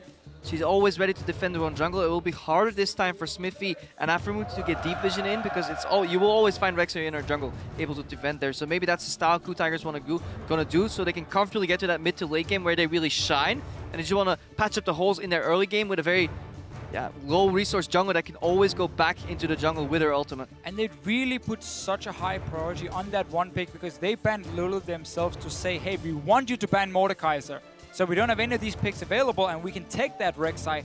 Didn't want to risk having to choose between the first jungle pick or Lulu pick because obviously don't want to go there to CLG. So what they're going to do with this Rek'Sai is going to be very, very key in this game. And this bottom lane is something that has been working really well for KOO Tigers before. Yeah, I like supplementing Ashe, who is relatively weak once he gets engaged upon, with just a very aggressive zoning support like Kennen. It's incredibly hard to even get to the Ashe. The double poke from Shurikens, follow-up from Kennen W, volley from Ashe is incredibly hard to lane against. And it seems like a setup for a Malphite top lane. This is like the style that kind of got KOO Tigers back into the fold here, is like these hard engaged teams. Praise arrows are super good, but Smeb being able to start fights out, and even Gorilla on that Kennen being able to help as well. This could be really important things for KOO here. A lot of things to like about this bottom lane. First of all, one of the big changes KOO Tigers made during this season was keep Gorilla in the 2v2 lane with the Ashe. Blitzcrank coming in though from CLG, but anyway, one of the big changes they made was Gorilla would lane with Prey, and it made them very strong 2v2, so with the Kennen. And also, it means you can match the CLG strongest part on the map, which is the bottom lane, with this super strong early dual lane. I mean, if you can't get to the Ashe, just bring her to you. If Aphromoo lands any hooks here on Prey, it's going to be absolutely disgusting the amount of damage coming out of that combination from Blitzcrank Tristana. If they get pushed though, and KOO Tigers can aggressively dodge some hooks, they can whack away at the tower from CLG very quickly. There's almost no counter trade potential because Blitzcrank very melee oriented, double range, double poke in that bot lane, so heavy skill matchup. But here's the thing, look at these hovers from KOO Tigers there. That Kennen can go to the top lane for Smeb, and Gorilla can play Morgana and just play guess the hook target, put a black shield on and ignore all of it here. KOO Tigers look to be looking at this as their actual lineup there. The Victor gets locked in, and yep, Morgana support. Kennen goes top lane. Always the value of having these flex picks. There are a few of them left still. Kennen is one of them for a lot of the teams, so yeah, swapping that on the other side will be a little bit annoying for Afromove, but then again, you give a fairly simple lane then for Tristana, or you can just lane swap it and have the roaming Blitzcrank. Yeah, but they sacrifice a lot though, putting that Kennen top lane. I'm very much so more of a fan of Kennen support. Kennen top lane is hard to judge because we don't really see it that very often, but KOO Tiger's only running a single tank that actually tunnels into the fight, so their backline going to be very exposed in these fights, so we'll need some really good ultimates here from Smeb on that Kennen later on to really zone in these team fights, but it is possible. And Prey is going to be basically the single engage on this Ashe here against CLG. It's one of the reasons, again, they pick it, because they know CLG likes to group and siege like Cloud9 does, so you need to pack some hard engage on your side. But the arrow, again, late game, it always becomes tricky when QSS is in the game. Maybe someone runs cleanse. I expect that from the Azir in the mid lane. It's one of the things Ashe always does. She forces cleanse on your mid laner, so that's there for late game at least. Two complete opposite styles here. OF rounds up the CLG composition, and KOO Tigers, don't be mistaken, they have a lot of poke hidden in that lineup. Kennen can throw out shurikens. You have Victor with E, even Q if he gets close enough. Ashe volleys, Morgana bindings to hold them all in place to make those spells hit. So CLG, when defending towers, even if slightly behind, will have a hard time. So they have to rely on really good hooks or just Giant Spartan rushing in. I just really worry about KOO Tigers and how they're going to play the team fight. Because it's going to be the Ashe arrow in as the main engage, and then you have to have flash up on the cannon if you want to reach double if in the backline. Otherwise, the scaling of an Azir and a Tristana versus low backline threat is so hard. I mean, last game we just saw how much an Azir Tristana can do in late game teamfights if you don't get onto them. And KOO Tigers don't have a lot of ways of reaching them. Yeah, when Smeb engages, he will need Gorilla to black shield him because there's Buster Shot available to knock him back. There's a Azir ultimate available to say like, you shall not pass here, and then throw him back. And if he doesn't connect to 2 or 3 members immediately with that ultimate, press the new like change W to get that AoE damage out, then the KOO Tigers are going to have an incredibly hard time winning teamfights. Well, we'll see if they can win those teamfights then if the outplays can happen here for the Korean squad. But remember, you guys at home are always part of this one. Tweet hashtag KOO win or hashtag CLG win, and we'll see which team you think has the edge here in Group A. It is a battle for first place. Counter Logic Gaming right now sitting at 2-0. That could be 3 in a row, just like their North American brethren Cloud9. But KOO Tigers can come back from their one loss, make it 2-1, and tie for first for sure at the end of the day. And here we go. Teams loading up on a rift here. Let's see what their plans are. CLG, Blitzcrank, notorious for some early action, and aggressive ping. Look at that, they pinged the banana burst and they're all 5 moving there. There could be aggressive play here. They've got a Blitzcrank. Yeah, Blitzcrank is always in a level 1. If he gets to engage, hook a target, he's fantastic. If he gets engaged on, he's completely useless. He just stands there, does nothing. But it goes for a lot of supports when it comes to level 1. So CLG are confident enough, and we can see the early wards spotting them from the KOO Tigers, knowing, okay, let's get out of here. Smeb actually snuck up in the top lane, so CLG will expect wards in their own jungle, especially the right side of the map. They will not expect a ward to be placed on Crux there, so that could actually reveal some information that CLG isn't willing to give away. I really do worry, though, for KOO Tigers if this Kennen flex pick ends up hurting them more than it benefited. Because by getting the Morgana pick, yes, you want to try and shut down the Blitzcrank, but you're basically trading support for support. And now you get a top laner who might struggle to reach the backline of CLG, which is the whole purpose of what KOO Tigers were building at first. Ways to engage and stop the fast push from happening. And I don't feel like Kennen is the answer for that. But that's, of course, before we see what Smeb can do. Good flanks can save the day for him. Yeah, it's no Malphite. I mean, to be fair, Malphite could get Kennen picked by Vladimir, and that would suck really hard.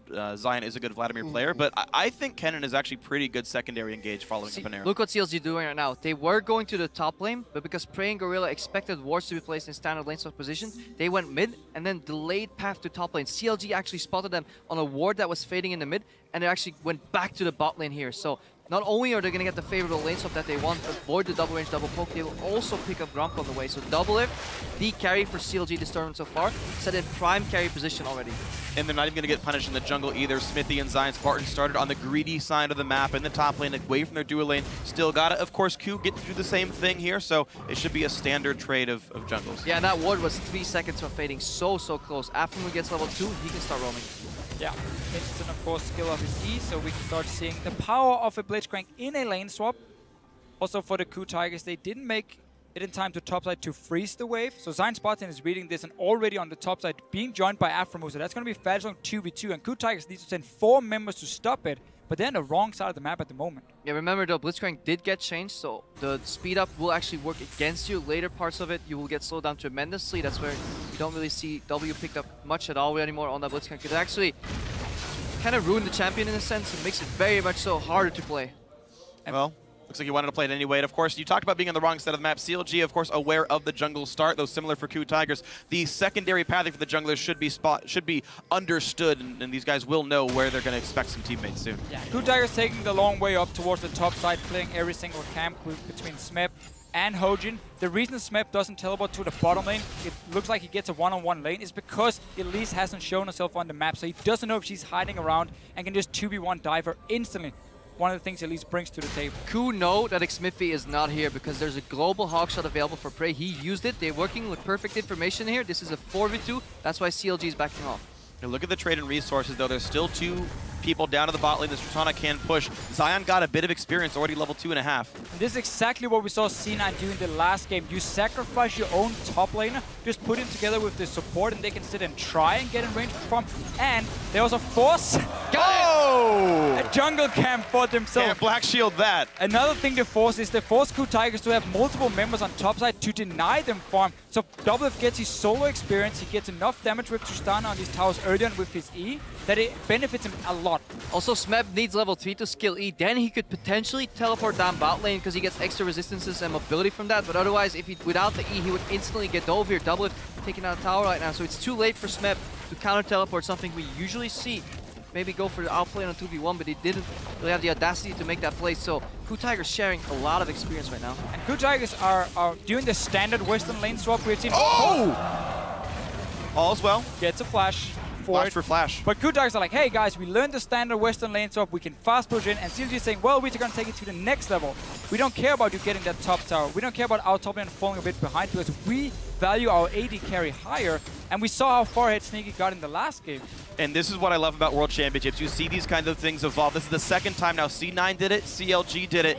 Your AD carry hard pushes. You expect no one to show up with this turret anymore, and they get that pressure regardless. Turret goes out a little bit slower. Tristana gets the first recall. She's first back in lane. There's so much beauty to that play from AlphaDraft too. Just tiny bit of an aggressive flash there, forcing another summoner, buying some more time. And meanwhile, bot lane tower goes down first. Wave gets bounced. Zion Spartan now gets the wave frozen to him, so he'll have an easy time picking up farm. Because Doublelift has so much experience in farm already, he should be fine in the top lane, especially if you look, he has the backup of some wards at his jungle, so he should be in prime position to push out of here. I think that's a very key thing for CLG, that they don't send Doublelift back to the bottom lane and take the standard 2v2 and get dragon control, because they're here to fast push you out of turrets. They don't care about the dragon at the moment, so it's better to get a massive wave towards Zion Spartan and then keep Doublelift pushing on top side, because he's also a lot safer. If someone was up there to gank him, he has to jump. Of course, he also had some backup potentially from AlphaDraft. He's now left that top side completely. KOO Tigers, they want to try and stop the bleeding. Don't want to lose anyone out of turrets. I have to see the value of these global hawk shots. Very underused on a lot of Ash picks, but you can get so much information. Now they know that Doublelift would be alone in the top lane. AlphaDraft fakes out the retreat, so mind games going on here on both sides. And you can see Hojin kind of set up there to fight Zion Spartan. Smeb can't quite land the part of the E, but still lands the stun thanks to the W and the auto attack. Smithy's coming though, Blitzcrank in the river too. Zion's already popped. Ghost, remember there's no flash on Hojin. Cocoon's gonna land for sure, but Zion doesn't seem to want a part of this one. They're waiting still for the Blitz to show up, and no, the axe doesn't land. Zion took too long to be part of that fight. Coordination, not 100% there for CLG, but the call is the correct one. You could 3v2 them, you land one CT, you could have hooked them in with the Blitzcrank. Just not really coordinated properly. Yeah, they also let the wave crash into the tower, so now it'll bounce back. They could have set up a mini freeze right there and actually use their numbers advantage to deny CS, but now bot lane will just shove backwards. Zion Spartan pushing that out. Doublelift though, had to back off a bit from top lane because he's not farming anymore. He's just hiding. He put a trinket ward down. He's afraid. He'd even pink warded his tri-brush. That got cleared away not long ago, and Prey up 12 CS so far. Okay, he's got a bit of a bigger wave, but Doublelift getting behind a little bit here. Gorilla snuck into the lane here on the bottom side. They know he's not stopping. They're going for Zion. Easy knock-up, easy chase down, easy kill. KOO Tigers, first blood for Smeb. You can see our KOO Tigers right now. They don't value really the jungle. They send all their members to the lanes. They knew what CLG were doing at first. Once they see it's just a solo AD carry on top side, having 3 members here gave an easy kill on Design Spartan. And this is how far mistakes can carry on. Because CLG went for that not coordinated play there in the bottom, they lost the freeze.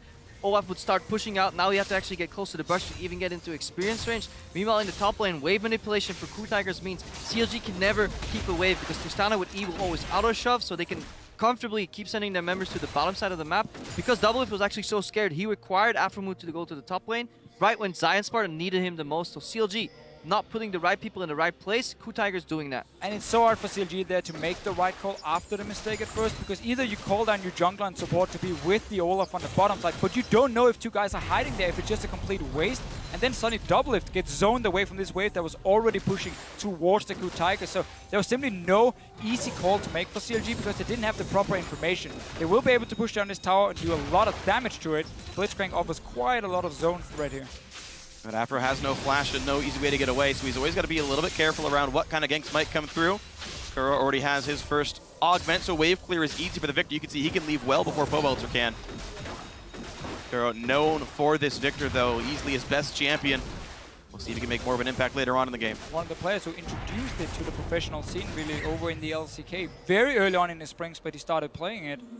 And then quickly people realized how insanely strong Victor is, and he's been played all year long. Oh, look at that ward. If KOO takes a bad path back to the mid lane, may actually get sniped by Blitzcrank here because he's moved all the way out to do that blue buff. CLG's 5 men in the mid lane. They may just siege down this turret.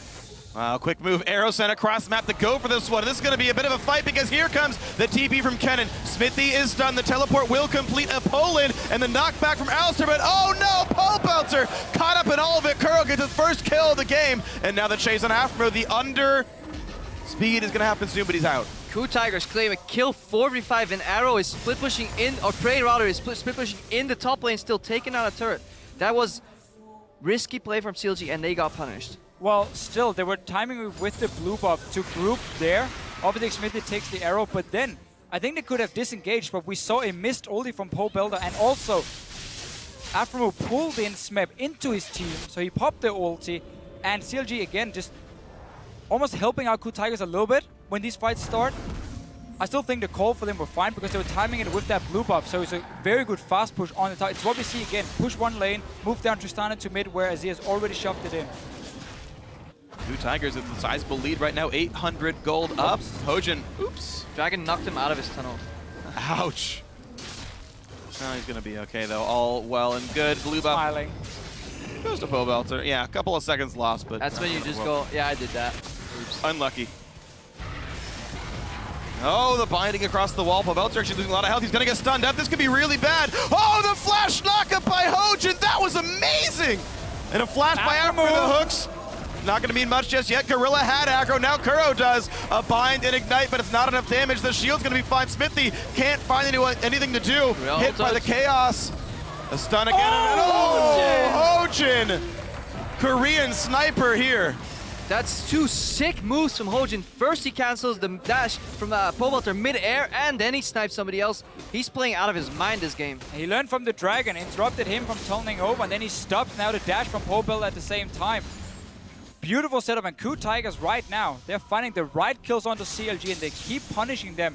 And CLG has had their chances, really, to get some kills back, but they've not been able to execute. Yeah, and I want to call back to Champion Select a little bit, because you guys talked in the previous game about Cloud9 and also here about CLG, about, you know, they have this one style. The AD carry knocks the turret down, they go to the mid lane. Victor is, in my opinion, actually the literal best mid laner for wave clear. One-shots the cast with a basic ability, can put up a stunning field as well. I mean, just it's so impossible to push against Victor, and they know KOO plays as champion. Gorilla, beautiful binary. This is what sets it up, and just keep tracking Hojin right now. Barely, just barely. Afro coming in at first. I think he wanted to block like a Rex IQ or something, or someone in the turret. And then obviously he gets Toro pulled in, but he's full HP and ends up being able to stay alive. And he's obviously trying to make that big play to make up for Pobelter going down, but not been able to pull it off. Yeah, definitely agree with that wave clip port. It's so easy for Victor to just cast laser and still stay out of engage range. The same way Anivia can put down an ulti, walk away, but it's gets easier and cheaper here. Another arrow connecting AFRMU. Can they follow up? Binding's gonna hit. How much more damage is there? Prey gets a couple attacks through to volley. And ulti for the health bar of support. Pobelter, though, getting pushed around. That's doing a lot of damage to him. KOO's starting to win this matchup here, up 6 CS already and has wave advantage. Yeah, obviously Pobelter been dying twice now, so he's fall behind the lane. It's going to be shoved in by KOO Tigers, and that's so key for them to stop that push from happening again. Again. Ults him in. KOO does not have aggro, though, so Pobelter losing more and more and more health. The laser lands. Zion now on the chase. Should be enough, but KOO dodges. The ghost is enough to get away from Olaf, and 5 kills to 0 is the start to this game. Both these mid laners have been sidestepping beautifully, though. It sidesteps the laser and the ultimate, goes in, knocks him in the tower, but as you said, no tower aggro, and then later on Zion Spartan trying to catch, but good dodges there from KOO on the axis. CLG, it's so frustrating the way this game has been playing out for them because it's not easy. Mid tower's on 20% left, you know, just a couple hits, then they make this sick play in the mid lane, but KOO doesn't die, so I can definitely understand if CLG is getting a little frustrated right now. And CLG just won a fairly slow, honestly, early game where they could push out the waves, move double to the mid lanes, to push down some towers. You don't even have to fight. Blitzcrank is there to offer a threat of someone being pulled in and dying, but the KOO Tigers have been constantly been able to find the fights against CLG. This is KOO just going super aggressive because he has backup from Hojin coming on the top side here. And in the end, while he does get knocked back into the tower, he's so far out when he deals the damage at first, the tower doesn't really care, he's not going to aggro. And that's another kill then for the KOO Tigers. So they keep finding these engages onto them. And that means CLG never gets a chance to group up and start sieging down. Gorilla's doing so much work this match, so he's completely outclassing AFRMU in this particular instance because he's setting up so many kills, whether it's bindings, black shields, being in the right place. AFRMU seems to be trailing on the play, just 10 seconds behind. Every time he shows up, somebody's already dead, caught, or needed his help earlier.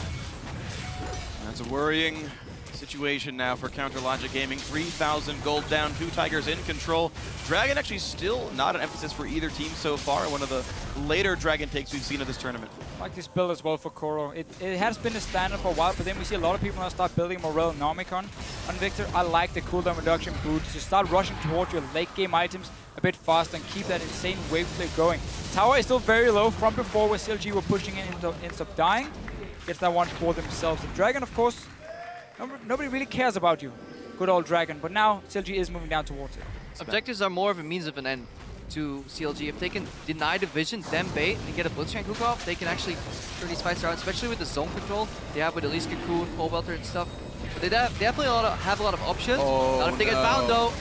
Oh! Use it now, the arrow hits Smithy, the knockup for Hojin, ulti's popped around, but look at all the damage coming through, already a kill for Smeb. The chain slow from Prey as well. Counterlogic Gaming, forced to run, one more hit will do it, hook comes in, Prey does have aggro, but there's no follow-up, and now more flashes burn. Smeb wants in, looks for double, can't quite kill him, but Zion Spartan's gonna be enough for them. 9-0 KOO Tigers! And we highlighted how important it is for Kennen to be able to flank in order to get to that back line.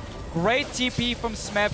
Arrow once again from Prey. That guy's been hitting every single one. He did the same in the playoffs. He's such a big reason the KOO Tigers can start these fights as well. And they're just running over CLG right now. Just overall amazing skill shot accuracy coming out of KOO Tigers. Kuro landing almost every laser for Pogue, Prey, and Gorilla. I don't think they've missed a single important arrow or bind altogether so far, and Black Shields have dodged many cocoons. Let's watch that fight again. So we have Kennen sitting in the top lane, TPing in. This is a beautiful flank for him and exactly what he needs. Xmithy eats the arrow, so he's completely out of the fight, and so is Pobelter because he walks straight into Smeb. And this was CLG moving down to Dragon first. They even started it. They were like, should we go for it? We don't really know. We don't have too much control around it. And KOO Tigers instantly capitalized because they had the wards behind CLG for Smeb to TP on.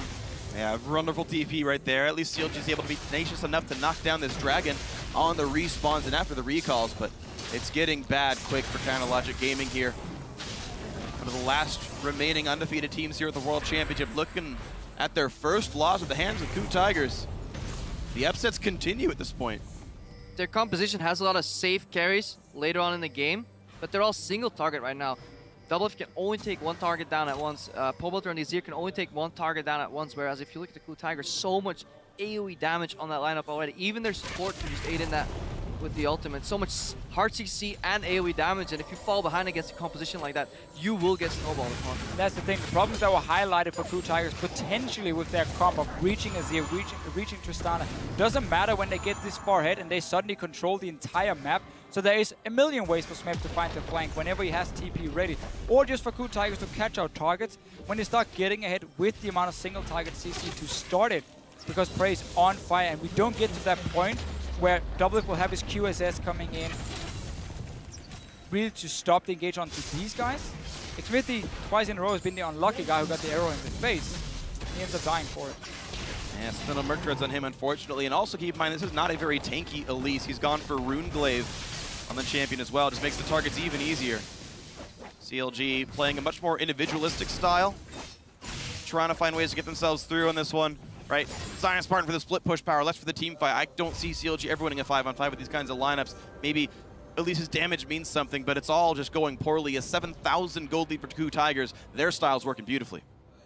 Yeah, your whole composition will build around getting down early out of turrets and not necessarily getting any kills. And then you build up that big gold lead from it, and it becomes so difficult for KOO Tigers to get the control back on the map. Well, they're certainly not getting any kills, so that part you've got right, Deficio. That's according to plan for Counterlogic Gaming here. And Poe Builder didn't die a single time the last 2 games. Now he's got 4. 4 under his belt. Gotta wait though. Need more items. CLG, they need time right now to hopefully even out that game with some big item spikes. In the poorly positioned team fight from KOO Tigers where a flank goes wrong, the Zero ultimate can maybe shut the door on Cannon, but since we're waiting so long on the next fight, every single member of the KOO Tigers will have flash, and that is an answer to a lot of CLG's answers, and then not much is left for them. We have to remember, when a Blitzcrank is in the game, that surprise comeback, the option is always there.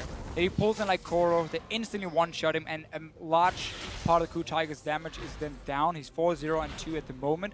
But as long as Gorilla is on point, and as long as KOO Tiger keeps up the vision control, it should be nearly impossible for Afremo to get that insane surprise hook that really takes down the KOO Tigers. Also, Smeb, he can also just position aggressively and look to tank every single hook, because if there's anything Kennen likes, is to be pulled into the enemy team. So yeah, he immediately pop E, and then with the Zonias, there's no way they're burning him down in time before he actually can do so much damage, and then Kuro can step in anyway. So again, for every question CLG has, KOO has an answer so far, and makes it a lot easier playing with this large of a gold lead too.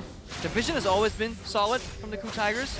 Yeah. Mostly they just use it to come back into the game, because their mid game, usually they're trailing behind a little bit, and then come late game, their shot calling brings them back. But right now, with this much of a gold lead, it should be easy cruising for them.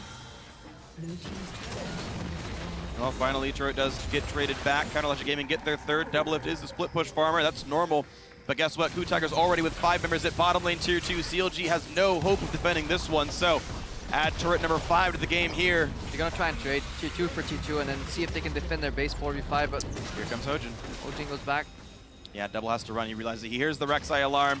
And even a teleport from Smeb. Smeb could have TP'd way higher there, though. Don't put the home guards around, Still home guarding, yeah. Doublelift's going to ult for that one. That means Smeb has no chance of being stopped. The flank works. Easy kill for the KOO Tigers. Suddenly this conversation for KOO Tigers really looks so solid to stop what CLG were building. I love how Hojin even turned around at the end. He stopped chasing. He was like, okay, Peng, you got me. Got me, B-boy. And then Turbo Smeb comes in around the corner and finishes him off immediately. Aggressive flash 2 did not want to get Buster Shot backwards there.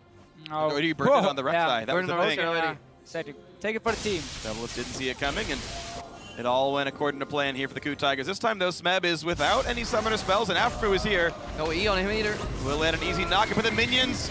Gonna help him do some damage. Let's shut down the first kill of the game for Counterlogic Gaming. They got much more to go. Smart little thing from CLG and Afremo here. He used his sweeper in the bush to disable the ward. So walk over it. Smeb had a little less time to react once they came in. Also, the team couldn't turn around and maybe go up and help him. Hojin was still nearby, but just a smart play from CLG and gives him the first kill. Greedy play from Smeb though, using your one and only gap closer to clear out the wave. That's one very more wave, Prem. One more wave. Just do it. One more wave. One more wave. I got a big item, guys. Just need that one more wave every time. This is such a long uphill battle though for Counterlogic Gaming. One kill buys some time. No Smeb for a while. No TP. Those are things that'll give CLG some breathing room, but with an 8,000 gold deficit, it's going to require a minor miracle for Counterlogic Gaming to keep a 0 in that defeat column. With Blitzcrank on red side though, it is easier to defend the Baron because you can always pull somebody out of the pit. if you're on blue side, it becomes harder to contest that because they can actually just hide behind the Baron in the pit. There's so much harder to even get into the area with face checking. So that is their saving grace. Just keep the pink wards up in your own jungle and deny KOO only when they step in beyond that point. And we'll see how well KOO can keep this game under wraps. They've already knocked down 5 turrets 22 minutes in. Keep in mind, gold leads this big don't normally happen this early on, so you gotta give KOO a little bit of breathing room here as they look to pick their next advantage. Their first dragon looks like it's on the plate right now. No contest. KOO don't really want to go for that Baron at all. It's just an illusion because Prey is split pushing down in the bot lane, takes Grump. This is something you don't see very often at this point in the game. Split pushing Ashe, no, not a standard strategy, but when you have 10 kills to 1 and you're 22 minutes in, you get to, you know, play different kind of styles, and a lot of them will end up working because KOO Tigers have a lot of answers to what CLG is trying to do. As long as they keep the wave play in mid, and they do not get pulled in by Afro move, that is the way back for CLG basically. Good dodge by Welter. All right, 2 arrows in a row missed. Prey finally losing some of that accuracy, but of course it's still such a major factor in this game. We're still going to see it though for KOO Tigers, where whenever they do miss the arrow from Prey, they might just step back and say, okay, we got to bait around objective now because we need CLG to come to us. Seeing as we don't get the engage going, there's no TP Smeb, so his flanking options are down. So they might just look to chill a little bit or catch that more like goodbye. that. Bind from a ward and a pink brush, a pink ward and a brush. Oh, the gate! Can't talk right now, but the fight happened. Killing them, Freak. They're so low on health. Zion gets 1 kill, chased back by Kuro, and you're still seeing this fight go better for the KOO Tigers. A nice Zonius by Smeb buys some time. Smithy forced to run and flash away. The chase still on. Hawkshot reveals where they are.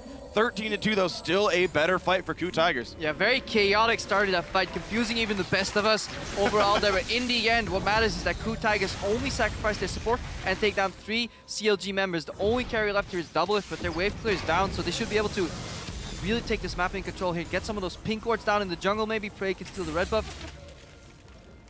It's getting rough right here. KOO Tigers couldn't have asked for much more. They just missed their own engage.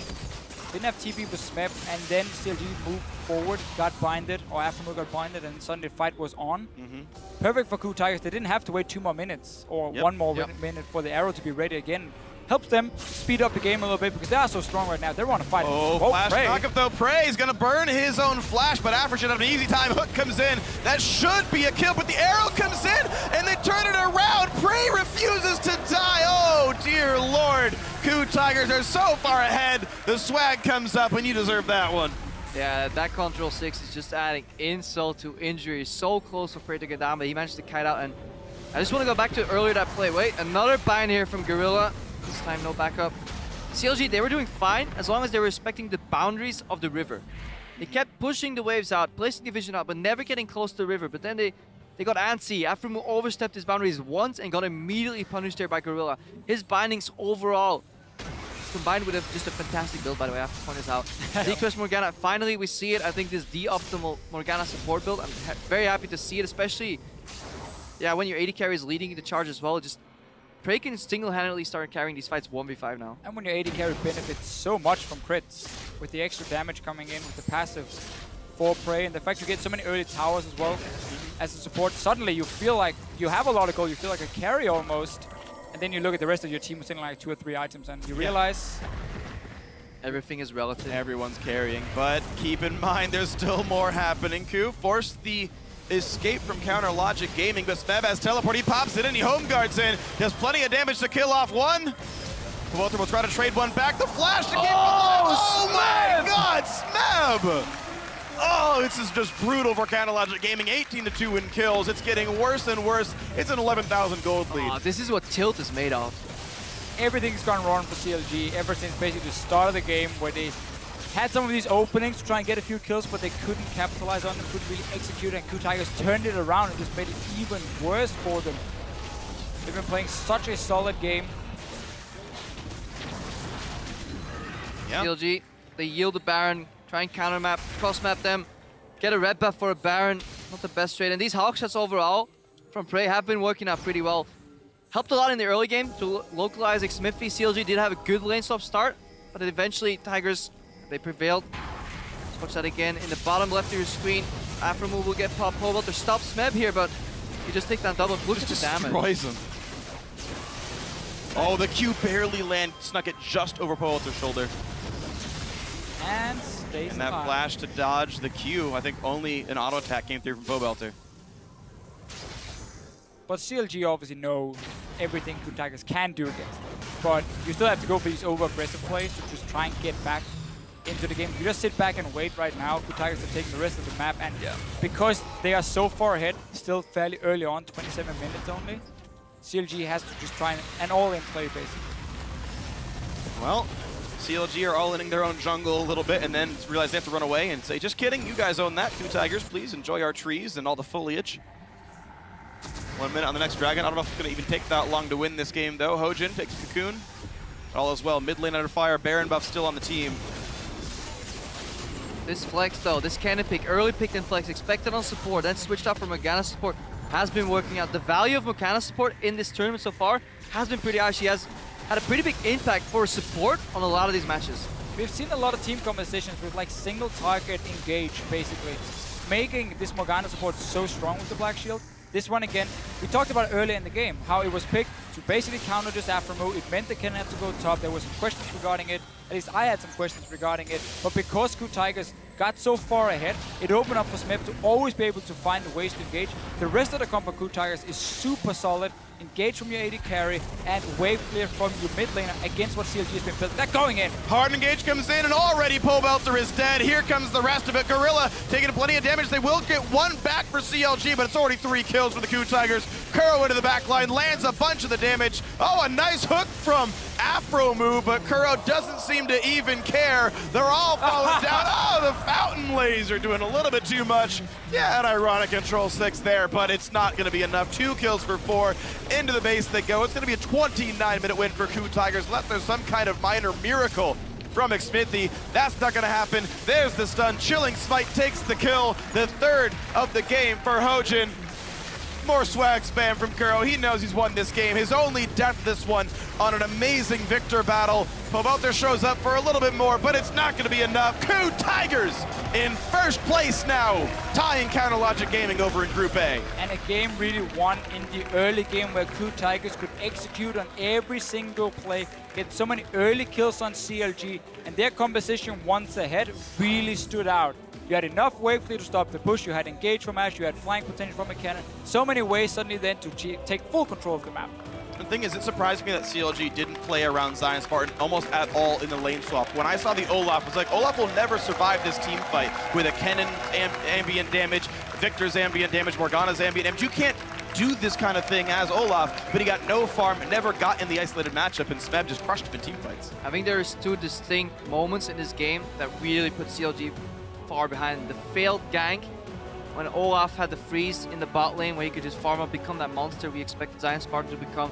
That broke the wave, broke the freeze. He walked back up and died later on. CLG had another answer to that by grouping 5 mid lane for that siege, but then fantastic arrow came in from Prey all across the map, and then the missed zero ultimate on the cannon. Exactly. That was really the thing for CLG in the early game. And he finally proved to Kobe why Gangplank, should get that blue buff over the Nidalee that game. Yeah. Well, first ban's come through.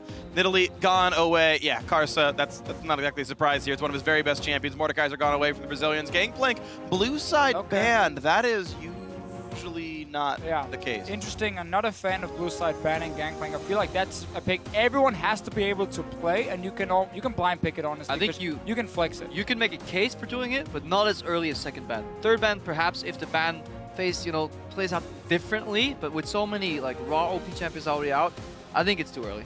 Nothing I would rather pick than a Gangplank as my first pick, but not for Pain Gaming. Maybe looking for Elise for Surti in the jungle. Kalista could come in for BRTT as well, a pick we have seen him use before, and it is going to be a lot about for Pain Gaming. Can they beat Flash Wolves in the early game and then try and close it out? While their team was not always the greatest at closing out games, it's still the way for them they have to play against a team like this, who's shown in late game team fights they do really well. Yep, well, we'll see if they can pry this open here. Last ban comes through Elise away from Surti. Karsa still has plenty of tanks to play for himself. We'll see what Pain Gaming really wants. I mean, I'd go Kalista here, personally, if I was Pain Gaming for BRTT, just to get that lane dominant AD carry. Not expecting it for NL, though. Braum is a pick assumed would be this high in value coming into the tournament, but a lot of matches have shown us that it wasn't really the case. A lot of these Kalista lanes picked into Braum with then a range support would just simply smash it in lane and just give your support the freedom to play super aggressively, always have an additional flash in that Fate Skull available. So NL does take the Kalista for him, doesn't want any long range, fast pushing champion. I guess once you get the Hurricane, you can take down his waves fast, but not the same kind of playstyle. It does mean with the early Braum, as you just highlighted here before, I mean, if you go for double range lane, Flash Wolves have to be able to win that lane. Obviously, Tristana is going to be very difficult now, so I like that pick for BITT into the Kalista and try and shut it down in the laning phase. I just love watching Braum Tristana against Kalista plus range support because in an isolated spectrum, just 2v2 raw, it's a pure skill matchup. The problem is, the way to win that matchup requires you to aggressively dash or jump, depending whether Braum goes in or Tristana. With the wealth of teleports, and then bot lane party happens, and that's what makes it so hard. That's why very often Kalista Thresh will have the pressure, especially it is incredibly hard to take that lane down post level 6, because you can throw the Lantern down, Fate Skull out, pull your own Lantern and get out of there. Boys, give me an Azir here for Kami. You're against Kalista. I love Azir into Kalista, the somewhat lower range AD carry. Against the Darius, he hates playing against an Azir. He gets knocked back by the wall, and it's a safe blind pick. Still, even though Maple will maybe be able to take like a LeBlanc into it or an Assassin into it, still, I wouldn't be surprised to see Azir coming for Kami. You got the Pantheon shout crap up. Yep. Dude hovering it again. Just to touch back on that lineup, last game we saw Tristana and Azir, and it's obviously weak if you fall behind early against the wealth of AoE, but Flash Wolves really don't have that much AoE in their lineup yet. Yes, you can also argue that Azir has an AoE effect, but mostly Azir and Tristana are very single target damage, but it should work well into what Flash Wolves have acquired. But finally, I even get to see the TF from Kami. I really enjoy watching him. Early cooldown boots, early home guards, a lot of teleports around the map. And that's what I'm looking for. Shut down Stake on Kalista. Shut down Kalista. I don't think Stake will be playing that. Shut down NL on Kalista and then start snowballing that way. Yeah, he won with it once in the qualifier, banned against him twice. So not the highest priority, but here in this game wants to bring it out. Pain Gaming switching up the style just a little. The ever so common Gnar versus Darius matchup. We see it time and time again. But it seems that doesn't deter people from picking the champion anyway. Darius still, of course, very common. Definitely going to be two fairly good lanes for Kami to choose on where he wants to go. Darius, who is going to be slowed down by the Frozen Mallet. Going for him, low mobility, that's a kill for you. Bottom lane again, Braum connects that stun, or sets up for the stun and then TF down. So a lot of options here for the TF pick. Obviously, Maple is looking to play in a more aggressive lane against it and try and shut it down in the laning phase. So Ari's coming through. It's going to be interesting. Maple hoping to try to break out onto the enemy mid lane and keep him down, but Pain is running the very standard triple tank 2 backline threat here. Yeah, what's going to help Maple break out of here is the cleanse, as opposed to Kami's teleport. So Kami playing sustain heavy. If he gets poked out, yes, he can return to lane, but Maple looks to go aggressively. Even though he has a defensive summoner in cleanse, it allows you to just lock out of that gold card and then immediately keep on chasing Kami down. So it could be interesting to see at level 6 if we see any all-ins. Yeah, maybe I'm boring, but I do Sure, fair enough. Sure. I do kind of prefer when teams run teleport against Twisted Fate as well from your mid lane, like run Diana or Echo or whatever, something that can follow Twisted Fate when he goes, because now you're kind of all in on being able to shut him down in the laning phase. That's going to have to be the case for Maple, because otherwise double TP and of course the ulti from Twisted Fate is so much global pressure from Pain Gaming. Sure, and you can always argue the other side of it being that teleport's cooldown so much longer than TF's Destiny. Like, do you try to match up to the strengths and not quite compare, or do you try to attack him where he's weaker? And that's just going to be what it's going to be up to then, is how well can Maple stop Kami from doing these kinds of things. It's going to be a great game, guys. So as we load onto the Rift, send your predictions to us over here in France. Tweet at LOL Esports with the hashtag PNG win or the hashtag FWWin to vote for either Pain Gaming from Brazil or Flash Wolves from Taiwan and the LMS. And here we go into our 6th match of the, I'm going to say night at this point, guys. It's 8 p.m. here over in France. Night applies, and it's the last game of the first week. I'd actually like to see a lane swap here from Pain Gaming. I feel they have the tools to get out of that lane swap better. It also opens up the map. Tristana can fast push towers, and TF roaming on longer lanes just becomes so much easier. I want to see if Maple gets punished for running lanes, honestly. You highlighted why he's doing it just before, but even... But I'm wrong. Even for the even for the 2v2 fight that probably going to happen around this lane now that Pain Gaming knows how Maple has to win the lane. I would much rather have an Ignite or at least like something that can take down Kami a bit more aggressive. Cleanse out of it sure is going to help, but the damage will already be unloaded. Yeah, and there's varying opinions, but the consensus from many people is that a lane swap kind of makes mid lane far more into it, a little more passive. So that is another reason why Pain Gaming may be looking for the lane swap. Obviously, they have a favorable matchup in Gnar versus Darius, but later on that matchup still plays the same way. There's no timing or no power spike or item spike that really defines that matchup. It's the same throughout the entirety of the game. Yeah, definitely like Tristana and Braum in the late game. Every single time you can get them, I think Braum's the one of the best supports there with how much damage he can just remove. Yeah. Single out targets. We can talk about what happened in level 1 here. All 5 wards from Pain Gaming are on this northern quadrant of the jungle. I guess one of the mid lane counts, but meanwhile, you've actually got a very disparate start for the wards here of Flash Wolves, and the fact that they see no one from Pain at all means they've got to expect that Pain going for a very aggressive jungle start that they will not get punished for. Since Pain Gaming is starting with their jungler and top laner on the top side for some double jungle, it does usually indicate that they're going for a quick fast push 3-man or 4-man, because after the 3 camps or the 2 camps, you're obviously going to get into a situation where if you move your jungle down, you allow the enemy top laner to teleport. Cheeky little move there again. Freak, I see you freaking out here. About to explain what happened. So this is really smart by Dude, especially because of where the jungle start happened. He actually bunched up the minion wave before it got down the lane. Is going to guarantee that Flash Wolves minions push through Pains and it goes back towards their turret. It creates a freeze automatically, or at least it should. If he wants to freeze, though, I think he's still going to opt for the fast push. It does make it so that you lose less minions on lane. If he wanted to freeze, he should have probably given level 2 to the Braum to allow him to roam. So knowing that Dude went to the lane should indicate that they're still planning on fast pushing and diving that tower. But it does save you an extra minion for no cost at all. So Flash Wolves right now, with how they were starting in the jungle, red buff, it does kind of force them now to move to top side at level 2, and they can't really go in and clear more of the jungle. If they do, at least, they open up for Flash Wolves to sending guys and defend. And that's exactly why they're going to be fast pushing. If they freeze, it's just too easy for the enemy to teleport. Kami, did he steal that? Yeah, he did. He did.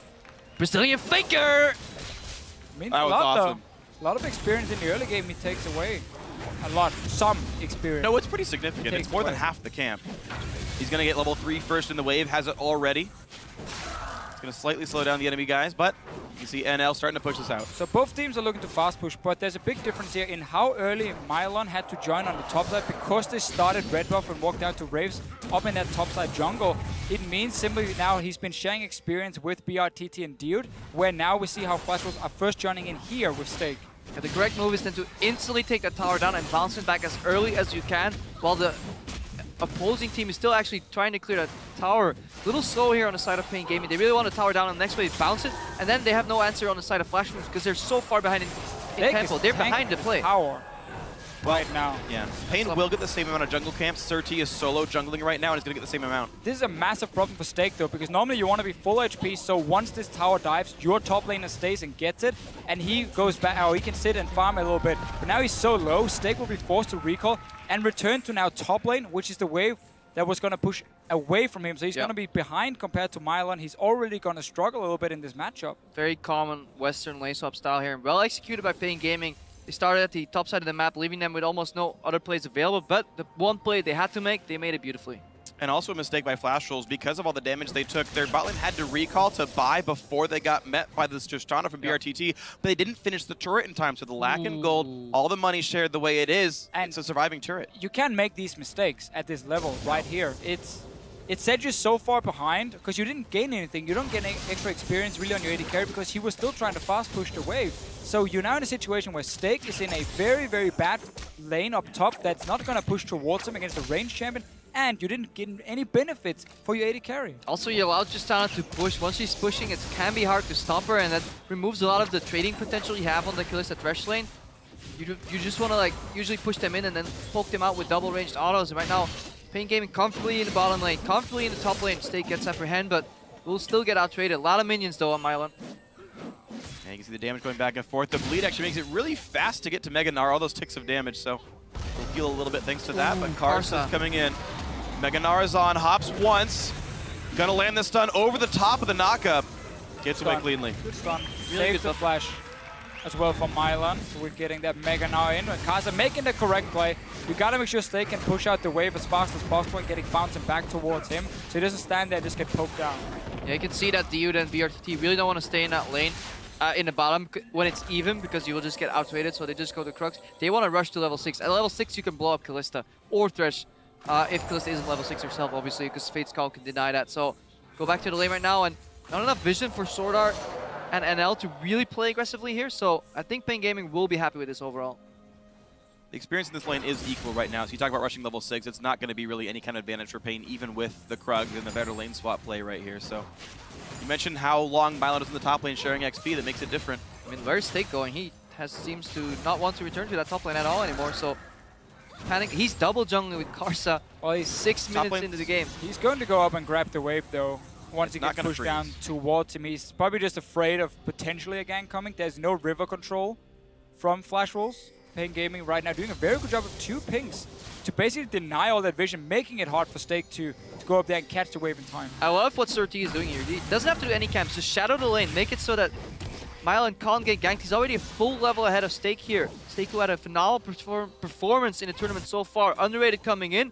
This time, he's getting the worst end of it. And now Mabel hits level 6. So again, we have to look at this matchup.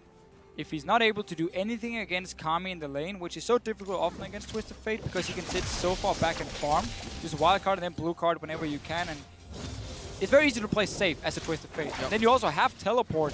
Worst case, you can use it defensively if you have to, because you still have the ulti. So there's a lot of ways for Kami to stay alive in this lane. And then Mabel suddenly will find him in a situation later on in the game where he can't split push because he has no TP, and he can't. Like, he can only look for picks together with the rest of the team, and that's where Pain Gaming can do 1-3-1. Yeah, and that teleport makes it so hard for NL and Sword Art to go aggressive and really use that Kalista passive on the W to out-trade, because at any given moment, they can get teleported on, use a faded ultimate upon, and then BRTT and Dio, they can just stay at max range, farm up, get level 6, and Flash was having a hard time finding answers to a lot of their problems right now. Stake is, luckily for him, able to get the wave up top. He's still behind, absorbing all the minions for himself. First boot of the game for Maple. Last game didn't see many of those. Finally got some for himself here. Feeling a bit better on Ahri. Not getting counter jungled nearly as hard in this one. Look at the game state right here. It's an 1100 gold lead. That is more than the turret is worth. So farm also going well team-wide for Pain Gaming. Since Sir T isn't really necessary in any lane, I'd like him to just join mid, push it out, put some pressure on Maple, and that frees up Kami to go for any roam or gank here. And that could definitely be an aggressive opener here for Pain Gaming. The mind of Hero Sir T at the moment, though. He is probably communicating that he's slightly behind in experience and he wants to just sit in power farm. There are camps available for him, but he keeps looking to this top side because they have that early pink ward in the bush in the river to see if they can punish Stake and keep him down. They're hiding. Island is stealing red. He's going to get red buff. We have Sir T, not level 6 though, remember that. And there's no globals to help the top side. Kami can even come up and 3v1 him, and Mabel can just sit in the mid lane and look. He's got to be afraid every time Stake goes this way. Ward getting cleared. Rexa is going to show up into the tunnel. This is going to be a bit of a fight. Sir T taking a lot of damage. Cleanse used by Maple for almost nothing. Sir T gets out. That was so close. Almost finished off there. Mylon. Surprised to even walk down to that bush though, because he had nothing he wanted to do towards the mid lane. All they were setting up for was when Stake was taking this big wave up top and just go behind him and gank him. You had a red buff Gnar, had TF, and you have your jungler there. Shouldn't have even walked down and had the chance of being spotted by Pink Ward. Even though he got to kill it, it meant the play stopped and Stake got to push it out. And it looked like Maple thought he had Ignite there, because he burned his cleanse at the beginning of the fight when Sir T hadn't even body slammed yet. So I don't know what he thought he was removing. I've made that play before. I've flash barriered someone. I've been that guy. I've flash barriered some people before and been like, that control 6. Rank 5. It's when you do the walk of shame back to your tower. And you know you done goofed. You just type enemy flash timer. Nothing ever happened. Oh dear. Well, 1,300 gold. I mean, Pain Gaming are doing what I think they absolutely must in this game and have a lead early on, but it doesn't mean anything, or everything rather. And everything Maple doesn't mean anything.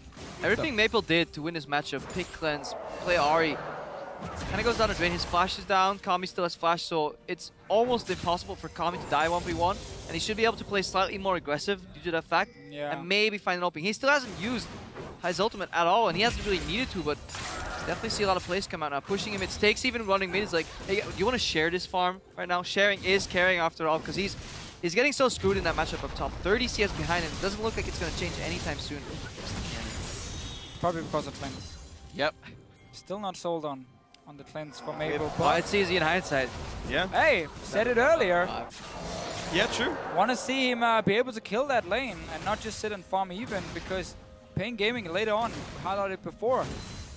The fact you can split up in all 3 lanes with double teleport means for Flash Wolves, unless they start getting ahead in the game now, their map control or their game plan is basically going to be, okay, we gotta look for picks now with this map and we gotta run together. And as long as Pain Gaming has proper defensive vision down, they're just gonna split up and start pushing, and then Flash Wolves have to always go back and defend the lanes. And look at Kami. He's now spent 4,000 gold in the entire game, and he's bought 0 defensive combat stats.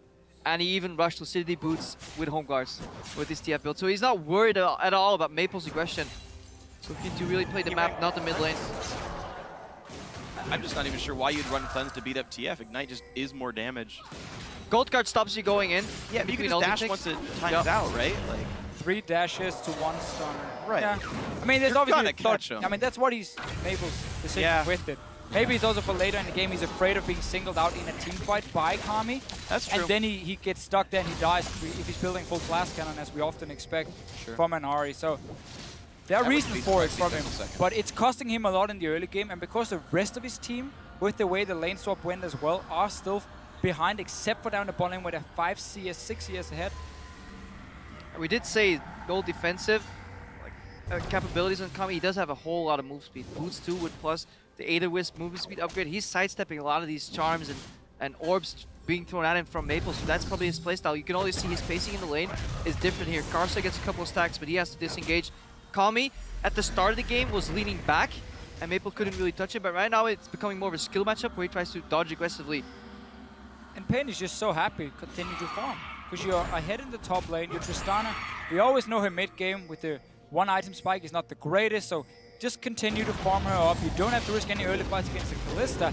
Mylan is the only one going aggressive because he's so far ahead in the lane. He's going to land the second stun with his ulti there. Already dodged the first Q. He's inside for the second one here, not taking any bleed stacks, and Stake very low. Even eats a house. Mylan goes back to Mini Nar. Can he hop on the minions? Not going to try. A jump just came back up, but he's pushing his opponent out of lane. He's denying waves under the turret. And the slow press on all the lanes is getting Pain ahead. And when is Pain Gaming going to close that trap? Mylan teleport button. Twisted Fate ulti to the bottom and try and dive Fennel here on that Kalista. They don't really have to, but it is one of the plays available to them. And Flash Wolves trying to find out how do they exactly come back. They need to start making more aggressive plays and find an outplay, because slowly but surely their goal deficit is getting bigger and bigger over time. I want to see Karsa just hit where the global is, right in the mid lane. You have that Ahri, go and land the charm. Karsa comes in. It should have happened long time ago, but Pain Gaming is basically just saying, we don't have to make an aggressive play. We have all the tools to react to whatever you're doing, except for maybe engage on Kami, but he has flash ready. He's sitting so far back in the lane, and there's been some defensive wards around. So Flash Wolves are basically in a situation where, like, well, we just have to farm now, I guess. Yeah. And they're winning the bot lane matchup, actually, weirdly enough. Plus 15 CS here. NL's getting a ton of farm. Bloodthirster's not far away anymore. Keep in mind that Pain Gaming has been farming the jungle camp every time they had the chance, giving a little bit extra. Just have to remember too, the Dude has been roaming a lot, so he traded multiple. He's killed 2 pink wards. He's visited mid lane twice. I think that is a fair price to pay for being only 16 CS down and really having your tower. Let's check in the bottom lane. It actually has taken damage though. The bot lane tower could fall on the next push if Dude is not around to defend it. So that could be a swing here for Flash Wolves, and that maybe that's what they're waiting for. Just even out the gold and then start playing more aggressively. Mylan's going to be there a bit slow. Damage already coming through from the BF sword NL. Big enough wave, but no, they've got to run backwards here. Yeah, use Hyper. All Kami has to do is get into Fog of War. He doesn't even have to make the move down bottom. He just has to. The illusion of a TF ulti can be enough pressure to really disincentivize people from playing aggressively in the side lanes. Well, we've got a new record here, by the way, guys. 13 minutes, 30 seconds, I believe, is our slowest first blood of the tournament. We're now at 15 minutes here, and I'm not 100% sure what Pain were looking to do right here. And with now Mylan TPing to the top side, it means Stake can go down bottom lane in case they continue to push. But Pain Gaming were a bit split in their decisions. Mylan was down there to defend. They're like, hey, we can maybe push the tower, go Dragon. They're like, no, wait a minute, don't go Dragon because tower is now available and Mylan has the TP back top. Mylan's presence did generate Pain Gaming that bot lane tower because they chunked down, forced Kalista back, and then left it open for them to take. Then he went back because he really just wants to keep Stake out. In that sense, it was worth it to play, but they are playing now with teleport behind. The thing, they've done this twice now. Mylan TP'd up to his lane much earlier on in the game, and Stake never, ever was able to capitalize on this one. With Mylan pushing into him so much, it feels like Stake can't even leave this lane. That's what it looked like anyway. Pain happy to use TP literally just for farm. Not a fan of BT first on Kalista anymore after the changes to her AD ratios. Went down, I think Blade of the Ruined King is so much better for her. NL, look at that as his first item though, so a little bit more survivability. It's a Q-Max too, it's a Q-Max Kalista, so it is very don't like that either, it's very old school. Yeah, it's too old school, it doesn't work, it's too front-loaded, especially when the Yude can position and can deny your entire damage combo.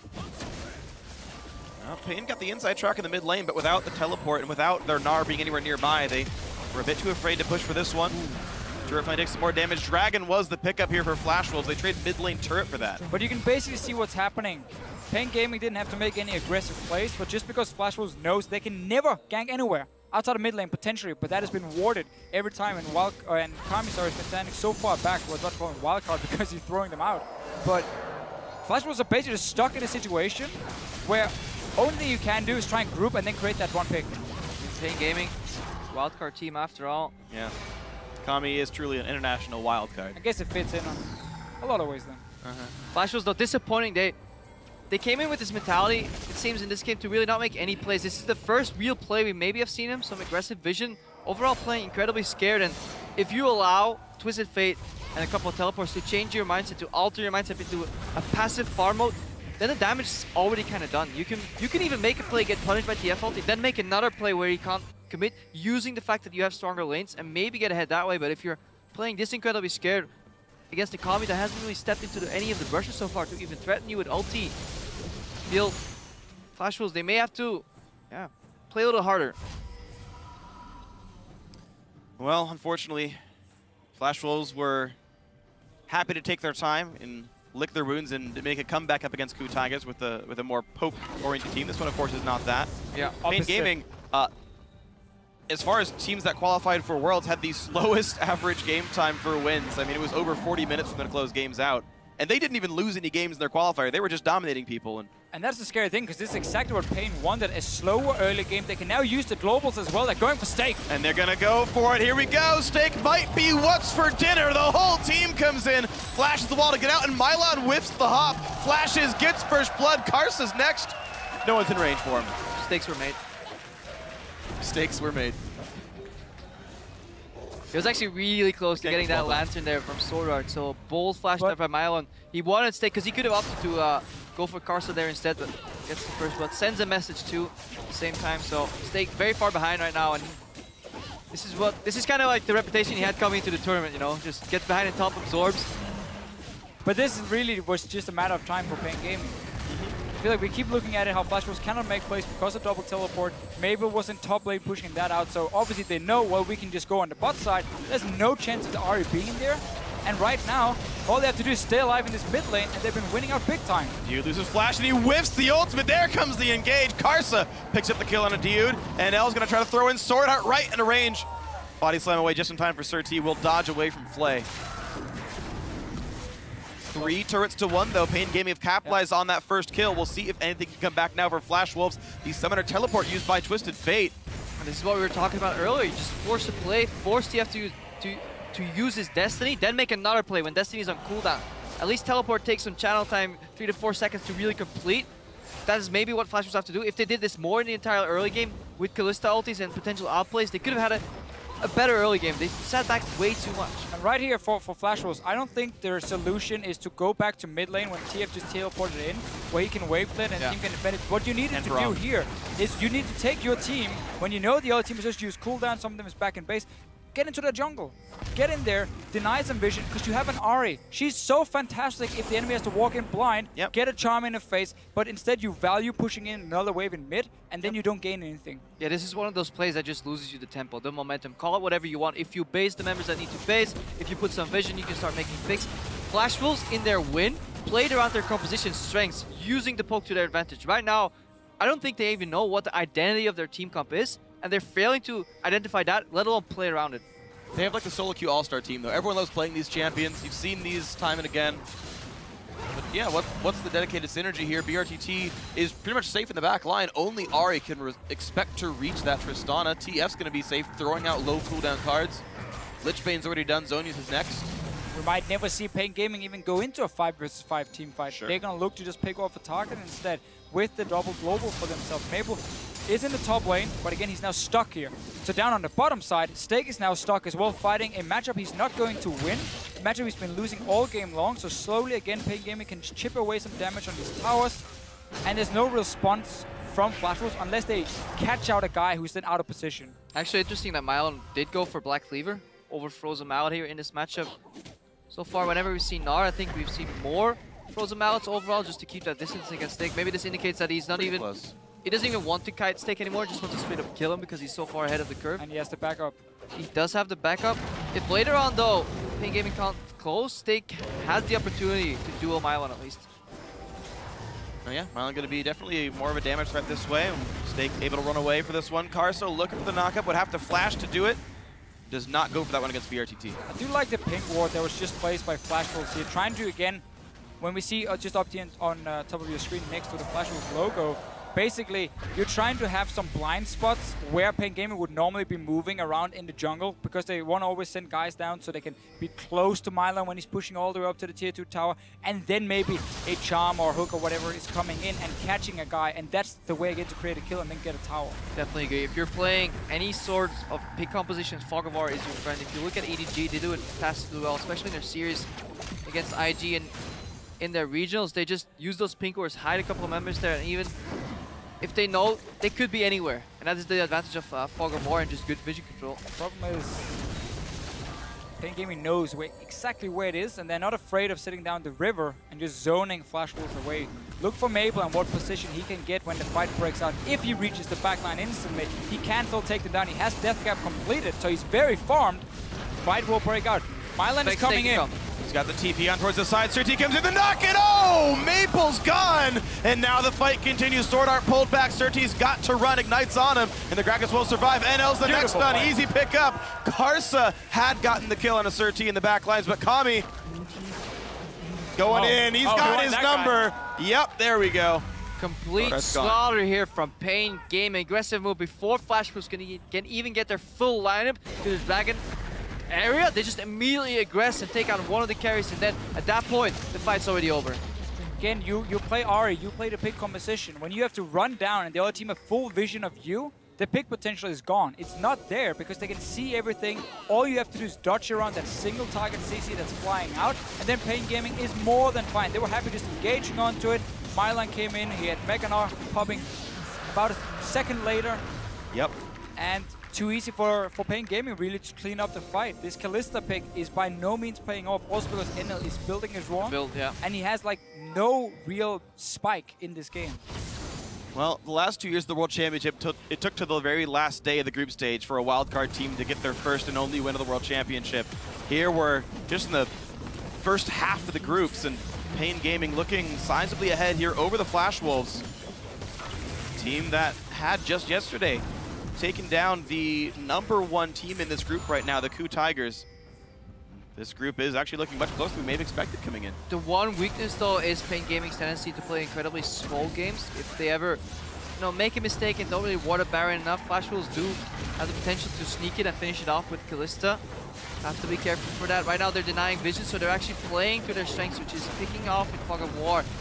Oh. Well, at least they got him the blue buff back. A nice slow from Mylon, gets charmed. Get the slow again on a Stake. This could be the target they're going for. They're going to arrive right in. Mylon's the front line, but he's too low to transform before dying. BRTT does kill off Stake. The rest of the team disengaging. Once again, though, look how confident Pain Gaming is because they see all members from Flash Wolves.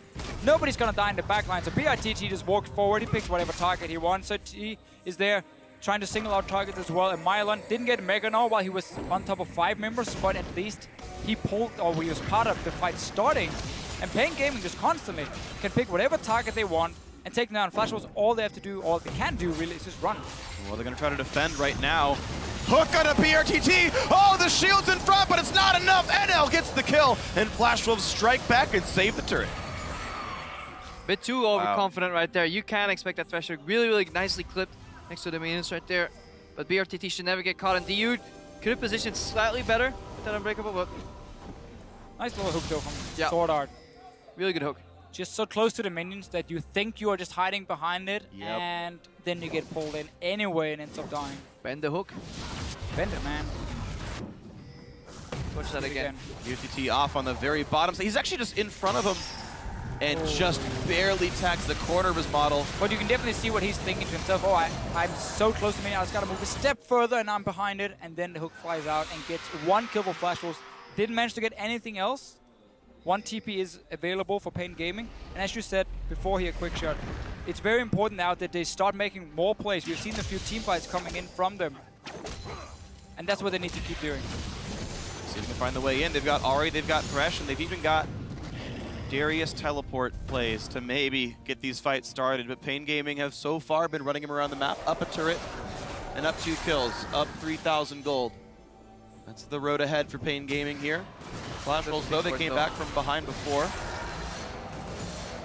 Pain Gaming, if they can actually push mid lane, they actually have a really good play to be made on the Baron there.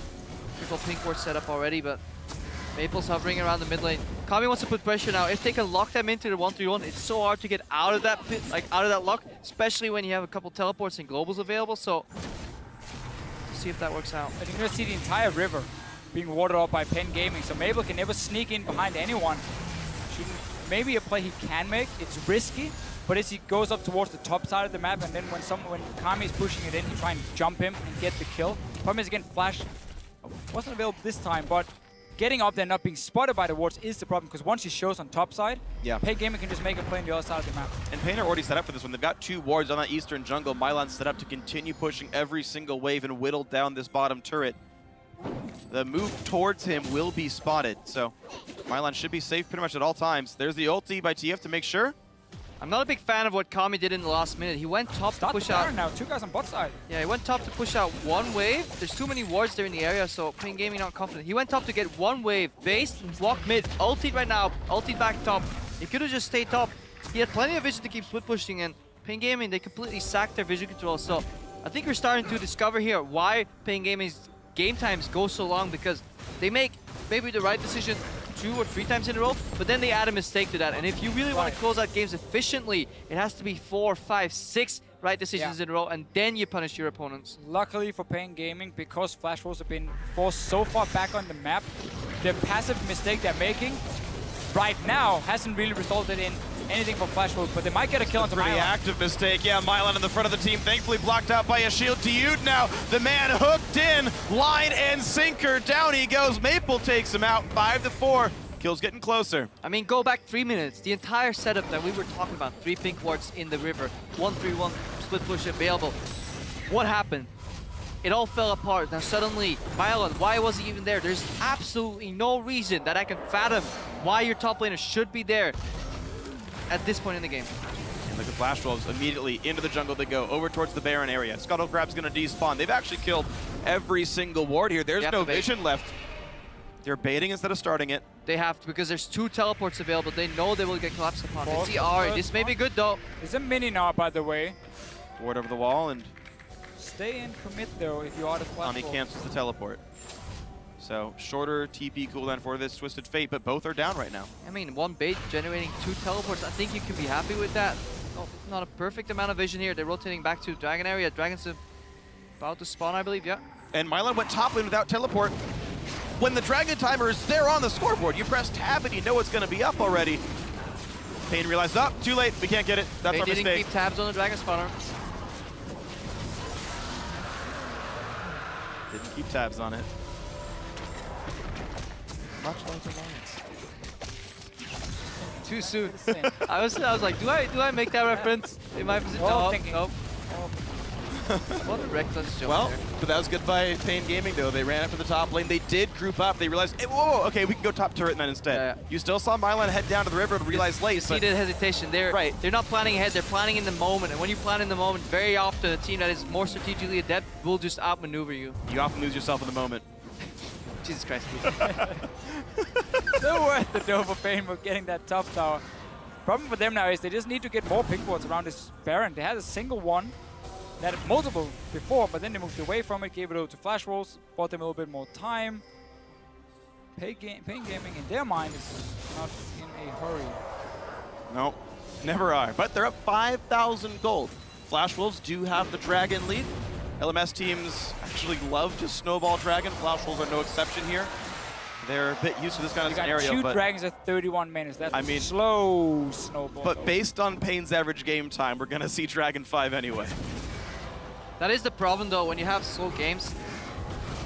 Absolute gold leads of really decent values, as we see the youth get hooked here, say 2,000, 3,000 gold. In the earlier stages of the game, they mean a lot, but as the game goes on and just gold generates on both these teams, relatively speaking, they become nullified almost entirely. And if you don't really make any other additional moves to increase that gold advantage, Flash Wolves do have a distinct possibility to come back into this game. Yeah, this really is the moment for Flash Wolves now, because Mylon doesn't have teleport. Kami's on the bottom side because he's the only one with the global, but Stake can hold that one 1v1.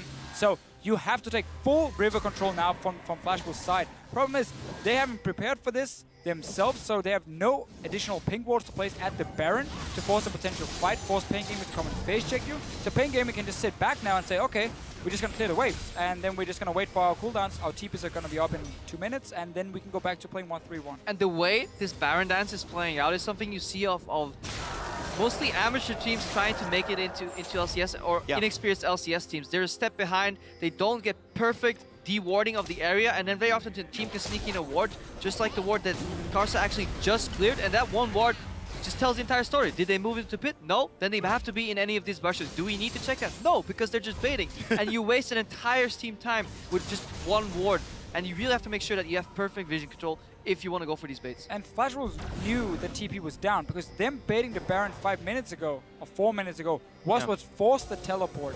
That's why as a team, you instantly got to say, okay, for the next 4 minutes, we can now set up vision around that Baron because they don't have the global advantage, and we can potentially get a fight. That's our way back. That's our way to use our Ahri now, who's been farming and farming and farming, but they only went back and bought like a single pink ward. It was placed outside of the Baron. Now they're starting it. Pain Gaming is around. Kami's already popped his but gold. Kami's pretty far away. He's got to run across the map. 8,000 health on Baron, but it's enough to make the team run away. A Lantern out. Destiny, the only spell burned for this one. And Pain get to take away the wards. Mylon just sidesteps the hook, and they might be going for a bit more. Meganar lands a slow onto NL, jumps right in, the flash stun. He's alone. But where exactly is his team? They're not anywhere around here. Mylon dies for nothing. What was that? He saw the big play right in front of him. I can get a 5-man Gnar ulti at a World Championship. Highlight reel. Wants to get the Penta. Problem was the rest of his team already running back towards the mid lane. They weren't even like killing Baron. Like, I could understand if it was a bait and Baron was at 2,000 health, but it was like 8K. It wasn't even close. I just want to go back to the setup from this play. Flash Wolves starting that Baron was a play forced by Pain Gaming. When you do repetitive Baron base, you play the map on 2 lanes, mid lane and top lane, and you leave bot lane exposed. And very often teams join into that Baron dance party. That's why nothing happens, because nobody really uses the 3rd lane to push. When Kami goes bot to push, that prompts Flash Wolves to actually have a reaction. The only reaction is to start Baron. So good move by Pain Gaming. The problem right is, right move, wrong move. Every single time by Pain Gaming so far in this match. They can't really get a successive streak of good decisions, and that's what's putting them behind every time. Well, it's the first team to chain together a bunch of good decisions that might win this one. Flash Wolves playing from a 5,000 gold deficit, though. Need a lot of things to go their way. Forcing the bait again, hiding around it, even trying to show they're shooting spells in there, and you can go in. So they get the first cooldown for it. Down the bottom lane, Mylon is now pushing with teleport, so Stake will have to go back and catch that wave, unless he can maybe flash engage. Obviously not really why you picked the Darius. You want something to start the fight for him, which has again been a big problem for Flash Wolves in how they always have to play around the shadows, denying vision, and it's not been really possible for now. Start the Baron. But they know. TP has to come in. Mega Knight's gonna come from Mylon. He's coming from the right side, sorry. From the left, here it comes in, jumps back. Oh, hops too far, he hopped off ahead. Ulti comes in, the Gragas to split him up. Stake in the front lines, trying to survive. He needs to land a Q. Won't find anyone to hit though. First kill comes through, Surti is dead, and Karsa is next. Both junglers down. A 1-for-1 Flash Wolves routed. And when you make these Baron plays, instead of putting the pink ward in the pit, use one sweeper once, place the pink ward outside. You really can't afford to have those wards that Pain Gaming placed at the edge to see you enter the pit, because you don't need a pink ward in the pit, because you will see when people get closer. So this is very entry-level Baron plays here from Pain Gaming, from Flash Wolves overall, and they get punished for it. I got so baited by that teleport. I want to say it was the correct place, but it was on the left side. Yeah, I know the what you right meant. place It was both on the right left and left side. at the same Isn't time. English a terrible language? Yeah. Where right literally meant the correct and the incorrect thing at the same time, but all the same, Pain Gaming were already in position for the Dragon. They get it clean, they can walk back towards Baron. This shouldn't be too bad. It is going to be started by Flash Wolves. Very far away. They got this. They got this. Just completely gave up the Baron control. It's spotted. It's down to 3,000. Early smite to set up Where's for the the Rend? Rend. Shouldn't be hard. There it is, picked up cleanly. NL can't miss that one. I just see, to paint a picture for the people that can't see, the Fischl takes a step backwards and angrily starts shaking his head like a disappointed father at this point. Yeah. For Dragon, Flash Wolves now in a commanding position here. 4,000 gold deficit. They can make up so much of this. 1,500 already earned from the Baron kill itself. There is a Zeke set up for BRTT. The actual team fight got good again for Pain Gaming, but they're up against Baron and they're up against Siege. Best play Flash Wolves could hope for here. Trade Dragon for Baron. No teleport from Mylon. It was used earlier, so you have now the lanes you can push down. If you are Flash Wolves, land one hook or a charm and you just go all in on that one because you have the damage to take down some of these members. Problem is you just never had the opening. And we've talked about this before. Split pushing teams both benefit and get punished a lot. You know, Baron teams. Mylon. Yep, hooked right in. Got a lot of get a lot of damage. Oh! Nearly takes that. The flash hook. It's blocked. Mylon will live, but Dude might fall, and he is killed off. Stake gets the ulti, fears all the minions. They're going to keep pushing forward now. Another turret goes down. They've got a lot to do. Pain Gaming. They were making decisions in the moment. They weren't planning ahead. 30 seconds max was how far they were planning ahead, and actually caught up with them. They had a massive lead in the Euro to mid game, but they didn't expand or build on that lead at all. And now Flash Wolves got the Baron and an inhibitor. They even still have a gold lead, but you can see how little that matters for Pain here. Flash Wolves, the inhib goes down. They've still got a Baron buff for another 80 seconds, by the way. They can go for round 2 and knock another one down. Passive play in the start for Pain Gaming was okay. We look at the first 15, 16 minutes where they could wait for the play to happen, just farm up. But then action had to start. Mylon is the guy who's getting caught out at first. I mean, doesn't die, but the rest of his team have to jump in front of him. There's no communication. Kami is pathing down to the bot lane and Mylon is posturing aggressively. He has to know that at least one of these targets will engage on him. So Pain Gaming trying to defend both lanes at once, as if Flash Wolves are not going to make any moves whatsoever. So no foresight at all, just no planning. Poor communication has been the downfall of Pain Gaming. Well, unfortunate for them, they had a good lead. Couldn't hold on to it. Flash Wolves, their second comeback now. They were behind against CLG early on in game 1, nearly brought that one back. Took on the KOO Tigers, got behind early again. Maple got crushed in lane. They found a way to make poke comp work. They won that one this time around. And now against Pain Gaming, 5,000 gold down for most of this one. Get one great Baron call, trading it for a Dragon. And now the siege continues with Baron buff for 15 more seconds. Poor Sword Art. Well, sadly, his hookup ruined by that apprehend from Stake.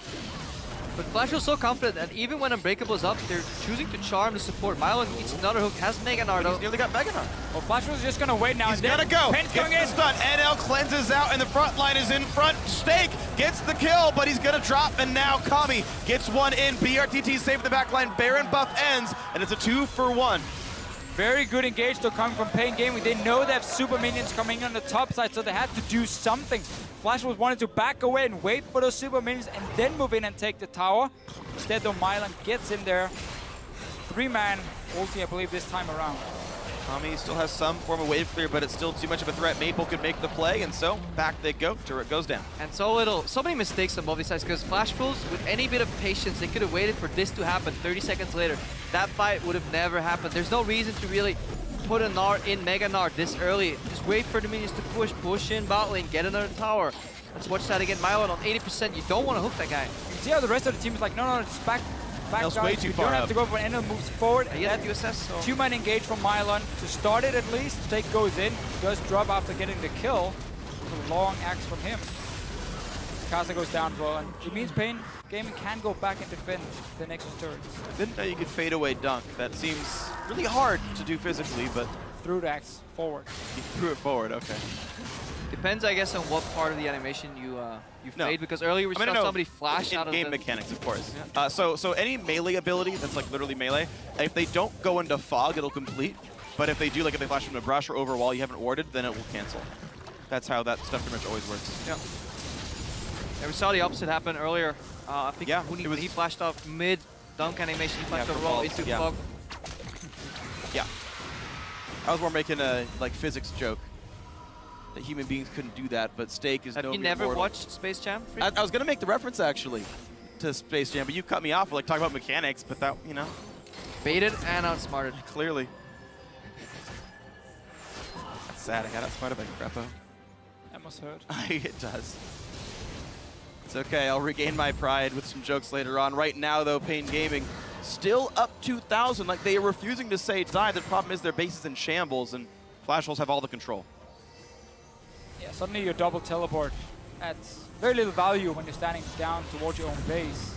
Baron has faded though, so wave clear becomes so much easier. Kami can almost destroy this wave in one wild card combo. No chance of killing off Karsa. Just clears the wave angrily. Luden's Echo is in, plus a Void Staff, so full build for Kami right now. This is as basically damaging as you're going to get on this guy.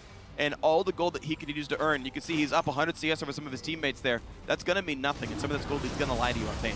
Basically, the opening for Pain Gaming now is once they know Flash Wolves is going to go towards that Baron and start setting it up, you need that bot lane pushing already beforehand, so that's even with Stake, and then push up the top side as well. So after 3 lanes going for you in terms of the minions before Flash Wolves goes down to set up the Baron, because then suddenly they might feel forced to back away again to go up and clear these 3 waves being pushed in, and then suddenly Pain Gaming can move in, clear away the pink wards, and get control themselves. And that, I mean, they have to now force a fight where Flash Wolves have to engage onto them. Otherwise, Flash Wolves can just slowly wait for the opening, but they start Baron again with Rend and take it. What worries me is that right now, look at that Ruby Crystal that, for example, Sir T just picked up. That could have been a trinket upgrade. That could have built into either an improved sweeping lens if you really want to play around vision, which Pain Gaming doesn't want to do, but that could have been a secondary scrying lord to really see whether Flash Wolves are starting or baiting the Baron. Having that information without having to expend Destiny could mean the difference between losing and winning a fight. Still need this bot lane here pushing for Pain Gaming. It's so key that they can force them back and not just have to walk in towards this Ahri here over and over. Mylon looking to see if he can do anything. Meganar is very close for him, but they have to worry about the massive waves. So they're going to push up now, but Flash Wolves can just move into mid lane as well, and they know where Pain Gaming is moving.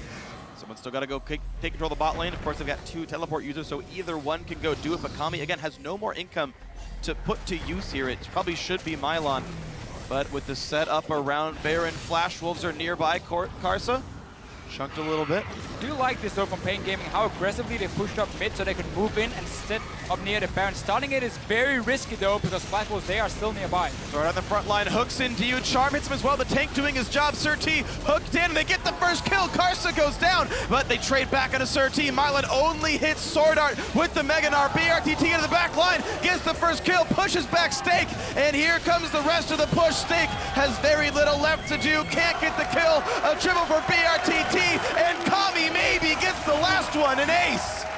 I'm very impressed with the aggression from Pain Gaming and BRTT, but I don't understand Maple. Every single time the Youth puts up his Unbreakable, he not only leashes the Charm on me, also the Orb of Deception, the Prodigal gets destroyed. He is becoming, instead of an AoE monster in these fights, a single target damage dealer on the support.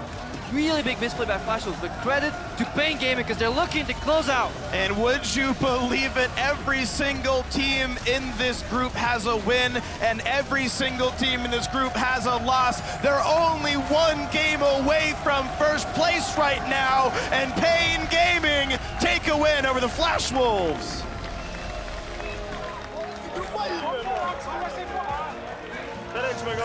We said it was the group of life. Every single one of these teams has some life. these Barons just makes me so... Baron baiting as a concept isn't a beautiful thing, but it's just so poorly executed. I think we can just talk very quickly about what Pain Gaming did here in the end to set up for that first or last Baron and what Flash Wolves did as well. Basically, Pain Gaming instant push up the mid lane, and despite Flash Wolves having their wards in the river and their control, they decided to say, okay, we're not going to hold this here, so we have the vision around the Baron and we don't have to run into you. They left. They walked behind to catch the one wave with 5 members. So Pain Gaming was like, okay, well that's now super easy for us to move straight to Baron, cleared our start at the Baron, so now suddenly Flash Wolves had to walk down, and we've seen time and time again, when Mabel and the rest of the team walks head first into Pain Gaming, it's very easy to block his damage and avoid him getting onto the backline. So Pain Gaming didn't even need that side lane pushing. They otherwise could have forced Flash Wolves to give up the Baron control and go clear out the waves. They just walked straight up mid. Flash Wolves like, okay, let's go clear the minions. And that was the opening for Pain Gaming. That's how they got into the Baron. Yeah, Mile and Dude honestly did a fantastic job soaking up a lot of damage, especially in that last fight. Dude with the Unbreakable there. Stayed alive long enough for Ziggs to still be active on his AD carry, BRTT, and once one target dropped, he just jumped in aggressively. He knew either I die in the process, but you're trading damage so efficiently that Pain Gaming could clean up. It worries me though for the next part of this group stage, because